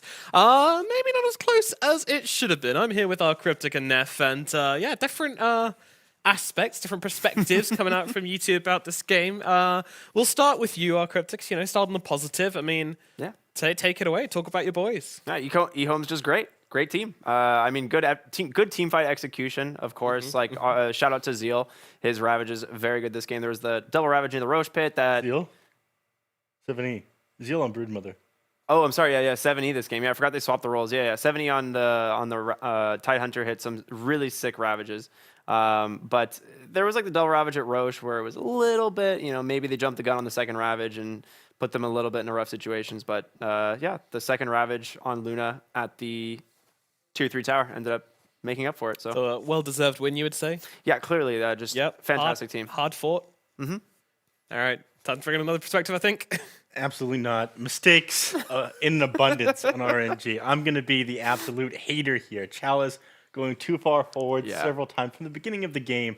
Tried to dive that tier 1 tower with Exism and ended up just getting punished by the people on EHOME. And even if she didn't get punished and killed by just those heroes, 7E could have TP'd in. He had Ravage available that entire time. There were other ways for them to shut them down. And couple times walking straight into the Razor on the Luna, thinking that he can out-damage him and bring him down before he steals too much with the static link, and that just didn't end up happening either. Somnus, he tried his best this game, but I feel like the other cores were just off. I mean, watch this one. Chalice moving into the enemy hero, separating away from the rest of the team, and they can't continue to chase on the rest of the RNG lineup here, and walks up to the hill. What's easier, Fiend's Grip, than you being 2,000 units away from the rest of your team? Yeah, my favorite game to play is honestly Chase the Spider. I find it's a lot of fun. Sometimes I know there's other things I should be doing, but I'm just playing Chase the Spider. The enemy team could be dead I maybe have without no idea what you're buyback. referencing. That's crazy. Yeah, creeps approaching the high ground. Easily probably finish the game at that point. But sometimes you just want to play Chase the Spider, right? They spent the whole game running away from the spider. So I think at this point, they're like, all right, now it's our turn. We get to finally squash this bug. And that really backfired. Good on some serious damage there. I mean, I don't know if they could have won. I can't remember if they had fortification or not. We might be able to check here. That was actually the moment there, wasn't it? No, it's coming up. Oh, right. Oh, yeah. But this was another sick double Ravage by 7E. Yeah, he had an amazing performance to the Tidehunter. Oh, yeah, you can't take it away from 7E, right? Standout performer of the game for sure. The Ravage timings were just so sick. To do that before someone can get off BKB and things like that was just Yeah, as they're respawning before they... Yeah. And going late game, I mean, we talked in draft why Razor is good against the Luna, right? She does not stand well against this hero once you just have this Ags BKB refresher, especially once you have level 26 as well. She runs into the fights, God King just gets instantly static link, and Razor just stands on you and is like, what are you going to do about it, huh? Yeah, they can play a race against time. If you don't blow them up fast enough, then your damage for the team fight is ruined, and Razor just feels super powerful. And dude, Somnus almost carried this game. This was a sick series of events from him. This really pulled his team back in. He ends up getting 2 heroes on dieback and nearly takes EHOME out of this one. But we're about to see the spider shenanigans in just a moment. Yeah, this was it right here. His whole team dies. He manages to take down, I think, Grimstroke after getting Chalice, and then they run forever. Yeah, they did manage to get the second... yeah, that's when they end up just chasing the Broodmother. Yeah, they cut it out for time, obviously, because it went on for a while. We want to spend a minute watching them chase Broodmother around the trees. But yeah, bit of an issue there. But nevertheless, EHOME do pull out the performance and get themselves a win in the end, despite a very rough journey to do so. But I don't know, do you feel like these teams are evenly matched? I feel like RNG are off their game. Again, Chalice not the best performance when experienced God King, also known as, he's not had the best tournament so far. Before I was talking about the fact that maybe he doesn't get to play anything that he's that comfortable with, but with how hard Somnus is carrying his team in some of these games, I think that everyone should just listen to him. But I'm not sure where the solution is, and they don't have a ton of time to fix these issues either. And we were just talking about that in our interview yesterday about, if things don't exactly mesh that well, a week, 1 match a week would be completely fine. But we're seeing 2-3 matches every single week here in the C and DPC. Yeah. It really affects people who are having issues with their lineup. You don't have any time to sort it out. Yeah, no, when you're speedrunning the DPC like we are, you got to be fixing these issues quick. And MVP actually going the way of Shira this time around. So, my boy 7E robbed, I think so too. 7E had such an incredible performance this game. His Ravages literally did win them the game. But that being said, Shiro is the hero that's doing damage in this late game. But you press every button on your keyboard, you smash your face into the keyboard, you press R, you smash your face into the keyboard again. And it doesn't matter that your nose is bleeding because you just walk into the fight and winning the game. That's true. The double Eye of the Storm, level 25, is very strong. Yeah, double BKB, double Shivas. I mean, it's Shiro is a protagonist name, though. It is a Sure you guys are protagonist. familiar with True, Fate. true. Best Morphling player in the region as well, I've heard. And he's one of these people that everyone's talking about as like an up-and-coming player. Him, Lou, and who's the third one? Oh gosh, I can't remember off the top of my head. There's a bunch of them. Yeah. But him and Lou are two of the very big ones that everyone's keeping their eye on right now for good reason. Ulu. How do you think 7E was robbed? Just like, Ulu, Ulu, that was it. Yeah. Thank you. welcome. You don't even have your tablet with you. Yeah, I know. I'm just I'm pulling impressed. this out of thin air. You know, it's, guess what? The knowledge was inside me all along. Wow. Wow. You could see like the like difference in damage there on that chart. Like the Weaver specifically, like all the way from the lane stage had a lot of impact. He kind of fell off a little bit mid game as they were starting. Like the team in general was falling behind. Yeah, when you farm that axe. Yeah, and then you're just like in this situation. It's like, all right, Weaver's not having a lot of impact, but going late game, he gets the axe. He has a couple like decent time lapse saves, especially like just going high ground, like getting rid of some of the chip damage they're trying to do to the Razor. Yeah. But I mean, he has like double the amount of damage as both the other supports in this game, thanks to the Spirit Vessel and just bugs and stuff like that. So ends up adding up quite a bit. Cool hero. Yeah, very strong hero. It's the reason it's banned. Yeah, it's definitely one of the biggest contenders for getting banned out regularly. EHOME have a crazy game one, and they did get under the belt. I don't think they're going to be feeling super confident coming into game number 2, though. You know, it's not like they wiped the floor with RNG. It was kind of RNG's game to lose, and EHOME did take the biscuit when it was offered to them. So, yeah, I don't know, coming into the second game, what kind of things are we expecting? Anything which didn't work in this game which you expect the teams to change around? I'm going to go back to what I was saying before game one. I just want to see God King pick completely crazy stuff, whatever the hell he wants to this traditional pickups. I feel like people are moving too far away from that and trying to copy the meta maybe a little bit too hard. Like the only person who's really breaking it right now are PSG LGD, and they've had amazing performances. I think the fact that the patch is so stale, it can be a little bit demotivating to play, allow different ideas to come through. And I think a player like God King flourishes a little bit more when he's free to do what he wants. I think with EHOME, like I'm totally okay with them kind of just sticking to their game plan so far. Like their drafting, I think, is good. Like I don't think they've had any issues with their drafts in their series that we've seen up until now. They could play a little bit cleaner in the mid game still, but overall, I want them to just keep playing their comfort. Like I think that they have a little bit of an edge. Yeah, I think it's interesting. I think to me, we talked to the series at the start about how we wanted God King to kind of be unleashed, do what he wants, play around him, but I find it hard to stay to that. I don't know. I don't want to. You want God King chained instead of God King unchained? Yeah, I mean, maybe you all in on that strategy and you just say like, okay, you know, play Bloodseeker Battle Fury. Sure, why not? Somnus will play like, I don't know, like OD or something. Why not? But I just feel like the safer way to play it is probably better for this team. Like, put Somnus in charge, give him your win condition, let God King play something like Monkey King, so you can just run around and be a lunatic on. And maybe that's the way this team works. I'm not sure yet, and I'm not sure if RNG is sure yet, which is why they maybe dropped a series to LBZS. Well, can you afford to play safe here? Because with this roster, your goal is very obviously going to the major. Half the teams inside the upper division are going to go here. EHOME was a team that said inside their interviews that they just wanted to stay in the DPC. If they could, they would try to finish top 4, and currently undefeated, and they're looking to keep up this undefeated streak against a team that nobody thought would be doing, struggling as much as they are right now. Like LBZS and former Phoenix, now EHOME. Yeah. Yep. Well, interesting stuff, and we have the draft just around the corner, which means it's time to bring in the draft. I've forgotten it already. Podka. Hello, draft. Podka, draft Podka. Hello, podcast. It literally means a duck. A duck. Yeah. All right, drafting duck. Cool. Is that like Why goat, not? but in Bosnian? What? Is that like a goat, but in Bosnian? Because we say drafting goat here. Not really. We don't really talk about it in that way. But sure. Duck is like one of the most powerful animals. Exactly, right? Yeah. Like, did you ever see a charging duck? It's scary. Yeah. I've been bitten by a duck. It hurts. Really? Yeah. Really? Yeah. Story time? No. We had No? duck. Story. I come still, on. I was trying to put that back in the brain. Therapist told not to talk about it. Not yeah. allowed to mention it anymore. Is RNG going to try and put this broodmother away, or will they maybe ban it? I don't Forget think about it.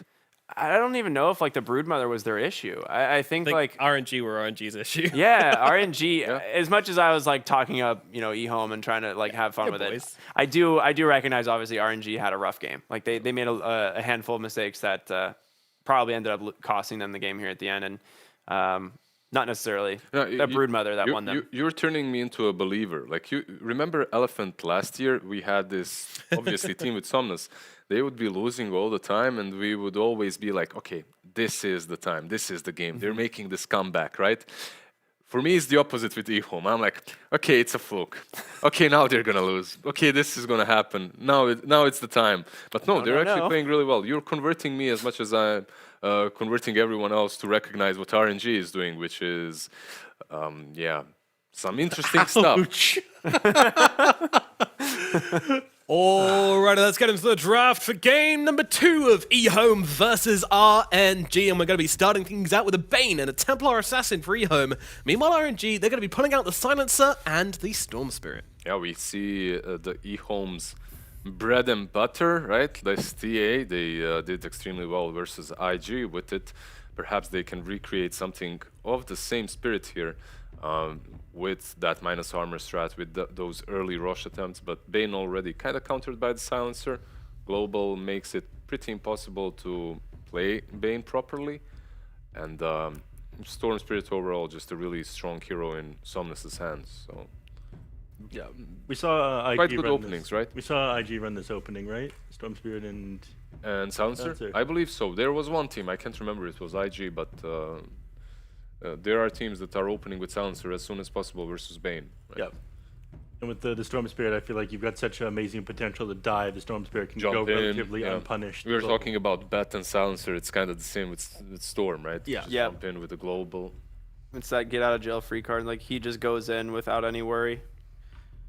And if they do set up on him, it will be only that initial stun that actually keeps him in spot.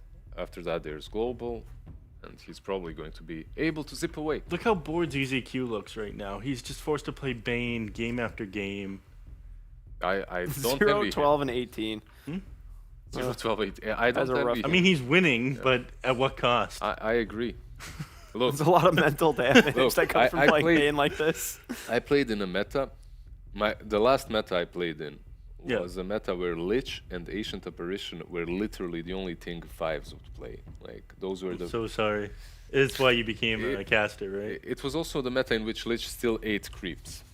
Oh, so it was a while ago. A while ago. So you move back, you eat a creep, and that's all you did. Throw a Frost Blast or two. Throw Frost Blast, annoy that's all you did. You wouldn't even throw that many because you'd eat the ranged creep, which doesn't give you that much mana. I'll be honest, I actually loved that. I loved playing Lich during those times. I very much enjoyed it. Yeah, you're unhinged. I mean, that's why. Free win on the lane is kind of nice. It's enjoyable when you play it a couple of times, but imagine screaming 10 times in a row and playing 5 games of AA, 5 games of Lich. Yeah, where's Lich? Like, AA we have seen, but Lich... Like, it's been unpicked, right? Completely. I haven't seen that hero, like... Forgot it existed. Forgot it existed, yeah. Genuinely. Sinister Gaze is just like... Still, it's a decent spell, but it feels still slightly underwhelming. Yeah. I feel like it could get a little bit of love, because I think the rest of his kit's pretty good. We're in like a magic damage meta right now, though, and so Frost Shield is like a useless ability. Yeah, not that strong. What if it became just like a also like reduced spell damage? Do you think it'd be too broken? Busted, completely busted. That's why they took like the damage reduction away from IO, because we just stack up with other things. Yeah. Couldn't hurt heroes. And OG wins a TI. Do you guys? Okay, Spirit Breaker, I understand we all like, but do you guys like the Dark Willow from EHOME into Silencer and Storm? They play it a lot. But yeah, but you can't hide yourself in the Dark Realm. Silence just completely destroys you. I guess you do build up Yules naturally, so that's kind of nice, versus both the Spirit Breaker and the Global Silence. But alright, they follow up with the Legion. That's a hero that doesn't care about Global, right? If you jump in and duel someone, they're still dueled. They're still dueled. Yeah, and then duel ends, you could press the attack on yourself. It applies a dispel, and you can save your allies as well. I don't know. You're probably going to be forced to build a BKB in order to save off on the people, but I'm not crazy about the Legion Commander. But you need more lockdown for the Storm, and lockdown that can play around the Global Silence, like you mentioned. Usually, so the Spirit Breaker, usually when it was picked, Darkseer would always get banned out in the second stage. And now not only do you have Spirit Breaker, you have Darkseer, Spirit Breaker, and you're playing into a TA. Yeah. Hates playing versus Iron Shell.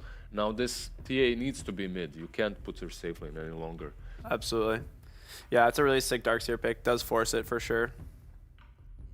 So the question is like, what safe lanes do you want that play actually well into the Darkseer? The couple that we've seen have been Lifestealer, but that hero felt super underwhelming earlier. You could just take the Wraith King, which is actually pretty good. The best looking one for me right here is Anti-Mage. You're playing versus Darkseer versus Storm. The only problem is your draft is extremely greedy. And it's a big problem. Right? Yeah, I don't think you can run Anti-Mage, Legion, and TA. That sounds insane. TA and Mage would both need so much farm. There's just not enough map for the heroes to get the items they want. I mean, potentially you could pick a ranged hero here in order to stay away from the island shells in the lane and be slightly harder to kill, but Spirit Breaker's so good at gapping that distance. There's your Anti-Mage. And not the Anti-Mage anyways. I mean, look, Alright, it doesn't matter how greedy you are if it's the best possible game ever for an AM. Like you see these heroes. Yeah. I believe Black is chortling right now in. I mean, he's not seeing the anti-mage game. That's a problem. You know? But when he saw these 4 heroes, he was like, "Oh, give me the Pick me anti-mage." I can hear it. I need it." It would be great, right, for them. Yeah. But yeah, I agree with you guys that it would be pretty greedy if things go south.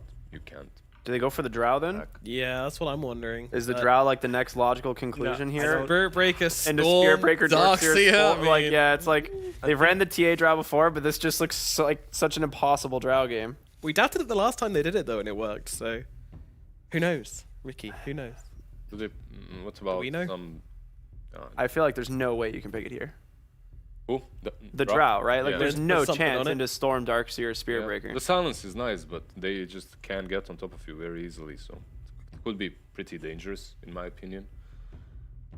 RNG just banning out another carry. We'll see if something like Monkey King gets banned out, or any one of these laners that can last it under the tower. Morphling and AM were the best. Maybe back in the day, Sven was a thing, but you have a TA as well. It's not really. Maybe Kunkka. Yeah, I could see that happening as well. Like just a semi carry-ish kind of thing on safe lane. You're pretty tanky, so you do struggle to go down against the Darkseer. You clear out waves, but they just go for the classic. Yeah, just why and the troll instant. Like the troll. Why use new hero when? So I wanted to suggest troll after Legion Commander was picked up, but the hero looks like man, troll really? Like no one plays it right now. But then you pick up the Wraith King as well, and it looks like a decent troll game. You have TA, you have Legion, you have Wraith King that you're matching up well against. Yeah, you have God King. He'll play anything. Yeah. Do we believe in RNG? Can they keep it together? I don't think drafting is their problem. No, it's really not. It's not. Their drafts are great. This time around, they do have Darkseer. Like just spam those Iron Shells on Chalice. Will that fix their problems? It kind of does. Like okay, he's not going to be up front in the first one that they go on. He has the Spirit Breaker to initiate first. I'm still tempted to go with EHOME, like Ricky has been doing. He leads the way. I have not been wrong on an EHOME prediction yet. Yeah, but I'll go with RNG. I think that. You think there's no they way failed RNG me like 5 times. I think this is the time they'll take it back. Statistically speaking, they're going to. Yeah, exactly. A lot of copium over on that side of the room. What do you think, Neff? I'm going to have to go with EHOME's. The rise of new champions. They built their way up slowly. These guys aren't coming out of nowhere. It's the slow grind, showing everybody. All right, and Ricky's going EHOME as well. So let's throw it over to our casters for this game. We've got B Cup and Black behind the mic for game number 2. Thank you very much, Nomad. Yeah, behind the mic. Yeah, well, we got to get our rap career started again. We had it last year. We were going to release an album. It got delayed a little bit, but we're still producing it. Yeah, I think it should be a good one. So we've got more hits these days. Yeah, the logistics aren't quite there yet, but yeah, we're getting started out. You need to get some more studio time. Should be here momentarily, soon, TM-ish.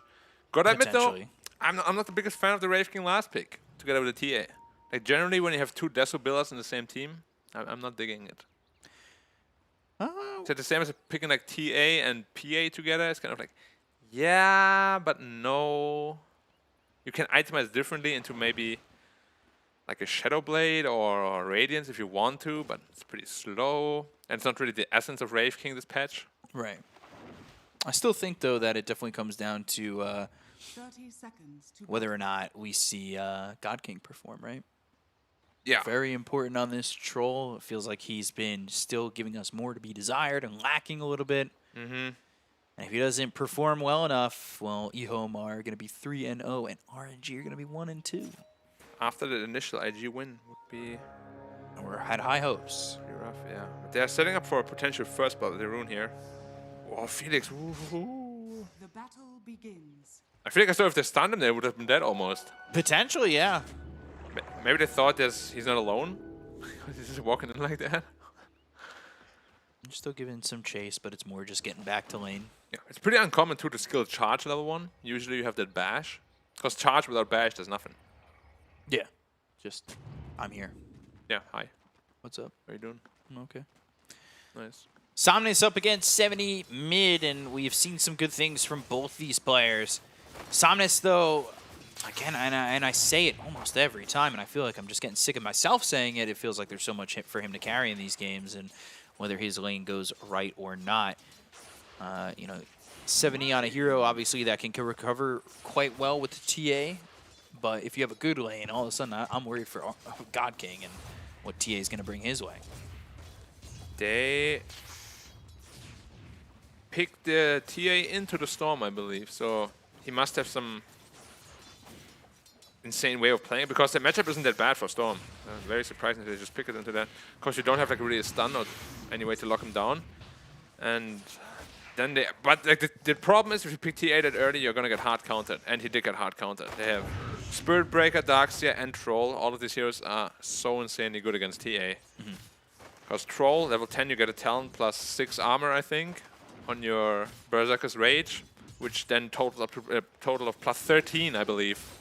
Which means Melt Deso is basically nullified at level 10, just with that talent.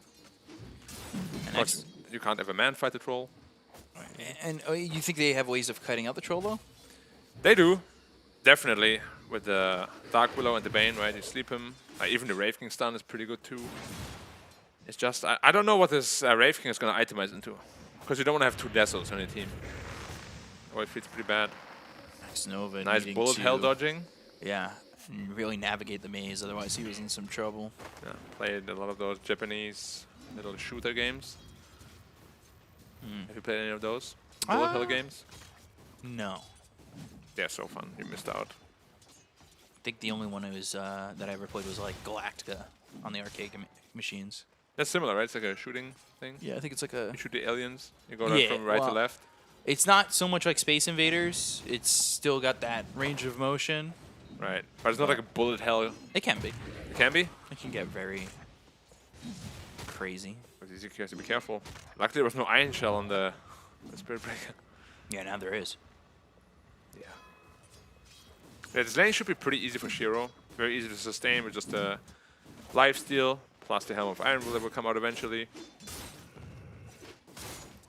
And top lane is very easy for the Troll. Of course, they picked it to counter the Legion Commander in lane. And the Legion Commander pick seemed quite random to me. Like, there's no like real combo with it, right? And it doesn't really dispel anything great. I guess maybe the combo is just a duel into like a solo target Bedlam, but that's not really the best combo. Yeah. Radiant's top tower is Because under generally when you pick a Dark Willow, you want to have like a Mars, or some Tidehunter, some good AoE control to really make use of that. Yeah, we'll see what I can make of it. Last game they also had like a pretty significant comeback, so let's not doubt EHOME. No, I think the time to down EHOME has kind of been Oh, the double miss hit, triple miss hit. Xnova almost giving away that first blood. God King standing tall in this lane so far at 24-4. There was, well, a 60% chance to miss, I guess, so not super unlikely to happen. 3 times in a row? Yeah. You do the math. Low percentage. Below or above 10%? Below, for sure. Right? You know? You're the smart guy. So Soaring early for the Storm. This is kind of one of those things that fell back into favor last year. It was like Emo who did it a lot. Sounds in trouble. Soaring. structures are fortified. Xnova. Is he going to go to Roche and just kill himself or try to? Oh, Bomb. first blood. Roshan. He's dead for a long time, though. Yeah, 23 seconds, no joke. That's for sure. Leave Zeal to get some solo experience and God King. But early duels, we've seen what it can do if you get that first bit of duel damage and start snowballing out of control. Quite tough against the troll, though. Yeah, but you could take heroes out like the Silencer. Yeah, like if you get some support kills, we're gonna have to be careful middle. It's an Einshell Bara. And they've got the level 6 on Somnus. They bring over X Nova. This should be a kill here onto 70. And Somnus will get first blood. The actual first blood. Yeah, and mid lane is now a little bit of a disaster. He already lost the lane on 7E. And now he got the first blood too, yeah. They don't have the best control against Storm Spirit. They first face Storm Spirit, all they have is a Fiend's Grip, a duel, which isn't the easiest to get on top of, and maybe Dark Willow. But the crown can be easily dodged. If you're aware of it, we've seen some Storms kind of not aware of their surroundings. Yeah, that's true. Can get lost a little bit in the chaos, perhaps. He's going Battle Fury on Troll, so going the greediest build possible.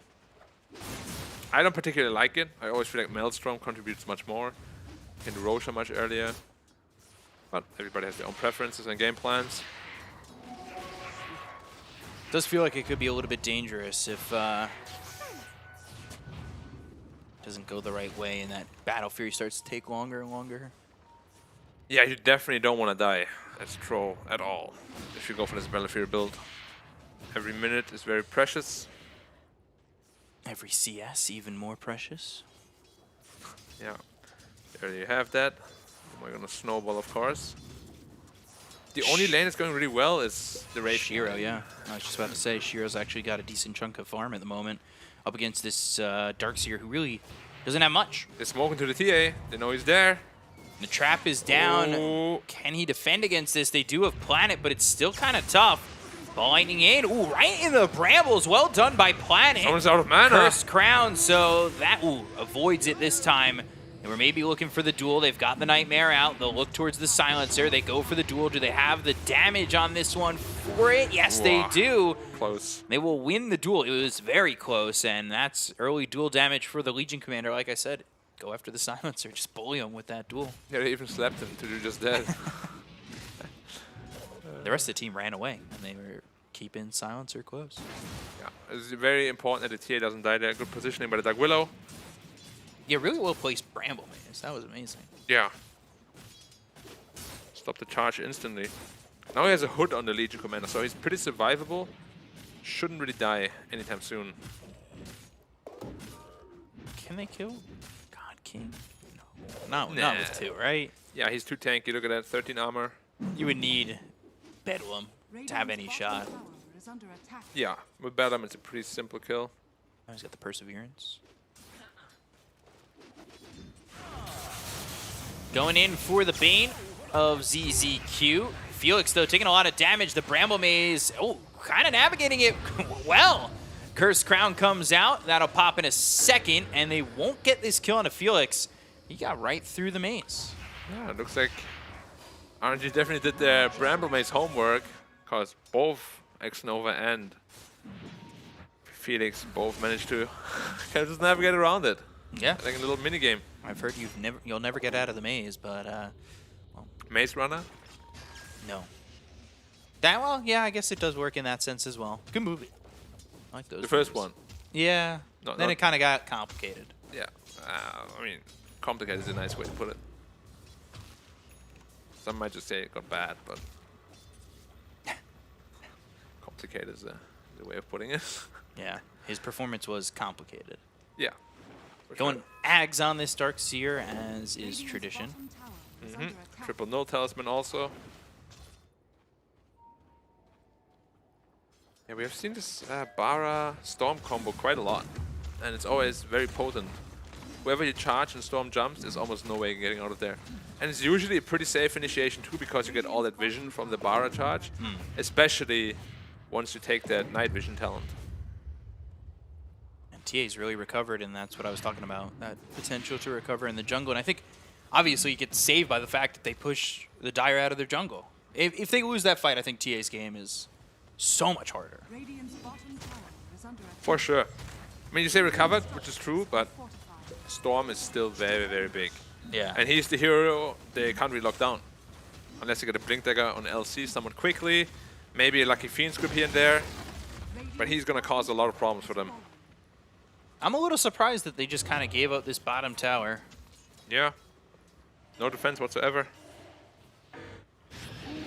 Nightmare, charge, ZZQ. He's kind of left in no man's land. Bash, bash. Hoping for it, but they've got the vacuum and looking for the body block. ZZQ will eventually succumb to the ion shells on both the Spirit Breaker and this Darkseer. It's kind of a scumbag way of killing someone, right? You just like walk next to them by body blocking them. Giving a little wave. Mm-hmm. Pretty quiet from EHOME. They just played reactionary Dota when they got the kill on the silencer, but other than that, they've been pretty content with just farming. Yeah. I do have to question a couple of things in the draft too. Like I said, they didn't really answer the Storm at all, which was first phase. They picked the TA and didn't really protect it very well because they picked it so early. It's going to be tough for them to come back into this game because they don't have a playmaker per se. That's the weakness of picking like two physical, well, quote unquote carries, right? Yeah, TA wants this Deso and I believe has the Dragonlance coming out. So, Dragonlance there, Wraith King, 5,000 gold. They're just about equal in terms of their net worth, but these 3 cores on RNG are starting to pull away. And that is a scary thought if you're the side of EHOME. They finally have that armlet, but I don't know if this is going to be truthfully enough. Finally level 6 on ZZQ, but it's hard to want to Fiend's Grip the Spirit Breaker if he does end up getting the Bulldoze off, but that might be the focus out on a Chalice who drops down the wall. They've got the vacuum, but they get the kill. They'll end up trading Planet. This is not the exchange you wanted, and they're going to continue to go forward. They still have the Fiend's Grip, goes into the pig pole, and the TP out from Somnus, so maybe not the cleanest exchange there from RNG. EHOME kind of getting something again, playing that reactionary Dota. And it's really all they can do with the heroes, unfortunately, until they get like a blink on LC, if he's even going for that. Halberd first. Halberd first, Do yeah. they go blink on Wraith King first? No, you can't. Yeah, it just seems so game-losing, right? But you want that blink on somebody, right? Yeah, initiation is definitely going to be lacking, which means they do always want to bait the enemy to come to them, which is a pretty risky style of Dota, because it means you can just lose all the map control, because they might just never come at you. Yeah. And if they come at you when you're not ready, you're going to lose all those heroes.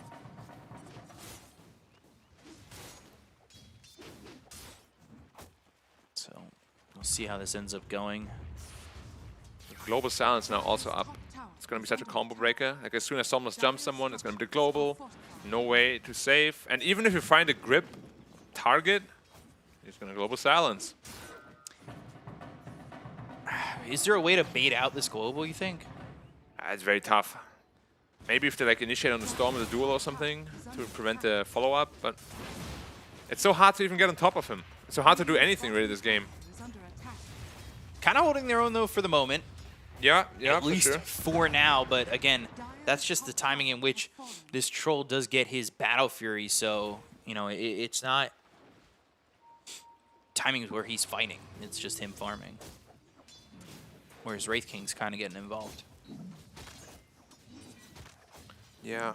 What is the itemization of the Wraith King? There's the Orchid, there's the Silence. Can they keep this Wraith King pretty alive? tank. Ooh, wow, the wall. I don't know. He was tanky for a second, but now Shiro being converged on, and they're going to get both kills on Shiro. God King getting that kill. Yeah. That's leaving him kind of alone.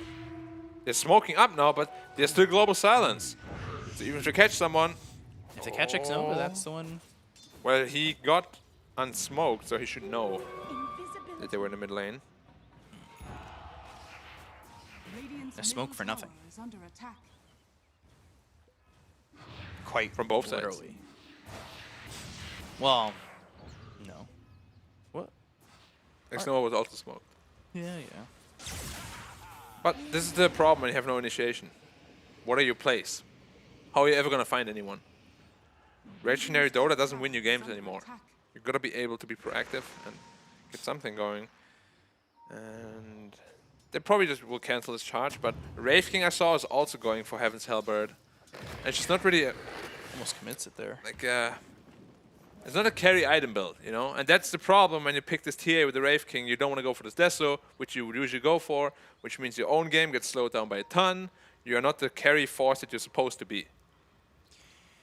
Yeah, you know, TA is one of those heroes that's supposed to carry from the mid lane, right?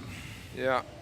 You don't really want someone who is going the same build at all. Bedlam.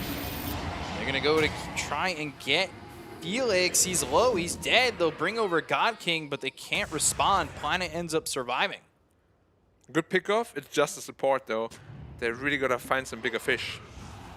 The Storm needs to die or the Troll needs to die in order for EHOME to really be able to make any play happen.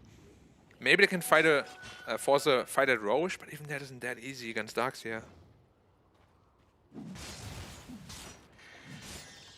Am I seeing that right? It's going straight BKB on Wraith King? BKB and then the blink. That's sad. It's the B-Cop build, apparently. I said blink. I didn't say BKB, though. You never put BKB, no. There's the Deso. Well, I don't get the gold in the 5 position. Ball lining in, they'll go for the charge. They've got the silence. They're trying to get the kill here. Nightmare, and then the wall committed to this one, and, well, at least for now, they just get Zeal. Chalice gets credit for that. But Goodbye, nothing mid tower. coming out from EHOME at all. Yeah. I mean, Ball lining again, Oh, and dear they God, found dear. 7E. ZZQ trying to help out, but Save Your Buddy Syndrome will get you killed, and that's exactly what they do, is they get 2 more. And the tier 1 tower over mid. just for Felix. This feels like the RNG we've been wanting to see, at least in the way that they're playing Yeah. for the moment. But I really gotta put that on the draft of EHOME. Like, they just have no way of really making anything happen. I don't know how they ended up with this. It looks really awkward. And even like just watching it, I feel really awkward. Like, we kind of said it before, but what are your plays? Do you have any plays? Like, you kill a Spirit Breaker over and over, that's not gonna win you the game. No. I think they need to start, like, force to fight a Roshan with a Desolator maybe, but against Darkseer, it's not really a play you can make, but they're just pulling further and further ahead. And with the next items coming out on the Troll and Storm, there's just not enough damage to go through, especially with the Darkseer Iron Shell. It's gonna give them that additional health. Charged Oh, they found onto 70 the again. TA. 70 hit with another strike as well as the Vortex. Nightmare comes in. It's out on a Somnus. Now they've got the Bramble Maze. It's another kill onto the Spirit Breaker. But again, Spirit Breaker kills are not going to win you this game. It does give them more dual damage, but is in anything of significance in this matchup as a whole. So are they just gonna go Roshan with this? Radiant's bottom tower is under attack. Answer is no. Phosphorus Stone, Pupil's Gift.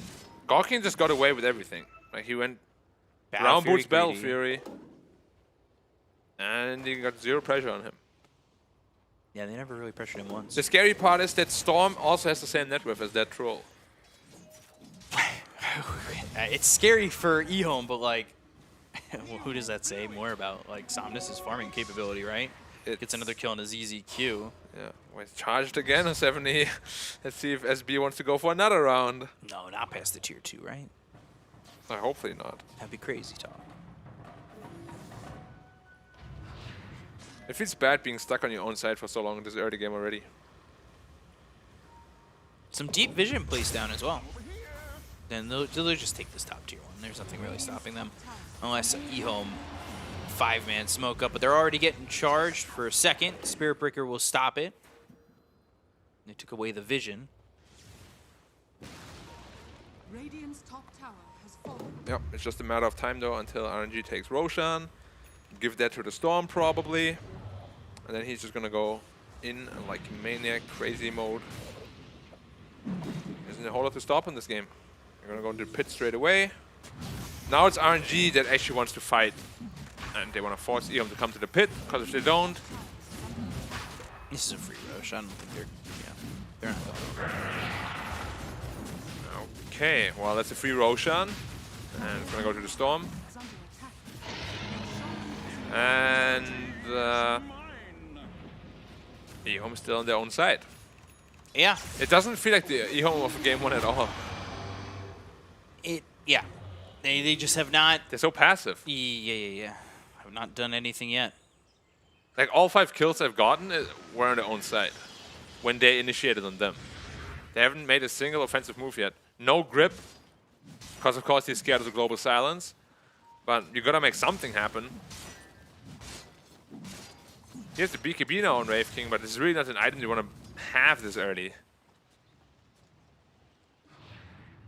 What do BKB? What do? Hope and pray. Hope and pray?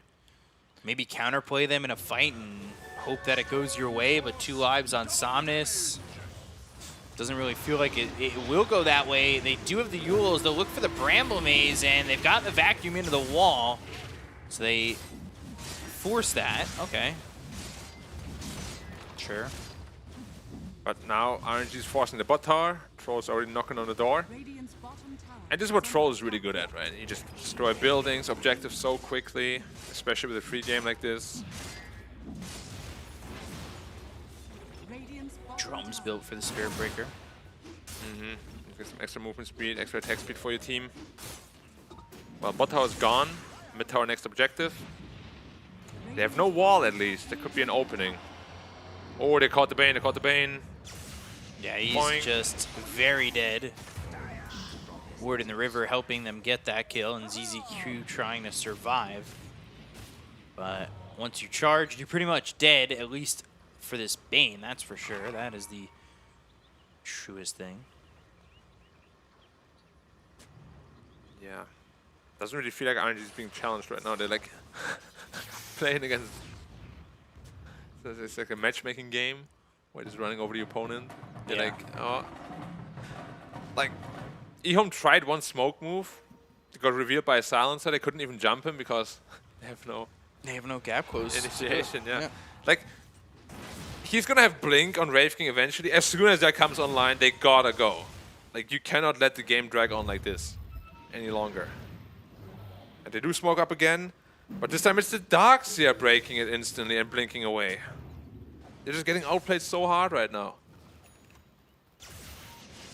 The thing, too, is like RNG just feels so far ahead and there's no options for EHOME, and they go after ZZQ. They get the kill. God King popped an early BKB. They've got the disarm. There's the vacuum almost into the 3-man wall, but I believe Shiro got hit out of it. They got the Terrorize down. Shiro going to lose that first life. The Terrorize keeps Chalice back for a moment. Overwhelming odds thrown their way. They buy back on ZZQ, and again, no answer from EHOME, but the 5-man smoke looking to get somebody on the exit. Bramble Maze, Felix. Spirit Breaker again. Fire Blast ballinging in, look for the backlines. Bandolum on a Rooted Storm. They get the kill on a Felix, but now it's time for EHOME to potentially leave. They look over at ZZQ, who did buy back before. He'll end up dead again for 56 seconds. Somnus in, they've got the silence on at 3. The Global's used, they get the kill on the Shiro, they'll take him out, and they'll take the Aegis out of the hands of the Storm, but I don't know if that's gonna matter. The duel is used by the Legion, he ends up losing, and the winner is Chalice. Zeal goes down, 70 gone. Almost feels like the beginnings of the end for sure.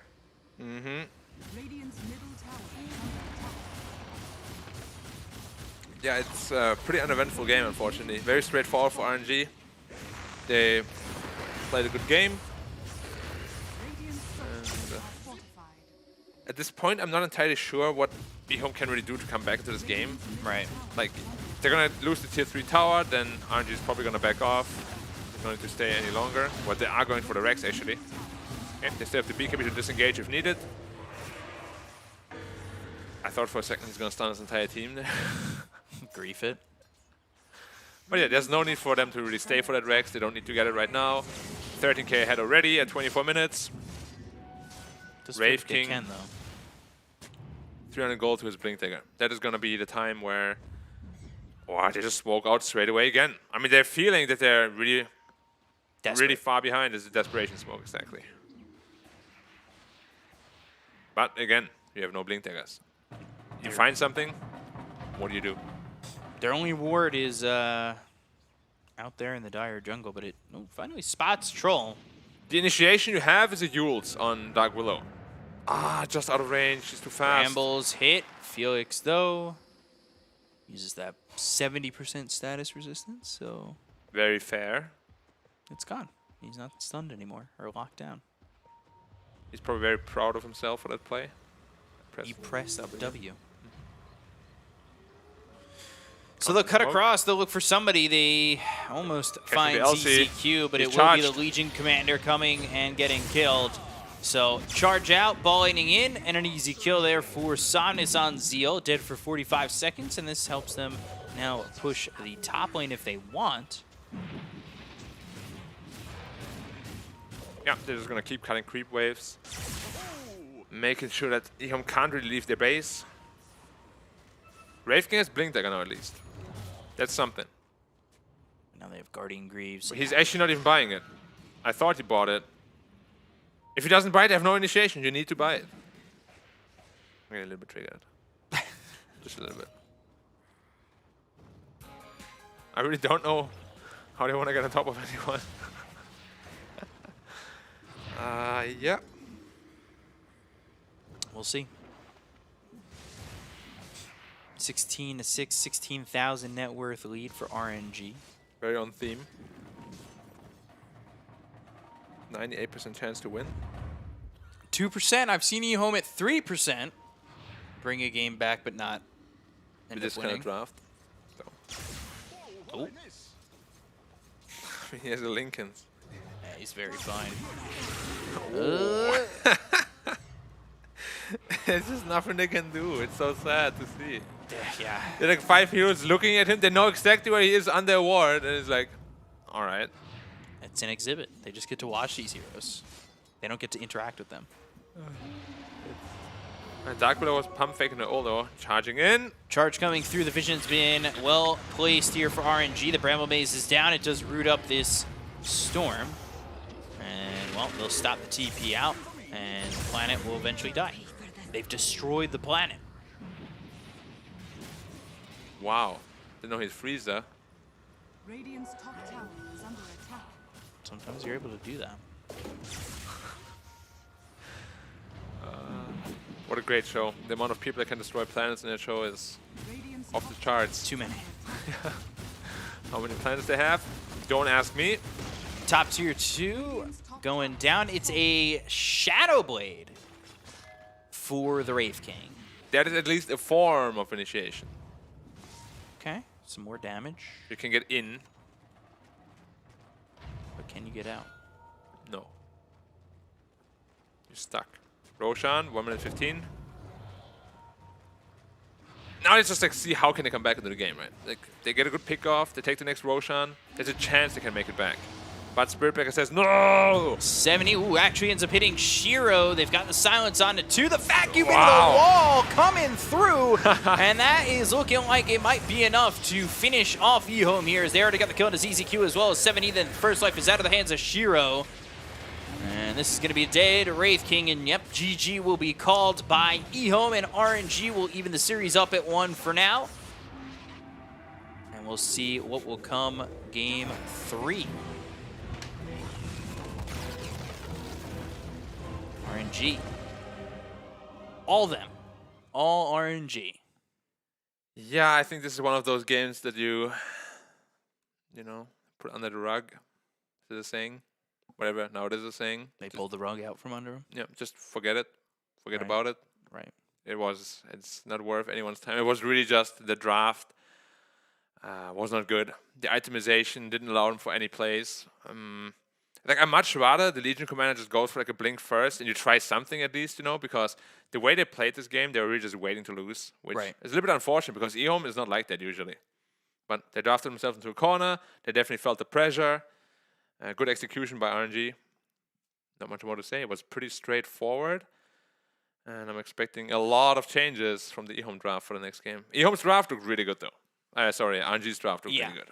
It felt like they got everything they wanted. I was a little worried about God King, but he kind of showed up a little bit. It felt like it wasn't like a standout performance from him, but an easy performance for RNG, something easy to get through. Yeah, probably a good confidence builder as well. These kind of games you need sometimes, you know. Confidence builder it could be. It could lead them to win the series. We're even at 1, and to break it down further for you, we've got the panel. Take it away, guys.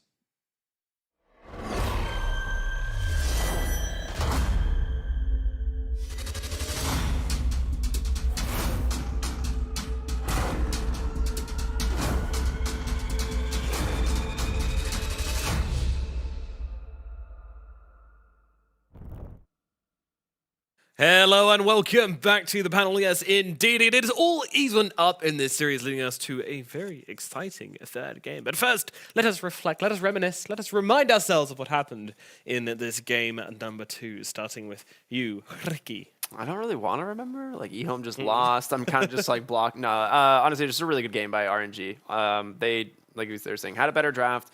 I think EHOME, they struggled in this game a lot more than, say, some of their previous ones. And maybe this is just RNG finally coming in a little bit better form. A return to power. Yeah. Of RNG. It's like our draft master said just a little while ago. Statistically speaking, RNG are bound to win a game against one of these teams that aren't so favored. But I don't know. I think it was the fact that they played these super aggressive heroes this game. They just constantly ran at them, did not give EHOME a chance to come online. I mean, Darkseer's lane went amazing as well. He did some sick vac wall combinations, but they never really solved the Storm Spirit problem. They had the Bane, yes. They had the Legion Commander, which, dealt with the Silencer. You still had that lockdown for him through the Global Silence, but they never ended up finding a kill onto him. It's like, if you can't find the kill on the Storm, then what was the point of drafting these Storm counters? Yeah, the Legion felt very underwhelming this game. I feel like it didn't really do a whole lot. Like it often does. It won like 2 duels, and the one of them was like on a massive overextension to a tier 2 tower. So it just it didn't really impress me. I was a little worried about it when I saw it in the draft. I was like, it's the Legion, but I'm wondering how the build helped as well. Going for the Heaven's Halberd. Like, yes, it was a good Halberd game, but don't you need the blink? Like, it's not as important as it used to be with the range hunt, but if you don't have anything else to, that they had, like, I think they had the Yules on the Dark Willow, and that was it. Mm-hmm. It's like, well, is that going to be enough? No. Answer, no. It was necessary, but not enough, unfortunately. Like, your Dark Willow is not going to be able to do anything or enough by yourself, and I'm a little bit sad. I want to see EHOME come out of this one with a sick 2-0 and, be the new champion inside the region, but it might be a little bit too early for that one. Smooth Sea made a strong sailor Neff.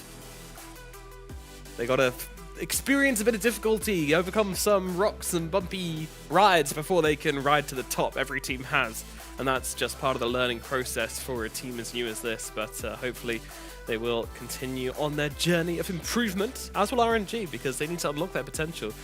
This game, it really did come down to like a lot of individual performances. So do you think that's a way they can kind of play these games in order to help themselves best? I don't think that that's enough in the DPC inside this region. Individual performances, sure, they're great, but yeah, I was saying, that was a quick game. We're back. I guess it really was a slump, eh? Yeah. Again, they just had these aggressive heroes that ran at them, and it's not too much fun just going over highlights for pick off of Storm Spirit. It didn't really feel like there was like these big fights or anything. A lot of this game was just like a couple pickoffs here and there that led to them winning, and it honestly is Somnus who set up a lot of these kills with the help of like Spirit Breaker just charging in on the backside. They could never counter initiate because the moment you do, boom, Global Silence comes out on Dio. Yep, and of course the MVP for this game will be Somnus. I mean, who else could it be? He just had a fantastic game, and as you say, protected very well by the draft, by his team, and not really answered properly by the side of EHOME. What options are there against the Storm which you would have liked to see EHOME pick up instead? It's difficult to say. I don't think Templar Assassin played this game was the solution they needed. I just think that the Silencer and Storm Spirit opening is super strong. I think it was IG that we saw run it earlier, and they just straight up ran over all the heroes on the enemy team. I think potentially a big team fight ultimate, maybe a Tidehunter would have been decent. I think for me, the biggest problem was like Darkseer gets into the draft after you've picked the TA, and suddenly you're just like, all right, well, we have to run TA mid, and you just like it leaves your draft like so predictable at this point, and they didn't really have a lot of options left. I don't think the Legion Commander was necessarily like the next best option, but it really did throw a wrench into what EHOME had to plan. I think it goes back to what Liz was saying, like the Dark Willow. Dark Realm doesn't get you out of that much. You naturally build the Eul Scepter, which is decent, but that's the only thing that's decent here. Instant disables might have saved you from the Storm Spear if you had something like, say, a Lion or a Shadow Shaman picked up. Maybe even a Rubik for that lift, but didn't have any of those, so Storm Spirit's game was relatively free. Yeah. And I think, yeah, as you say, you know, just not really having the playmaking potential on those core heroes as well, you know. Like, you look at those 3 cores, so it's like, who does the jumping? Who does the doing? You know, yes, Willow can be an active support, but she kind of needs someone else to go in and play Dota with her. Legion Commander can't really do that. You know, Legion's very much a kind of non-active Pod 3, I would say. Yes, she wants to be active and get in those duels, but unless she gets a Blink Dagger and has a really good start, then she's not going to be making the kills happen. Yeah, between those 3 core heroes, Legion, TA, Wraith King, like who's your recovery? Who's your big team fight ultimate? Yeah, who's your jump in and go hero? Well, they jump in and right? Like that's like it. I mean, yeah, but none of those heroes turn a fight around Yeah. fast enough, and there's just no big spells to save you from anything there, unfortunately. So I do think it was a bit of a drafting problem. You guys highlighted that as well. Just RNG's draft looked really solid. It's definitely did. not the issue with them. We'll see if EHOME, they solidify their draft, if RNG can still end up taking a game from them regardless of that. Cause, Yeah, I mean, we said a lot of times before the game even started, like, they got to have Storm issues, but, you know, maybe Legion Commander could be that counter. Maybe she could be the one to turn it around and bring in the help they need, but unfortunately, 'twas not the case, which means we will be going to a Game 3, and that means we're going to have a Draft 3, and every draft needs a Draft Master. Therefore, we shall bring in Lizard. the duck. Hello, gentlemen. Yes, the Hello, drafting sir. duck. The drafting Patka. Patka. How you guys doing? You Excellent. enjoyed that Very game good. too? Yes. Yeah. Always love a good stomping, you know. I always gotta love a good stomp. Yeah. What like watching players, the hope fade from their eyes as they realize they've lost. Oh my god. This is disgusting. That's a little bit dark, Nomad, I have to say. I didn't really expect that from that. You're such a cheerful lad, cheering for LBZS. You love the sunshine. Yeah, you love it's the all a mask. memes. He's the meme master usually in the green room, but this time around getting a little bit dark here. Yeah, you know, sometimes the cracks start to show, but, you know. Bring on game 3 and I'll be absolutely fine. Now, what are we expecting from game number 3 in the draft? This is We'll see. I would like to see something like a Spirit Breaker again. What I would like to see from RNG is a position forward that can go in before Chalice does, or something that protects him at all times. Because for me, so far from RNG, if Chalice is on a hero that's in the backlines, and if he's forced to play that way, they look much better than if he's one of these. They didn't play a lot of Timbersaw, but let's put it in perspective. Centaur, Timbersaw, Tidehunter. You want to see Chalice on OD. Yeah, exactly. Any hero that's in the backlines, because if he's one of these frontliners, he's always in front. you know he's gonna go in. Maybe a He little needs bit to be too in when much. he doesn't. Yeah, that's how it looked like, at least in the last couple of games. Yeah. Last game, obviously, extremely good performance on the Darks here. Looked all right. Yep. Combo with the Spirit Breaker. It's very cute. Solid. I liked it. Yeah. But then compared to the Death Prophet, who was running up high ground into 5 heroes with her team on the opposing river high. It happens. Yeah, Sometimes you it could forget work. which side of the river your team is in, and you go into a different direction. Happens. Alrighty, let's jump into it. Draft number 3 for game number 3, the deciding match between EHOME and RNG, who will be taking the victory here and securing themselves a very advantageous position in this DPC. And I think for one team it is more needed than the other, and we're going to start things off with very interesting openings from both teams. I'm not going to delay anymore from talking about this, Liz, because I see you're ready and raring to go. Just a very different opening from both of these teams. In general, like, we don't see Pango first phased that much anymore, even though he was extremely popular recently. Enchantress as well, really not a hero that you see that often overall. RNG, IO definitely is a hero that any single team should play and has been around. It's really strong with the Bloodseeker overall as a combination, but Bloodseeker could be also just an answer to the Pangolier, right? I'm telling you, they're going back to the basics here, and this is exactly what I talked about. They're going to put God King on Battle Fury, Bloodseeker. It's his specialty. I'm so ready for it. I'm so ready for it. Let's go. Let the man do what he wants to do. Let him shine. Yeah, unchain him. Yeah. Thank you. Yeah. You'll see, Nomad. I'll be enlightened. Yeah. How are we feeling about Enchantress here? So far, at least, it's not really giving away anything. Is it 5? Is it 4? You're not seeing a lot from EHOME. Not really. Although I'd say more often than not, we see it into the 5, but that's just because of how much pressure it can apply in a lane. But being picked this early, if they don't, it really comes down to what RNG want to do. Because my guess is it's going to be the 4 IO, and Enchantress kind of dumpsters that hero in lane. Like, it is really rough. So if that's the case, they actually have a pretty good safe lane for EHOME. Obviously, assuming the matchup goes their way as far as the cores go, but the support matchup of Enchantress into IO is pretty good. Do you think that IO plus, that it doesn't matter what IO is comboed with when he's playing versus an Enchantress, or? It's very hard because she just runs at you with a creep and then throws impetus at you constantly. And so like you just you put a lot of pressure onto the IO. I mean, a lot of time we see, this is upper division, right? The Enchantress' camps are almost certainly going to be blocked. Like the 3 closest to the lane, and you have to go further out. With level 1 enchant, by the time you get your creep back to lane, it's almost expired at that point. So I think Enchantress will struggle a little bit in this matchup. And, Bloodright does do a ton of damage if you can keep the Enchantress under your Bloodright. She's a very low... But wait, you're thinking that Enchantress will be done on the safe lane or off lane? Because I suspect Bloodseeker and IO not to be on the same lane. Or do you think Bloodseeker will be off lane, position 3 then? It's possible, right? They could flex it, yeah. I'm not sure exactly where they're going to play either of these heroes yet. Pango could be flexed into the mid or in the off lane for himself. We even seen a Pango position 4 so far this tournament. Nobody is bound to any lane at this point. I'm just hyped for this game. I see IO, I see Enchantress. It's literally my most played supports, and it's always fun to see the interactions between them. Isn't it kind of miserable to be an IO player because he depends so much on? It didn't used to be. It used to be a lot of fun, and I'm that kind of a player though. I like that. Yeah, I played Lich. I played Lich. I love being miserable. Yeah. Okay, they grab themselves a gyro as well now. So this should be perhaps even... Okay, it doesn't have to be the safe lane IO gyro, right? Like, it isn't always picked up together, but most probable scenario is Bloodseeker on the offlane, IO gyro on the safe lane. In before we are hit with position 1 God King, Bloodseeker, and 5 gyro for IO.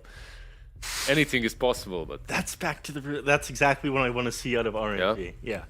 They're getting crazy with it, they're getting funky with it, and we are loving it. But... where does everything go? We're going to find out. I mean, Bloodseeker, as we mentioned before, it is a God King special, but at the same time, playing Gyrocopter anywhere other than the safe lane is always a little interesting. It did have a session at mid where it was like, yeah, we can do this magic thing. If you look at their bans, it's a dead giveaway that Gyro is a carry. Yeah, right? absolutely. True. That's what I was going to say. Like, you see the Morphling and the Razor ban, like, it's got to be Gyro, right? Yeah. And so there's your 5 clockwork. So you're thinking 5 clock with the gyro and then IO plus Bloodseeker. Yeah, IO Bloodseeker into the offlane. Oh. I mean, IO Bloodseeker is a great combo still. I mean, it's one of those same ideas where... A lot of movement speed, right? Yeah, you get the bonus movement speed from Thirst. Like, you end up doing a lot of damage. Yeah, it gets good. I think early on in the lane, it can be a little bit underwhelming because Bloodseeker really wants that hero to work with when it comes to using Bloodright. Without that, they just don't really have much lane presence. But I guess you kind of circumvent that with the healing and the...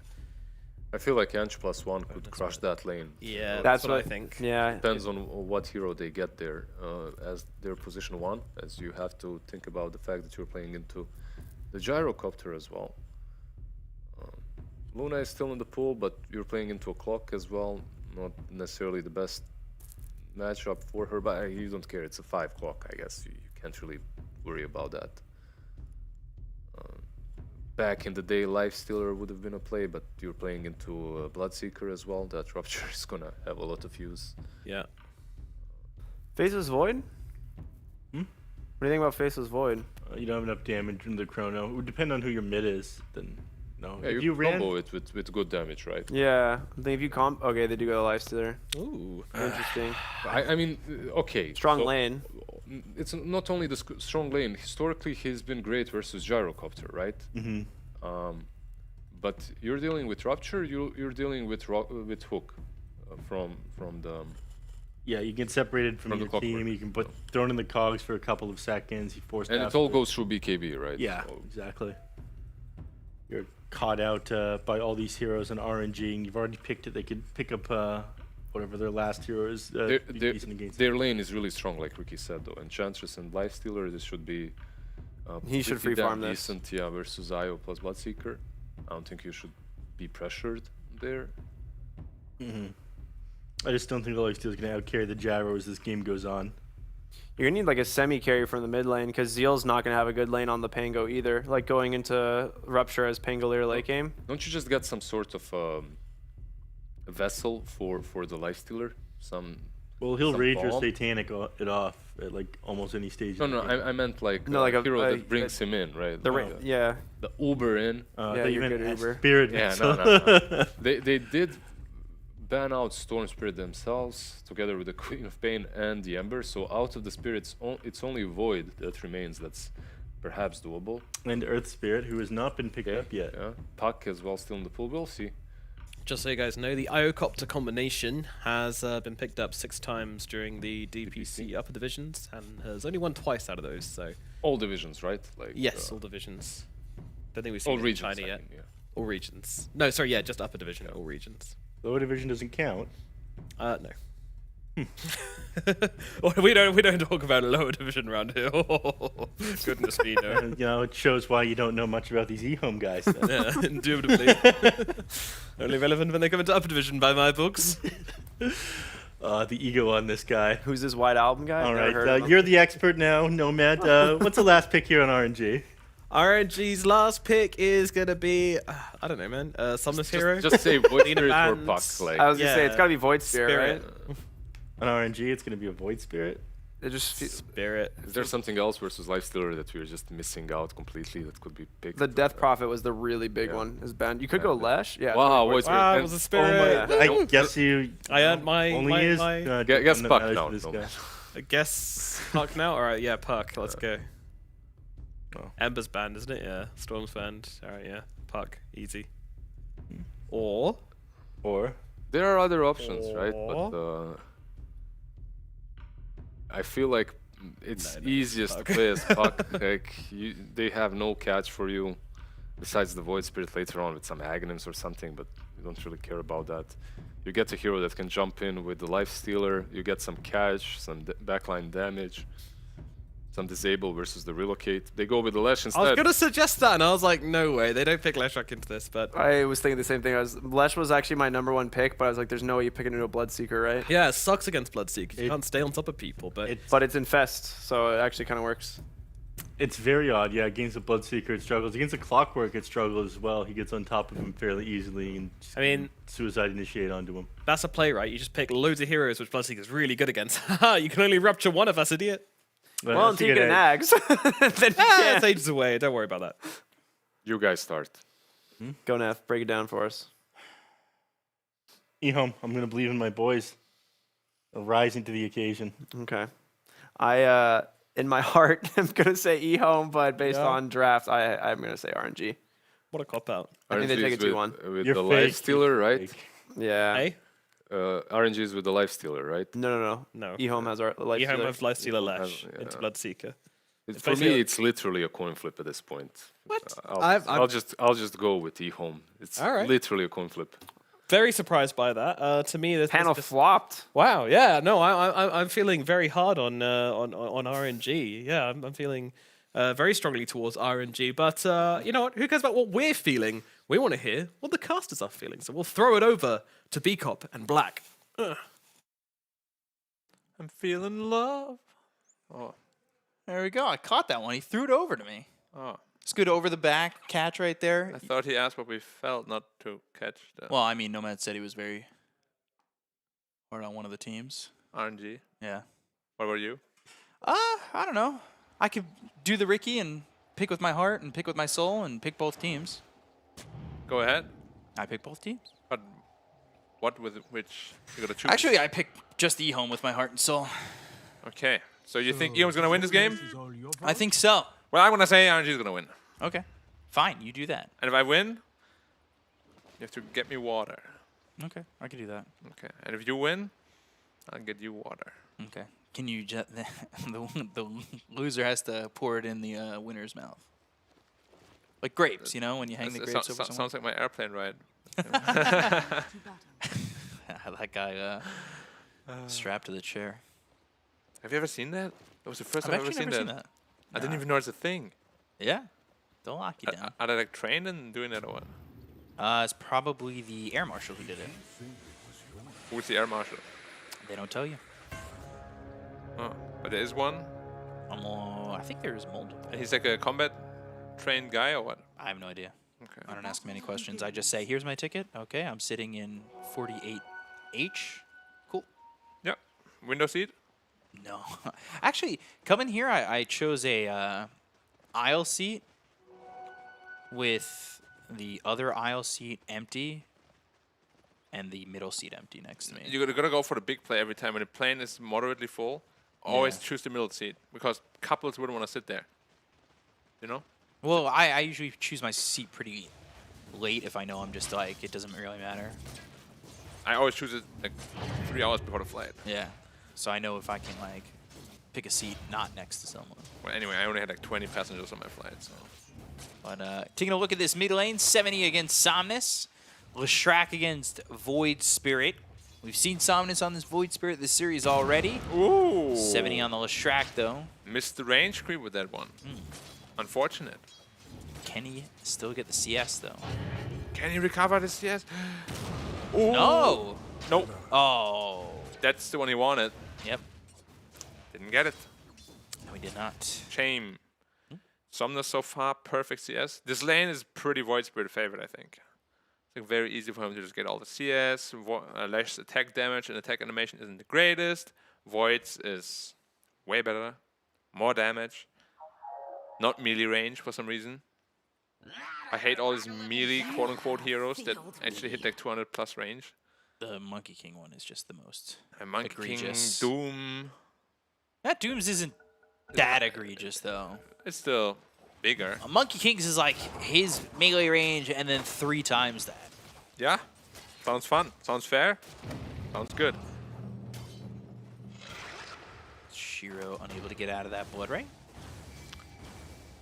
I wonder how good this Io Gyro is going to perform. Yeah, classic combo, but is it good? It is good. Is it still good But enough? how good is it? Yeah. That's the real ultimate question. Couple flat cannon shots trying to hit Planet. Yeah, that's really all you want to do when you play this lane. You want to push out the lane, pull the creeps, and then keep doing that, slowly build an advantage because you are, in theory, going to out-region them every time.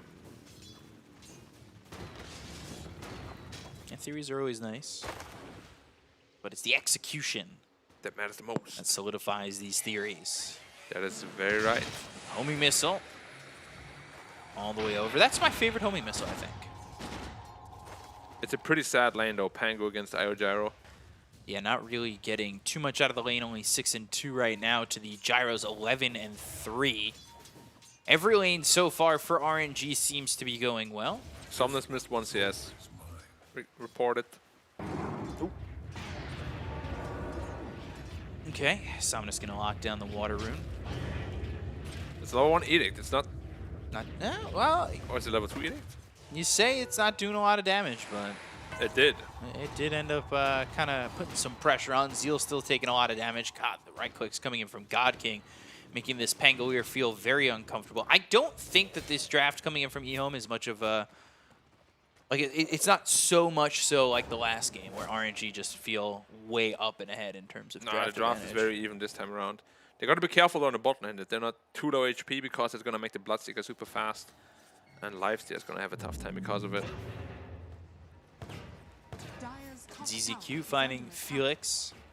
I wonder what the route is here for ZZQ. Right now, 1 Impetus, 1 Enchant. That's a Centaur. With the next slow, he might be grabs the looking to bounty. kill. We'll go for Planet. The homing missile hits. First blood there for X-Nova. Zeal, though, he can't get a trade on X-Nova and will be forced to back away.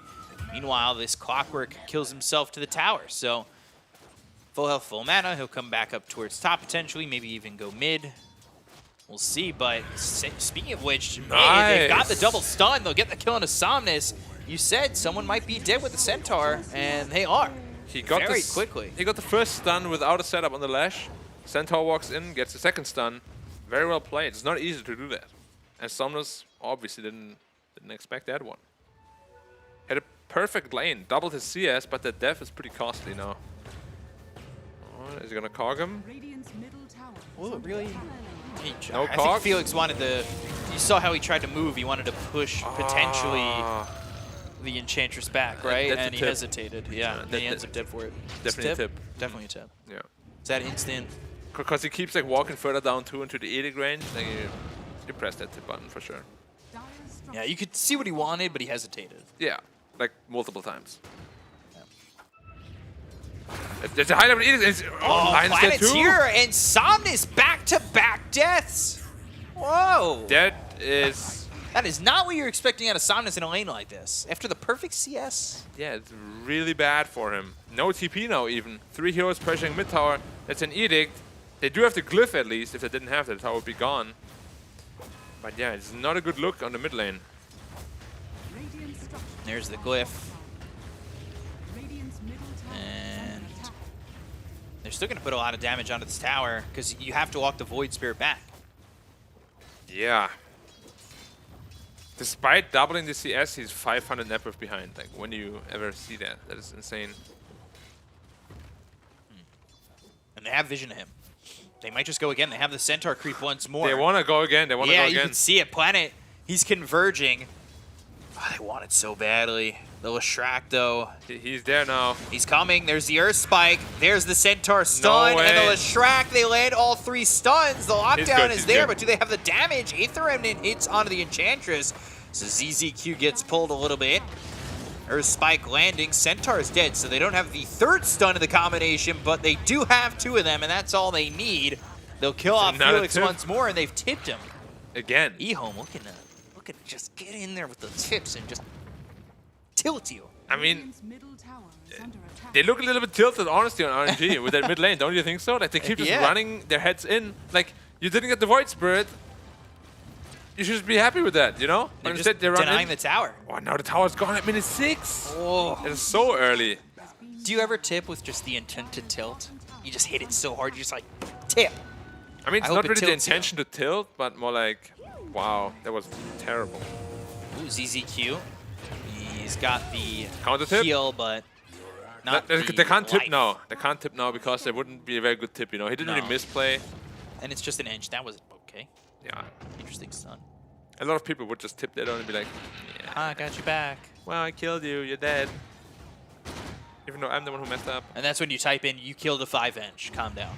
Yeah. Sit. Somnus taking a lot of damage. Again. Ooh, good cocks. That's what Felix wanted. Nice cogs, yeah. So the tilting is gone, the salt wiped away, and X-Nova gets credit for a kill on Planet. That's exactly what they wanted.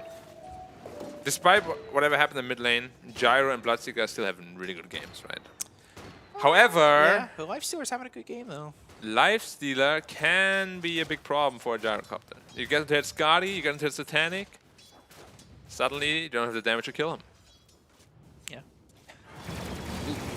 Going on a Zeo Rolling Thunder, trying to get X-Nova, and they've got the Rolling Thunder with the Earth Spike. They need to turn it. There's the Hex, and there's the kill. But Rupture, Zeal, he's dead on his screen already, and the call down will just explode and take him out.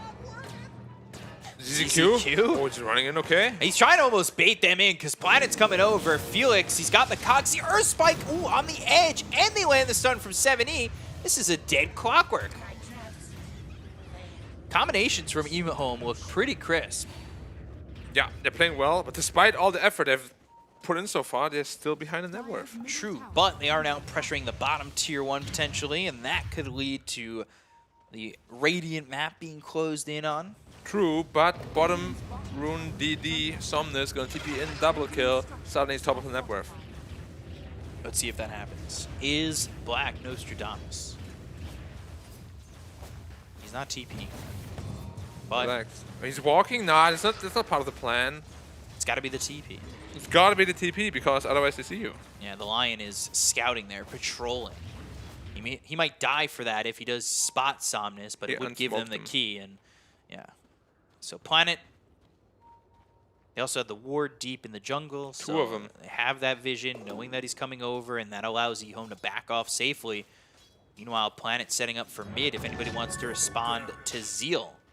I think both these teams have found good opportunities in this game, and 7E. Wait. Ooh, he's gonna die. ZZQ getting low. The stun is there, but they've got the cogs, and Somnus walks over. Ooh, ZZQ picks up the bounty, still on the run, still healing up. Double kill for Felix. Yeah, well, for Felix. And he didn't TP. Oh, wow, it's get all nitty-picky. Okay, sorry. Oh, you gotta have, the predictions have to be perfect, otherwise they're not exactly If he TP'd, it would have been a double kill right there, but he didn't. Yeah, whatever. Now because of your talk, IO is dead. Yeah. Sorry, X-Nova, my fault. Zeal gets the kill there. Bloodbath so far. Yeah, this game is a lot 14 kills in 10 more minutes. action-packed than the last one. I think in the last game we had this amount of kills. Ooh, God King. God King, gotta be careful. Earth Spike looking for the rolling thunder coming Goodbye, through. There's the King. call down. They've got 70 making the rotation. And this is going to be a dead God King. Shiro getting credit for that kill. They will pull the gyro down to the ground and take him out. TP's coming through. Chouse, do you really want to commit to this one? ZZQ has the heal to make sure that he's able to still move through the rupture. Somnus going after 7E. 7E, Diabolic Edict chasing for a second, but recognizing that he probably can't keep up. Little cocky from God King, right? Yeah. Because there were like 3 heroes there just killing his IO, and he's just like, I want to take the stack. And he pays the price for it. Well, Life TP bottom wants to pressure the bottom tower. And I don't think they're really gonna try to defend this. Chalice has a TP if you want. He does have a TP, and they don't have Rolling Thunder, so it's pretty free to TP out. Yep. Just TP. I got him, guys. Dire's top tower is under attack. Shiro is big. That's a problem. Lash is also big. That's another problem. There's a couple of problems here. There Dire's are. top It's tower is Problem under City. Problem City or Problematic City? Problematic, probably. Because the situation is problematic. Yeah. He's going for Midas on Somnus. Now, if that does... Great explanation. I'm right there with you. yeah. Don't see that all day. Keen optic found by the gyro. Makes you wonder, is that tilted or not? Midas is Midas a sign of tilting on some heroes? I think so. Because I would just go for Travels if you want to be the greedy one, right? Like, why do you want to go for Midas? Yeah, you could just. If he goes Midas into Travels, then you know he's really tilted. I will say it does feel like Bloodseeker. He's going for Ags. He can get that Ags and then sack his farm, I guess. ZZQ getting low. He'll eventually die to Felix. Mm-hmm. Gyro. Falcon Blade. Crystallis. Axe. Yeah. Very standard build-up, especially with an IO. Yeah, he's just. It seems like he's got a lot more farm than I thought he had. I guess the Crystallis is not too expensive, but it's one of those items that you expect. 2K like, gold, yeah. Yeah, you expect it later, right? Like Crystallis is one. Oh, he's going dataless. Yeah, but Ashe and Gyro is like super value. Yeah. As well as the Falcon Blade. Just to farm those stacks early on. Do they have Zahandu? They do. Need to do 200 more damage though before they can use it. Yeah, they'll try to chase. Lightning? He doesn't have lightning. This chase looks so silly. Block, Diabolic Edict, looking for the stun, lands it, Oh. holds the finger. Yeah, that's really No, no he need. didn't have the match after the ear spike. Could have fingered though if you wanted to. Yeah, he could have. But no Taking point. that stack is well worth it. I would have done it. Yeah, why not? But But I think that maybe it's not they're as looking good. to, yeah, they're looking to burst somebody else. Yeah, if you're looking to Kill X Nova, win, perhaps. then you probably don't want to finger there. Yeah. They have really cut up. But now they have a Midas on the Void Spirit, so they have no setup. Yeah, no Yules, Bottom tower. and I mean, what, you go back for Yules and then Ags after Midas, or is this gonna turn into something completely different? I'm not entirely sure. I usually don't see Midas on that hero. Rupture used on Zeal. Back and forth he goes. Careful, he doesn't have to Zeal, really. careful, He Zeal. doesn't have to travel too far, but eventually he's gonna want to stop, right? Relocate out. They know exactly where he'll be. The Rupture is no longer there. He'll walk over. Is he gonna be on the and high heal ground him or low up. ground? Planet. He's fine. IO low ground to high ground. And whoop, there he is, back. High ground. Look at the shockwave from the Satyr. And 70 nobody gets tried to credit. help him. Nope. Nobody coming over to help him tether to. Just support. No one It's the cares. sad life of supports. Nobody cares about you. I care. And that's why we work well together. Thank you. Still, though, 7-11 and a lead here for RNG. Just a little bit. Yeah, the game has been even throughout most of the game. And it does continue to feel like that 50-50 draft. And just getting that Observer Award, I believe, on the end of its timer. Yeah, it will really just come down to who gets the initiation. And Shiro building into full damage. His Desolator next. farm, I guess, well, Gyro's farm is more Flash farming. excelled Yeah. than Shiro's has slowed down, right? Mm-hmm. Shiro's still up there. Ooh. Looking for the air spike, doesn't land it. Shiro's like, okay. You're Going to the alive, it's wave. fine. I don't like you. Bye. They have a hook shot. They do. Gonna land it. 70. Do it with flare. Oh, got him. Around the creeps. I wasn't sure he was going to have the angle, but he does, and 70 is pretty dead to rights. Good job by Felix. Thought maybe he had gotten around that bit. I thought he was gonna try to dodge it. I Yeah. just went straight in the line. Didn't play enough dodgeball in school. Radiant's top tower is under attack. That was a game I thought I was good at. Gym class hero over here. Were you? Tried to be. But were you good at it? Yeah. Zeal. Stop rolling, stop rolling. Rolling, ruptured, in trouble, shield crashed. Ooh, God, and now the heal from ZZQ. Okay. Radiant's top tower is under attack. They're not dying, but they're not really getting any kills. Like, it has been all RNG for quite a while now. Sure, bit. they're not leading, like, massively in the gold, but sometimes mental damage can be more important. But is it more mental damage to not be getting kills, or RNG they rupture and they're not getting anything out of it? Like, Chalice must be like, I used So my ult. annoying. Can you guys finish this guy off? I'm doing like 70% of his health and damage. Like, for the third time now. Yeah. You guys gonna do anything in this game or what? Now they've got the Blink Dagger on the line. This is a relatively quick blink. He's And a very top of the net important worth pickup. on the supports, and it'll be nice for him to close that gap and maybe insta-hex, get the Earth Important pickup. Spike. Maybe on the First Void Spirit? finger stack. Is under attack. Potentially. Should have used it on the top lane. Would have already had it again. Yeah. Dire's middle tower is under attack. Hindsight. Always in 2020. 2022. Now, yeah. Spirit Vessel for Zeal. Is under attack. And almost an axe for Bloodseeker, so double rupture. This is something they were talking about on the panel.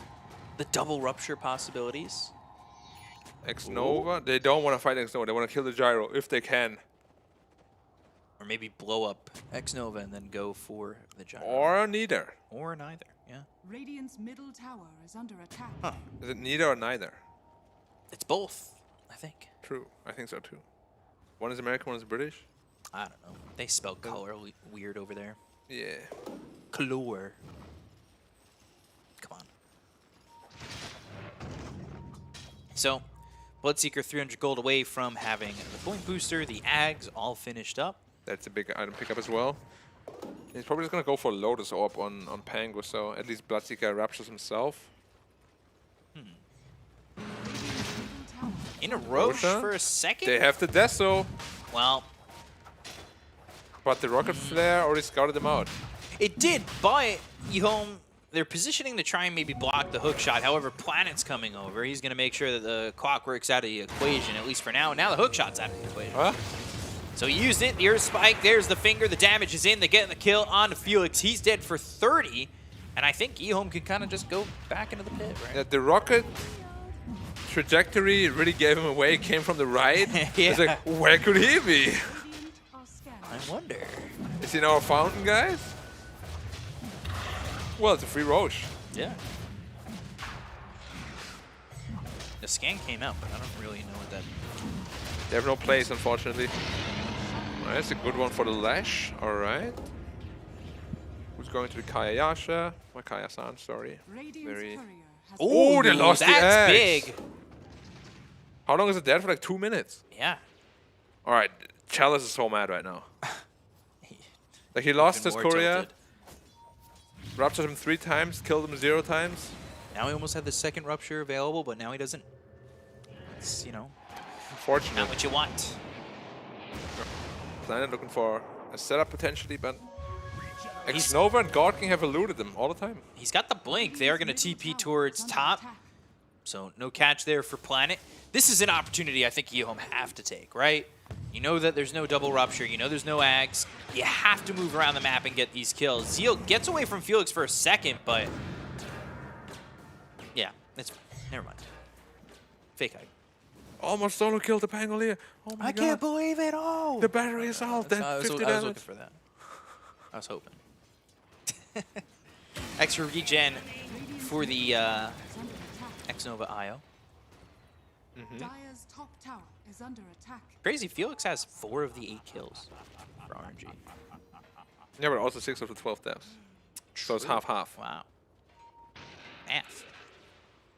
Thank you. It be doing things. 1K lead right now for EHOME. Ags picked up for the Void Spirit. That did go to that Midas. Felix, hookshot, holding it, thinks about it, now goes to it, has the cogs. Chalice comes over. There's the rupture. Blood right down, and eventually, yeah, he's going to die this time to the rupture. Bottom lane is being pushed, though, by 7E. EHOME, they're starting to rotate towards top. They're going to glyph the Radiant structures, so it'll keep the creep wave in the top lane to take this top tier 2, or at least try to, and it'll stop 7E from taking the bottom tier 2. Who stops his TP, though, yeah. Now need to be really careful. Radiant's bottom tower is under attack. Somnus is going to try and stop this, but he's not there nearly in time, and 7E just gets a tier 2 tower. So they got a tower, and RNG didn't. And an Very well done outpost? by them. Yeah. And the outpost, yeah. Interesting how that turned out to be. Good commitment, though, from 7E. They're also going to bring down Planet, who might be able to get a blink as well as a Hex. It's... Somnus, no, well, he got scouted out with the Yeah. rocket flare, so he definitely is aware of it. Bloodstone already picked up on the Flashback, though. Tower is under He's going to be much more survivable. These jungle wards have provided a lot for EHOME. Yeah. They have not been taken care of by RNG, which is very surprising. There's the axe finally for Chalice. They're going for the next tower now. Second Wow. tier 2 tower gone for no trade. No Map is response, no shrinking. trade. Shrinking and shrinking, B-Cop. Honey, I shrunk the map. I'm sorry. I didn't want to. Groups are pushing in under the tier 3 bot. Catapult. Yeah. Shiro going into this catapult. They see him rolling. Radiant He's are hating. scanning. Try to keep it rage and dirty. I tried. I had nothing there. 5-man smoke here from I was just EHOME. waiting. I was just waiting where you're going with it. I respect it, though. You went, you know, you tried your hardest. That's all that matters. And in the end, it doesn't even matter, though. That is my life in a nutshell. EHOME, they're pressured. I mean, they can pressure. They have these 2 tier 2s down. They have the vision. They know where these heroes are at. They're basically keeping RNG corralled for the most part. Funny thing And is, they're Felix only knows to 1k take out ahead, that though. ward, right? Yeah.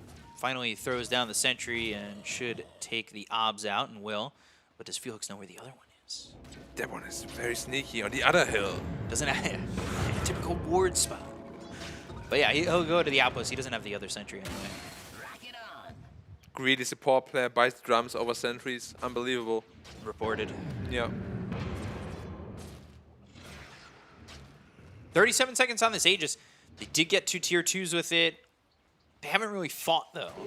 Yeah, honestly, it's a little bit scary because I think EHOME does scale better into the later portions of the game.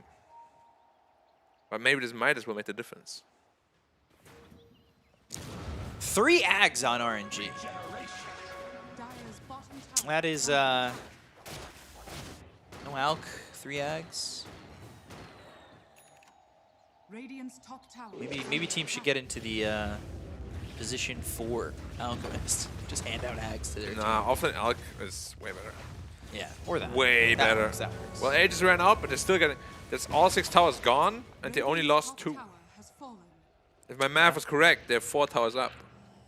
6 minus 2, carry the 1. 4, yeah. You got it. BKB finished for Shiro. They're going to 5-man smoke on RNG. For that Daedalus, we talked about the Daedalus coming out later as he picked up that early Crystallis for the Gyro. He's got a 9-second BKB ready to rumble, but both teams have smoked here. The scan comes out from the Dire, and they know where RNG are. Yeah, this team fight will be very telling. Like, whoever crushes this team fight is very, very far ahead in this game. There's a haste rune up top, but neither team is really... Well, they say that 70 is heading that direction. He wouldn't mind having it. Could be sabotaging himself though if he gets ruptured. He's gonna run even faster. Well, there are 2 ruptures now. The focus has been Zeal for the most part. They haven't fought against this double rupture yet, and it doesn't look like they're going to fight against the double rupture just yet. Both teams staying conservative.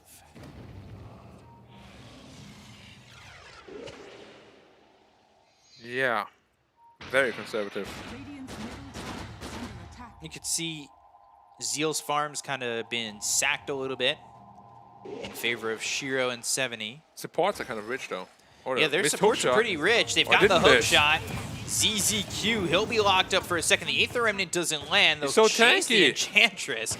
Yeah, Solar Crest, 14 armor, trying to go after him. Felix puts himself in a forward position. taking so much Shiro damage. moving in. Felix, though, he'll heal up for a second. BKB gets popped. Shiro getting low. He needs to infest to survive. Earthspike lands. There's the finger. Planet ends up dead. Shiro's dead too? Shiro, Is he? he's so low. He's trying to survive, but they've got the Astral Step. They'll get the kill on a 3.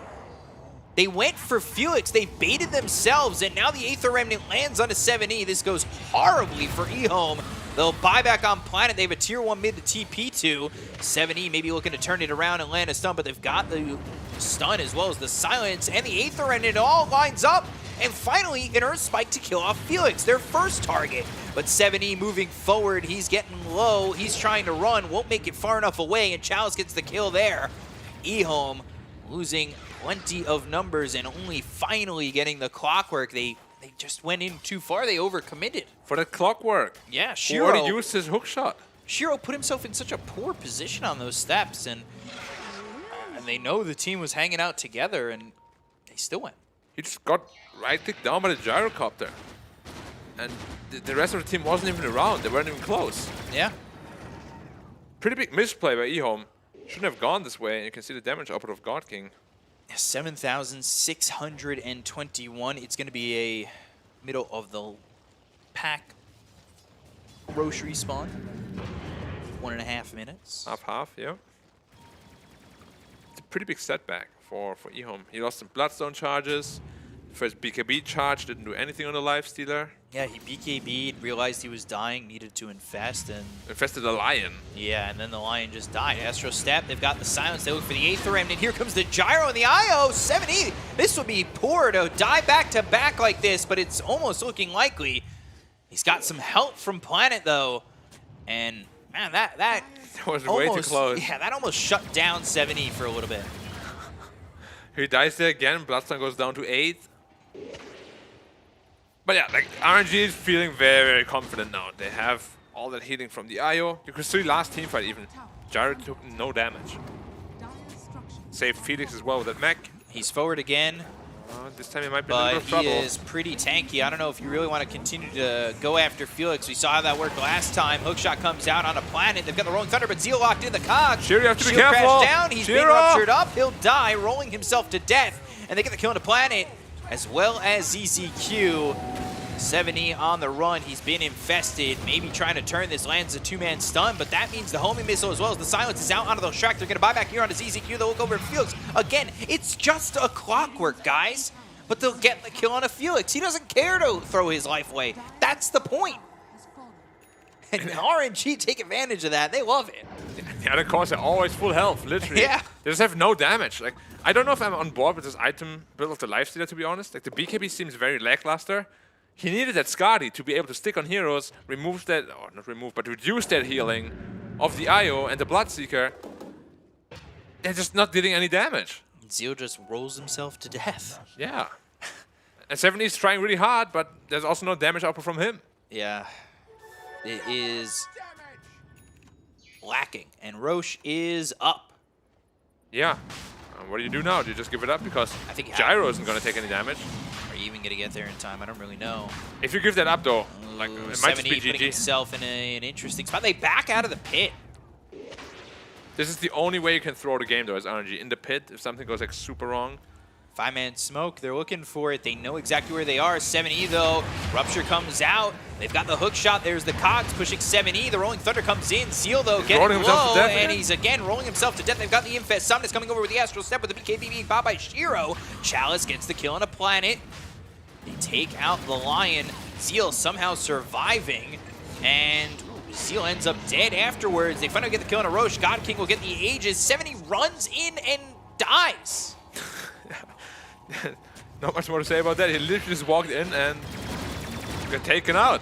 EHOME, I want to say, had a They're solid grasp on this game and have just collapsed. In the last, like, what, 5 minutes? Yeah. It's been all RNG. All the team fights, like, it started with that fight in the jungle where Ench baits them in. Shiro, like, completely overcommits on the Clockwork, and ever since then, RNG won every fight very convincingly. Now I have the Aegis. You couldn't kill the Gyro once, so you're gonna kill him twice. Your Bloodstone is down to 8 charges already. What do you think Dota Plus says? 7%? 21%. That's quite generous. I was gonna say 10. Yeah. Thank you, production. Appreciate you. Had to pay a lot of money for that. Give him a little heart. They can't see it. Yeah. Is RNG gonna respect the glyph and the respawns? I mean, RNG is probably pretty scared after what happened yesterday, after they did not respect those respawns. Yeah. God King. The Ravages. No tide in this game, though. Yeah. Somnus level 20, Chalice 20, Gyro 19, and you can see the XP difference is pretty significant. Yeah. Now the problem is I really don't know where the damage is going to come from. They're just down too much. X-Lemon didn't really have a lot for so long, and he's still able to keep this team alive. He's got the Holy Locket now, as well as the mech. But you know me, I'm the carry critic. I feel like as though the Shiro item build was very, very costly this game. Like itemization, especially on this level, if you make a mistake there, can really backfire. Because if you did have that Skadi there instead of that BKB, for example, first of all, the clock would have died. He wouldn't have died as fast. And they would actually be able to really fight back against the Gyro IO combo. Now they're somewhat stuck in limbo where they just can't leave the base. Does the Skadi make much of a difference if he gets it now? I would still want to get it. Like, the item build-up I thought he was going to go for was Armlet, Skadi into Satanic. Right. But he went Armlet, Desu into BKB, which works well, but he's not addressing the problems they have, which is getting kited and reducing that healing factor of the IO. Right. Like, BKB is not a terrible item usually, but you're very lacking in damage. He's going for the AC next. I could see it working, but it can potentially work. It's just, they're not addressing the IO at all. Is what my issue is with this one. I think the Pango, did he ever go into Vessel? He didn't, I think right? he did, right? He did? Yeah, he did. He did, yeah. They just don't have charges right now. He's never getting kills. Same with the Bloodstone. 0 charges. Yeah, Bloodstone's at 10 now. Yeah. This is coming down to the wire on the Aegis, so I'm a little worried this is going to be, you know, God King, Aegis timing. We've seen it before. There's the Rupture. 90 seconds is still 8th plenty, Remnant. though. Locking down ZZQ for a second. They'll infest into 7E. They've got the call down. They'll start to take the rack. So Fleck can and right-click yeah. these homing missile. Fleck in 1 second. It's going to be a lot of Stun damage. lands, and they'll pop out of the infest. They'll look for the Satanic. damage. It's just not coming. He pops the Satanic. They get the kill on a planet. They'll take out Zeal. That's 3 dead now. Make it a 4th. They'll buy back on Zeal. Rampage. It's all crumbling here for EHOME as you've got God King moving in, looking for the Rampage. Shiro locked in via the Cogs. They will have maybe the damage against Felix, but not even that. Rampage Another there one. for God King, looking for the double. Nice, Give another him one. a triple. Woo! It's all God King to finish off the series. RNG 2-1 victory over EHOME, and a coming alive moment for God King for sure. Finally. Yeah. After what, 9 games I think they played. Finally, He finally feels like had his God moment King in the is, limelight. Yeah, popping off. Triple Rampage there. So that boosts our numbers up on Rampages. We had what, 3, 4 Rampages coming into today? We get 3 more, right? That counts, right? Nah, it's just 1. Oh, okay. Nah, you can't say it's 3. There's no way. But yeah, like, Popping some numbers there. it was a 50-50 game for the longest time, no? It felt like it until, of course, Shiro ended up just running in and ultimately getting killed off. I gotta criticize that itemization a lot. Yeah. Like, it was really not what the situation called for. It's not a bad item build, just not in this situation. And maybe the inexperience shining through a little bit when it comes to item builds and how to really make the most out of the money that you're getting. Because especially as a carry, if you misinvest your money, then what are you doing with it, you know? Like, the Desu looked really good on paper, but they all had really high armor items. Yeah. Because they naturally built into them. And it wasn't, as I said, not what the situation called for. But RNG, finally, sign of life. They looked good in game 2 and 3.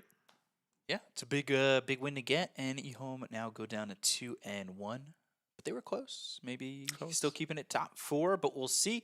Break down this third game, though. We've got the panel. We're going to throw it over to you guys. Take it away, Nomad and friends.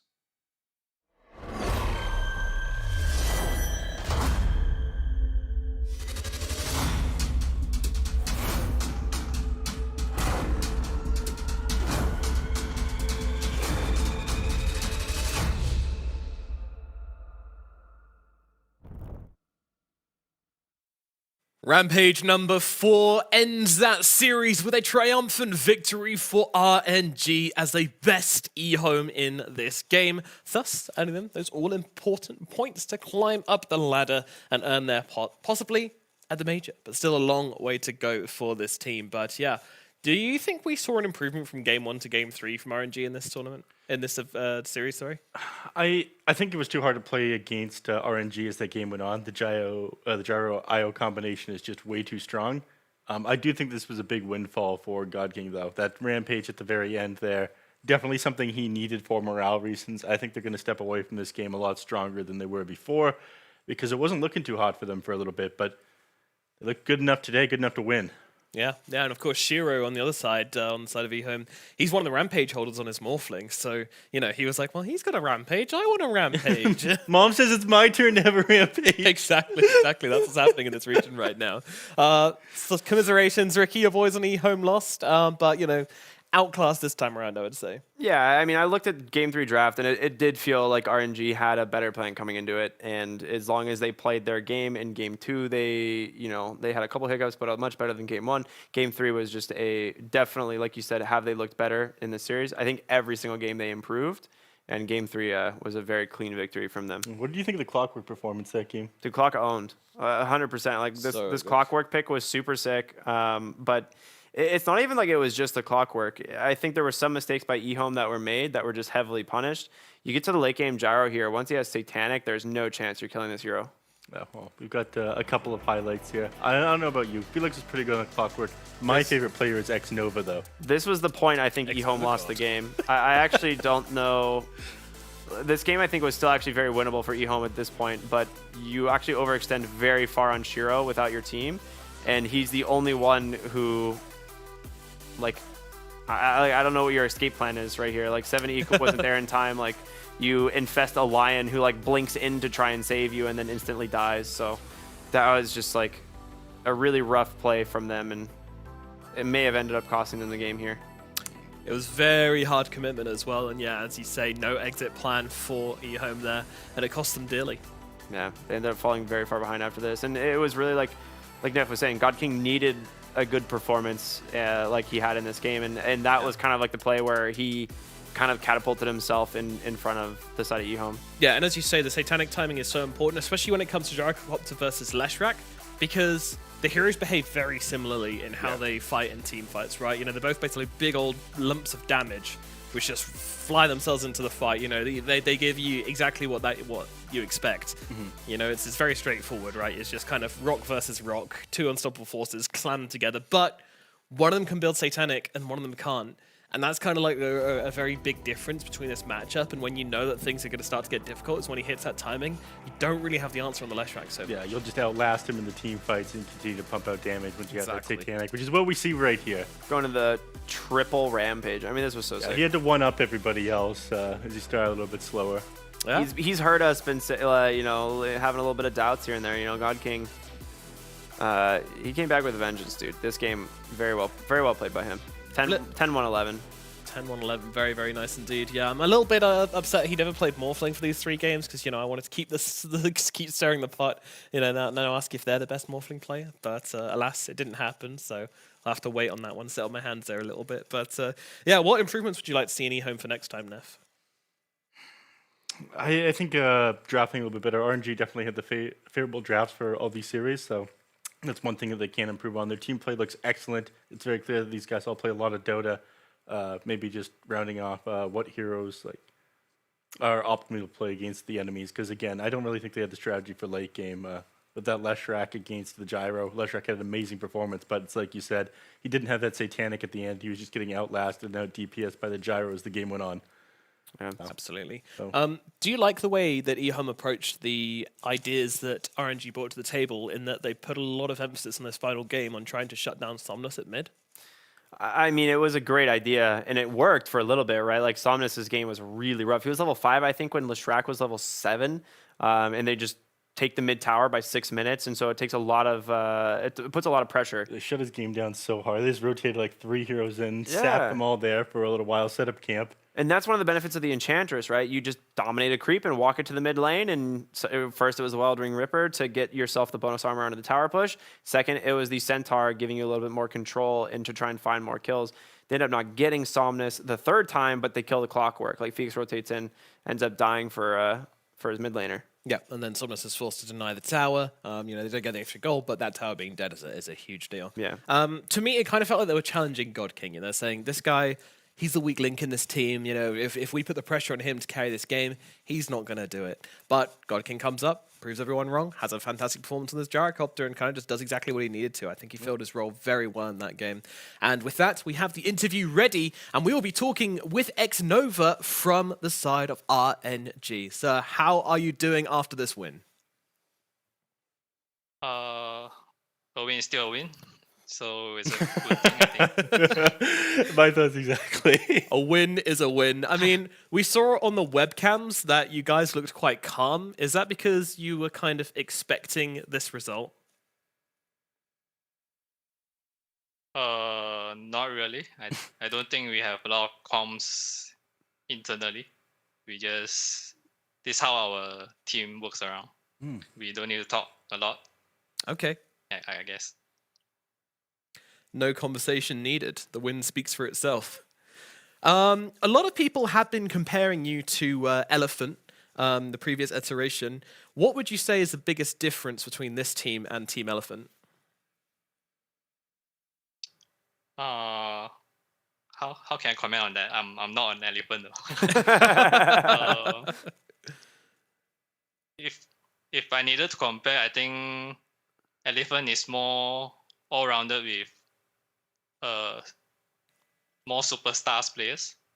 Whereas our team, I think we have 2 new players, which is Felix and God King, can be considered as new players. So I think it's a good addition. Yeah. Okay. Yeah. So would you say playing with these newer players is kind of giving you a new fire to do well in Dota?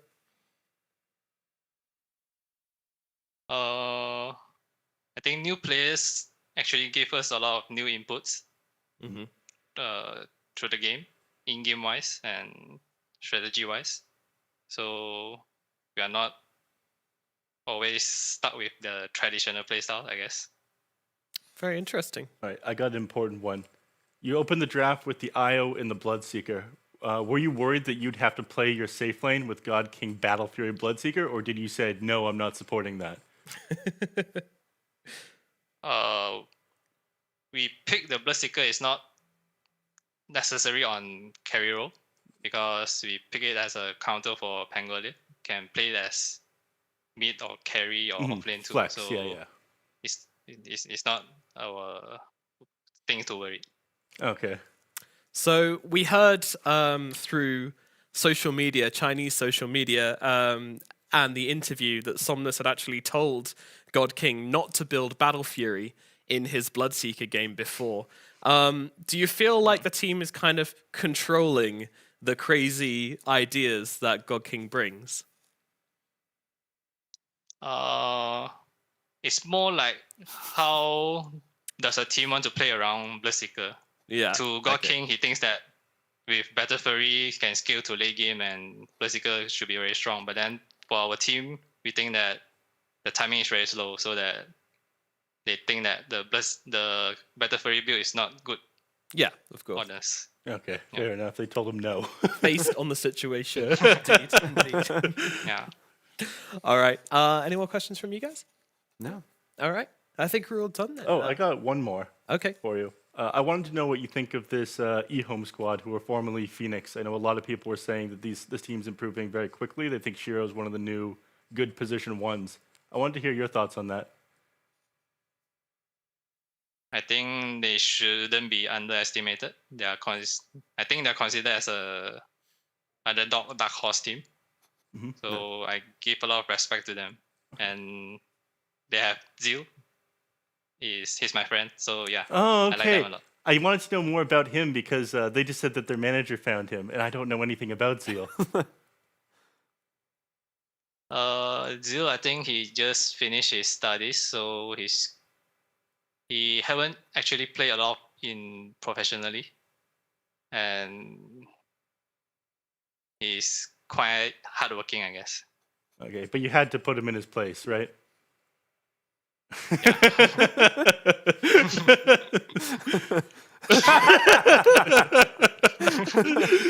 All right. I have one last question, actually. How do you think the Chinese region compares to the other regions compared to, the Chinese region starting late? Do you think that's meant that the other regions have kind of, you've learned from the other regions, or are you doing your own thing? I don't think there's a big patch throughout after the TI until this season. So whatever the team plays is kind of similar. So there's nothing much to say about. Okay, all right. I think we're all done then. Xnova, thank you so much for coming to talk to us. And of course, we wish you the best of luck in the rest of the DPC. Thank you. Thank you. What a lovely guy. I love Xnova. I love talking to him. I love seeing his I got the face. best answers out of him so far. He's such a great player. It's like really cool to see his insight. Yeah, and him and Chalice, have been an unstoppable force for a very long time now. I think they're around, rank 25-ish. I asked Knoxville today where they're at in terms of two players that have played the same for a really long time. And, they're creeping up there, getting there eventually, overtaking some of the combos that have broken up over time. So, yeah, we'll see how high they go or whether they part ways. But looking right now that they are going to be a strong team, but still some work to do. But very exciting to be watching their journey here at the Chinese DPC. And with that, the day is drawing to an end, I suppose. I mean, guys, a few, sorry, Ricky, your team did lose today, home, but it was still a great series, and I'm sure we can be glad of that. Yeah, and it was nice to see kind of like the respect that Xnova has for the squads, and I'd agree with him. I think a lot of people may have underestimated EHOME coming in. They do have kind of like this dark horse mentality here in the DPC, and happy at the same time to see RNG get a win, especially when they needed it, and well deserved. Yeah, rough series for them. The clawing for every win that they get. I think they've lost a game in every series that they've won so far, which, it doesn't really matter because it's all about the points that you score in the end, whether or not you win the series. I think that today will really help God King's confidence at the very least because he was, like I said, struggling. There's a lot of teams at 2-1. We just saw. Yeah. You have like LGD at the top, then it's just like a layer of 2 1s. Yeah. So that's those spots for the major are going to be very, very highly contested. Something tells me we might be getting tiebreakers. I know it's early, but just a hunch, maybe. Yeah, I think so.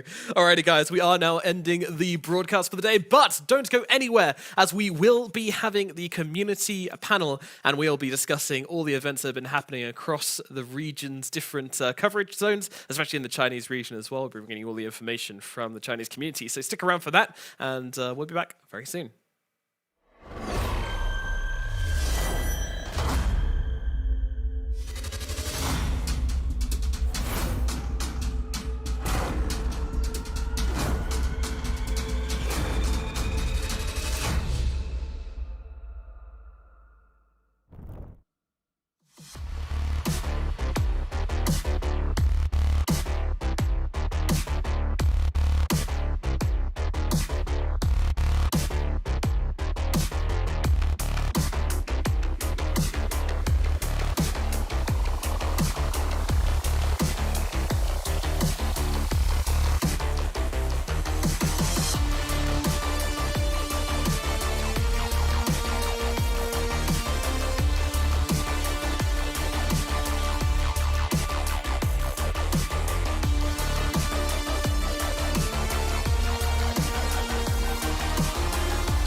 Hello and welcome back to the community panel, which is going to be our daily recap show where we discuss the goings-on of the Chinese community. Because in a perfect world, we want to kind of bridge the gap between the two different regions and tell you guys what they've been saying, and maybe we'll tell them what you guys have been saying. First up, we have Emo's interview, in which was kind of interesting because when we spoke to IG, they were very much of the idea that, you know, they were still feeling pretty good, still feeling pretty hyped. Really strong. Yet, allegedly, over on the other side, he said they're not feeling too good, but they're hoping things will improve over time. Hopefully. Yeah, I know. You don't have many more matches to go. You got to hope that it improves quick. It is a condensed season. You don't have time to think. You just got to go. Yeah, Hopefully yeah. I it gets mean, better. Absolutely. It's funny though that we've heard one thing from one person and another from the other. I mean, I guess you wouldn't really want to say like, yeah, we're feeling pretty down about it. Some people are more. We all honest think it's than over. others. This is the end of the world as we know it. I can't believe it. We cry ourselves to sleep every night, but it's okay. You know, we're still gonna do great. Gosh, those pillows just are not dry. It's just tears. Yeah, and then also we had a thread that was posted about the LBZS shellacking. I'm gonna say it's a shellacking because those second games were just. I'm gonna go that far. I mean, they won without a carry, right? It's got to be called something like that. Yeah, well, you know, LBZS, they win 2-1 over RNG, and a lot of thought is on Somnus and how he plays like Cristiano Ronaldo. You know, he's just he doesn't put the hustle in. He doesn't want to play midfield. I don't think so. I'm just gonna be, bring the fight to me. I'll be here. Hopefully I can get a kill. Oh, I didn't. All right, whatever. Let's go back. All right. You all know that guy. You all know that guy who doesn't try too hard. He's just set up walks for it the over. perfect game, and and then like when he misses, it's bad. It's bad. And then he throws in the header, and everybody's like, I can't believe it. This is crazy. He's so good. Then, of course, we had Arme's interview as well. Who's the MVP for Game 1? He said, Kunkka. Besides Kunkka, any carry hero you love to play this patch? Wraith King, this hero is OP. I play him a lot in pubs. Yeah, Wraith King is just ridiculous. I mean... Stop playing it. Stop It's so playing boring. It. It's so rude as well. If you're the position 5 player and you're just playing against Wraith King and, you own him in lane and then, like, later on, he's just like, oh, hey, bud, remember me from the laning phase? I'm back. One shot. Goodbye. One shot, maybe a half shot. But ridiculous. But not so OP when he gets hit by an Ice Blast.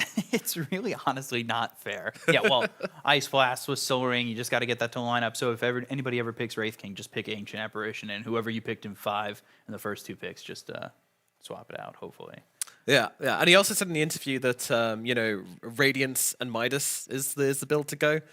That's a bait. That is a bait I've heard. Only one build has gone Radiance Midas, and I disagree with that mindset completely. That's just like, no, I'm the pro. Here's a guide, Radiance Midas, and then everybody picks it, and they're like, why am I losing with Wraith King? Yeah, he's hoping that one of their competitors is going to be like, all right, I'm gonna get him with his own build. Brings out the notes, Somnus, Wraith King build. It's Radiance, Midas, all that. He's got it ready to go.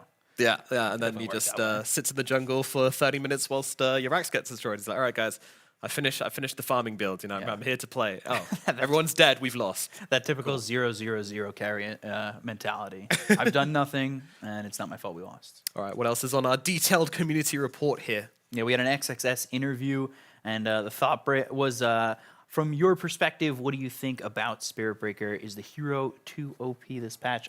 Before I give his answer, what do you think? Well, the hero's actually got a pretty bad win rate. I think it's down like 20-something%. Yes, I think it's like down. 30. I think it's XXS won with it today, so it goes up. Yeah. Well, I was looking at the entire all the divisions. Right, and it was like 91 games, regions, right? Sorry, upper division, all regions. Yeah, and it was around 30%. So, which isn't that great. Yeah, but it's one of those things where it's banned out all the time, and then when you're not banning it out, you have to have a good plan to deal with it. So it could always be that, right? Yeah, it gets countered a lot, but XXS said the hero is good in the early game, and the early game is fine, and he shines, but, that's the only reason people seem to pick him is for that early game, not that late game, which is interesting considering, you go to that Ags build, you're trying to get that speed up in the mid-late game and do things with him. I don't feel like it's just the early game. Nah. I love how he said in the interview as well, who played well during this series, and he was just like, we all did, That's some team spirit. Let me tell you. There's no pub where you come out of that. It's like, we all played well. I played well. Yeah. I played solo carried. It's like, dude, you're one of the 13 as a carry. Like, no, all me. My check out my teammates all building. sucked, and look, I played well. But he also talked about the build. He goes Shadowblade and then back to Yashikaya, then Axe. Yep. So if you want to try it out yourselves. Is that a bait? No, that's not a bait. Yashikaya? I mean, if you're position 4, it's a bait. But if you're offlane like XXS, then it's fine. I also learned some interesting information about XXS. I was talking about Knoxville about player pairings. Right. Expecting Chalice Next Nova to be quite high up, but they're not really. But one of the second longest playing together hero player pairing in Dota right now. In Dota still, like they have the current going streak? Overall. Is it China? Yep. All right, I'm not going to... We're talking about him right now. Oh, so it's XXS. Yeah. Oh, gosh. It's XXS and Monet. Baboka. Oh, yeah, because you know what? He played with IG, right? He played that burning OP XXS Bobica lineup. Yeah, that's right. So in theory, if they stay together and if they keep playing loads of games, then they might actually overtake the #1 player pairing, which is No Tail and Fly, because obviously they're no longer together. So this year, might happen. Maybe one day. Maybe they'll come back together. They'll play again. They definitely don't hate each other. Okay. Got enough copium over there? Oh, yeah. I don't have my copium on hand. Yeah, I don't think so. All right, and we also got some information about Julian's idea as well, if you want to share that. Yeah, Gwen Experience is a JoJo reference, which I kind of figured it was Gold Experience, and then Gwen is his girlfriend's name. Oh, okay, so it's the Gwen Experience. Yeah, and Julian, of course, is Hualien is God King. as we call him. It's China. Everyone's changing name. Part of the in thing of this region is just to know who everyone is. Change your names to anything. Yeah, if you exactly. want. Salad, definitely one of those names up there that I love the name changes on. But yeah, it's a the question is if he does get married, is it going to be Gwen Experience Requiem? Taking the last name. Yeah, you just go from golden experience to golden experience Requiem. You get it. That's what I feel like it goes to. But his old ID was what? God King Tiger Feeder.